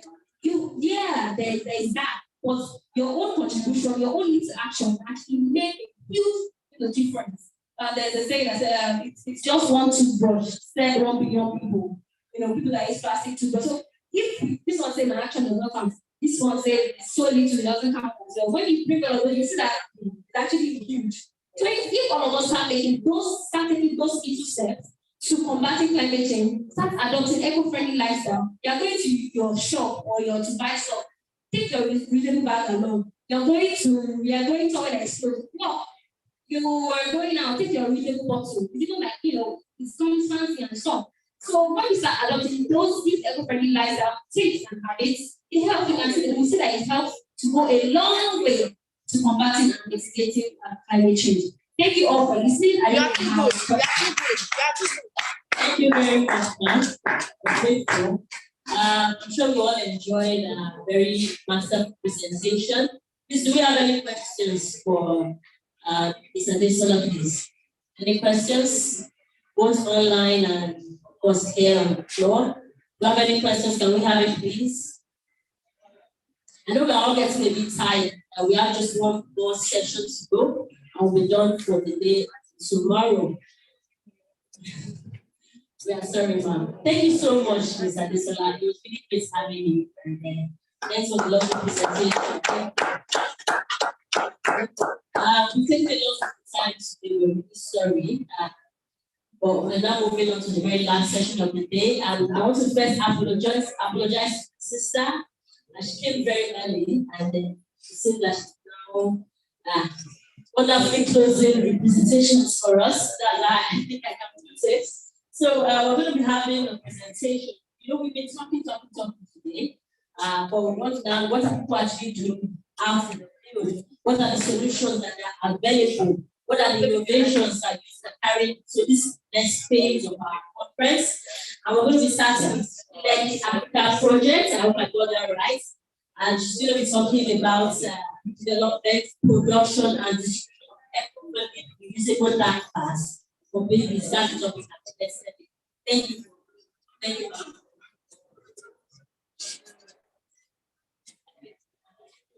Good afternoon, great Nigeria youth. Good afternoon, my fellow environmentalists across the globe. Are we sleeping? No. Are we tired? No. Okay, I'm glad you're tired. And I don't want to bother us with the question of why we are here today. And of course, I know we are here because of the environmental challenges facing our nation. And on this note too, the global leaders are not sleeping just to make sure that we don't begin a rotting planet Earth to the coming generation. And that is why we do as a planet initiative, we are not just advocating, we are not just raising awareness, we are taking action where it is necessary. I just wish sometimes that our forefathers have lived sustainably. Probably the environmental challenges we are having today wouldn't be having it. Perhaps if they have lived sustainably and innovate and took initiative in the right order, innovate sustainable products. You know, like someone rightly said the other time that the plastics we are having today was the solution some time ago, but it is now a disaster. How are we going to continue to live now without constituting or creating further disaster for our unborn children? That is why we are so initiative. We are launching a project and it is called Lady Africa Project. Lady Africa Project. What is Lady Africa Project all about? Look at something. Do you know that the disposable diapers in Nigeria alone we use over 3.6 billion eggs in landfill or sewers or coastal area or even in the landfill per annum. Now I leave you to estimate the number of used diapers that enter the landfill across the globe or end even in the ocean or at the beaches. Now, what is the solution? Do we continue the way we are living now and expect sustainability? Hello, are we together? Are we together? That is why we are so planning to change. We are creating a sustainable alternative, and that is in reusable, eco-friendly diaper. And by the concept of reusability, you can use it for more than 6 months, and it will still be intact under good management condition. And it's fine, it's absorbs. Yes, it's compact. You can see it there. We have developed it. We have modeled it. We have sampled it in nursing mothers' homes. Right now, we have even started the distribution. And of course, we have registered the product. Clap for us now. It is not enough for you to think every day without doing something. Of course, we need to think global and act local. All planet initiative is taking the initiative to act local, to act local to make sure that we don't degrade this environment beyond where it is now. And like Barack Obama rightly said, that we are the first generation to feel the impact of climate change, and we are the last generation to provide solutions to it. You know the meaning? Just let's keep on. Please, next slide. Yes, this is the product. It can be used for 6 months or more under good working condition. It's absorbed and it is even economically cheap. Yes, we are going to nothing more than to validate the product. Please, next slide. Yes, you can see the competitive landscape with other products and the existing solution and the post solution. Please, next slide. Yes, where have we come or how far have we come with the project? We have carried out a market research and sustainability research of the product. We realized that it's nothing more than are innately threatening it. You know, when we went to nothing more than home to validate the products, you know what they kept shouting? They were like, don't come and tell us story. You know what you are facing. I've been there. Do we have any nothing more than in the house? Thank you. How do you feel the last time you realized that you have just one left? It's never funny. It's never funny. This is expensive.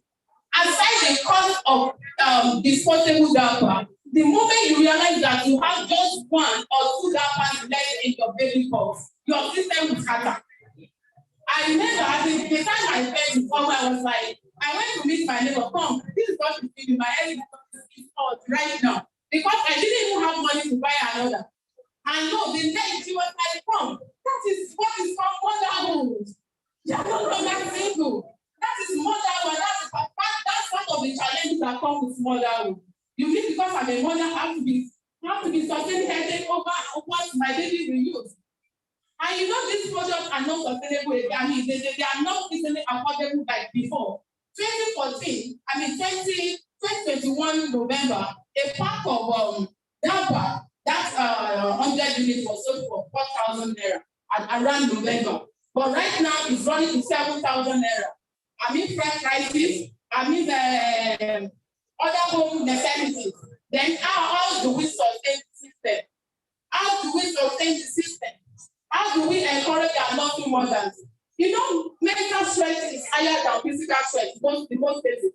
Because you could be completely down. You don't know what to when you're busy, you won't be right. Someone that is not talking to you will feel like talking is like as fast as the when you him or her. It becomes you are mentally down. So, in our solution, we have considered mental stress of nursing mothers, and we realize that there is a need to relieve them. There is a need to relieve the environment, and the little income we have, we can spend it on sustainable products. We can sustain our income and live good. Someone was telling me days ago when I was introducing the product sexy, that was part of my fighting fight right there. You know, the moment I'm going out and she said, I don't have this, I don't have this. But I could have given to my baby from my child, guys in the house, you know that, Abby. Don't worry, the solution is there. When we have sustain, I mean, reduce everyone at home. You can always say, my God, please let me born with the reason one we have at home. Tomorrow is a good day. Are we together? So, and how do we need all of us here? It is not a project of Whole Planet Initiative alone. It is a global project. We need to rid our environment of waste. You know, waste contributes largely to environmental pollution, to climate change we are talking about. And to do this, we need to reduce the effect of waste we generate. Circular economy is key to sustain our environment and to begin a safer planet in the coming generation. Now you can partner with us. You can partner with us to make these products available at discounted prices or even free of charge to nursing mothers home. Are we there? Are we there? Who is partnering with us there? Who is allocating the project better? Who is taking us to places? Please, let's do this work together. And you know we have good, formidable team for the project. We have accountants, we have environmental consultants, plant designer, we have CEO ourselves, and we have business strategists among us. You can see the part of us. Our door is open to receive you. Thank you very much. That is a wonderful pitch. Thank you so much, Lady eco-friendly baby diapers. I mean, I don't have my phone with me, but yes, as a mother with children, Someone that is not enough for me to show them a soft copy that they want to see this. Yeah, these are products. You know something? You know, we have always talked about unsustainable product packaging, and that is the quality. Yes, we are making total eco-friendly products available. Total eco-friendly products available. Look at it. Wow. Beautiful. Made in Nigeria, not China, please. Made in Nigeria. We are taking Nigeria from Nigeria to the world. From Nigeria to the world. Thank you so much. So, you're all partner. We have a lot of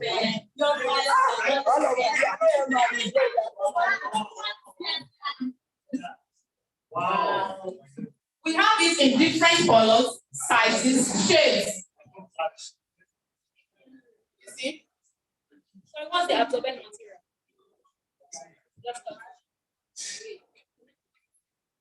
And you know what? It is detachable. Just that this is not a complete product. It is detachable so that it will get dry easily. And you know what? Just where you used to iron your pants for some of us anyway. You can also iron this for your baby, please. Yes. So you don't have to develop early because your baby doesn't have the data to use for the next outing. We have options for you at Hope Planet Initiative Nigeria. Thank you. So I think we can take questions now. I think the indicated question will just start with you. You can only say how many questions. Okay, before we take the questions, we are now in the told us earlier that we start the session, but we are teaching our products, and we have some people online as well. We want to know if you are online and you're ready to do your presentation program, it's by raising your hand on the platform and we'll get across to you. So back to the questions. We'll start.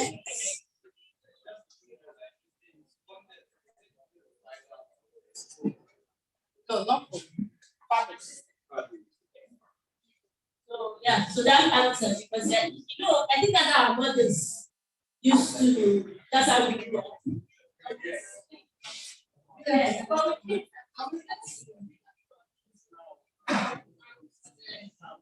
Make empires. Please come again. Okay.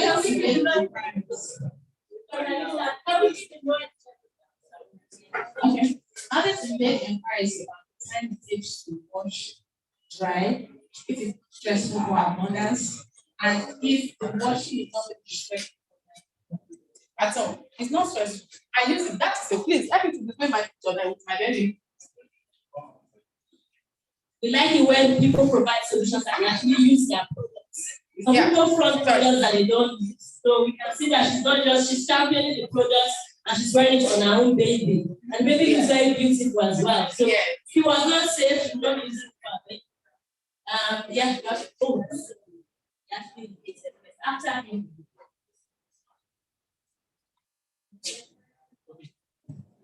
It's on.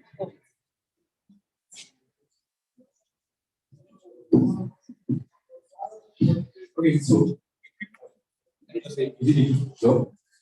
So it's very important. What are some questions? These are business questions. I will let me take that. So 2, are you an NGO? Are you an NGO or it's really a business? Enterprise, you want to make money. No, let me answer. Social enterprise makes money. Yes, I do. So, do you want to toll the area of the money and enterprise? So, if it's that way, already that business plan already, we have the products now. We have the business plan and we have the products. So, have you started pushing to the market? Not the market yet. So, have you gotten up that? No, I'm not.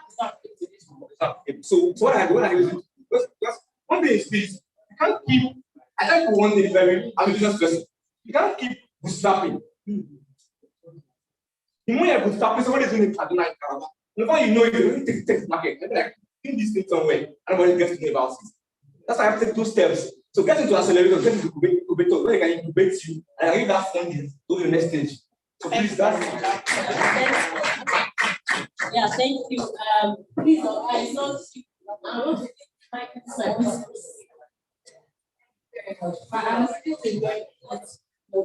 He's thinking like my parents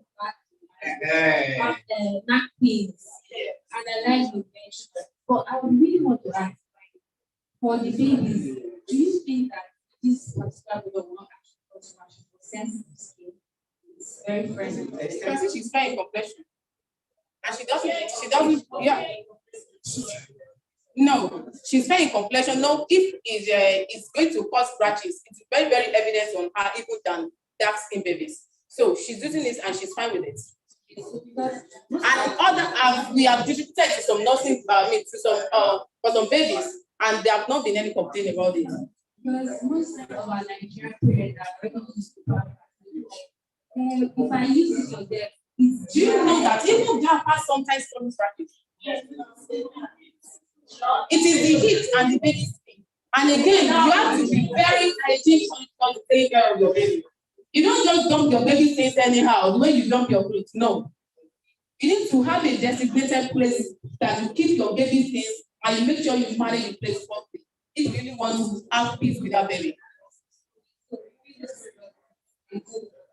Yes. Thank you. Thank you. I think getting more questions. But since it's very important. Thank you. But all this confusion, bear in mind that we are not talking about a 100% solution. I remember one of the presenters spoke of that. It's not a 100% solution. We as environmentalists, we should cut down on the problem. I think that's what she's bringing up. To reduce, let's take the example of the reusable sanitary pads. It's an innovation I think in Nigeria and it's working in Cameroon. Do we know that this reusable pads is still causing STDs and STIs for young girls who don't know how to wash it well? But it has helped people who are internally displaced from crisis period who have to buy or every that you and I buy because we have the money. So it has reduced the problem. Now health experts are trying to manage contractions that these younger ones have. So it has reduced the mental problem as well as it's causing a health issue and still managed. So it's not a 100% solution.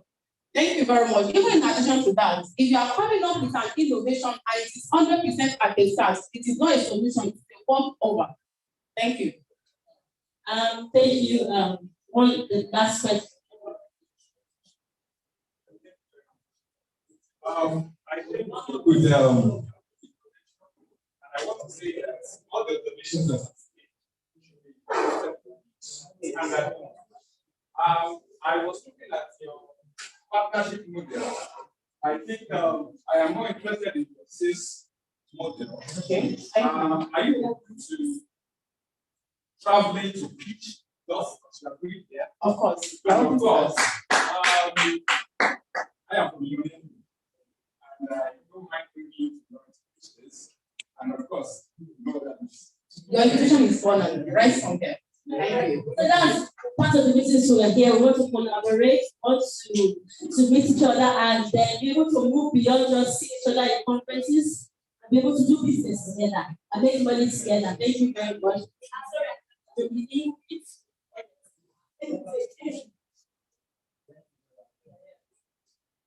Thank you so much, our presenter. I just want that this your presentation was so awesome. And I have an NGO, like I said earlier, we met times down number in the outside, so we remember. But with this one I've seen, next time whenever we meet, we understand about the time to have a lengthy discussion. But now, he said, see this already. I will table this to my CEO, which I believe we have collaboration. Thank you. We are open to collaboration. So, organization is so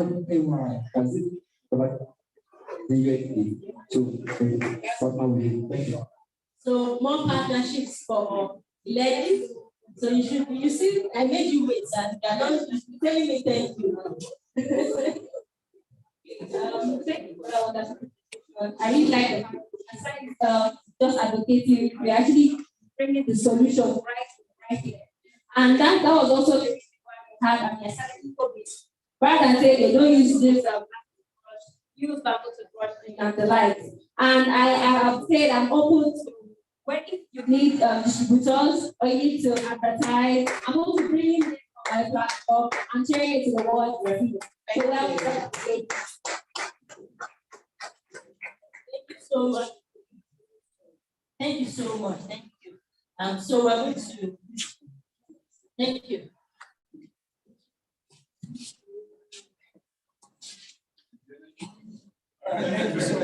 Thank you so much, everyone. Please, can we have the last one? All right. Yeah, it's been a very long day, so come to the end of today's section. So all I'm here to do is to do an announcement for tomorrow. I was actually telling you that tomorrow we are starting very early. So we expect everyone to be here.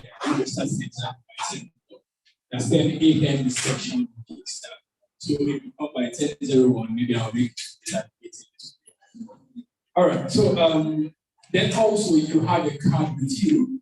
Yes. So that card actually has a tape number. Please make sure you are here with it tomorrow. It's not count for food chat, but it's actually count for the section you're going to attend tomorrow. So there's a table number on it, and you can actually like see a name tag at the end. So please, we want you to come with it tomorrow. Then we want you to also sit according to that table. All right. So then we also want you to promote this event on social media. I hope you've had value for your time, right? All right, so please we want you to promote this event on social media. Coyec 2023 is actually the hashtag on every social media network. So please after now, please network and connect with people. I'm actually saying like people want to ask me their phone numbers. Yeah. All right. Not just exchanging numbers. I just want to network. All right, so thank you so much, guys. See you tomorrow. And have a very nice time. Thank you.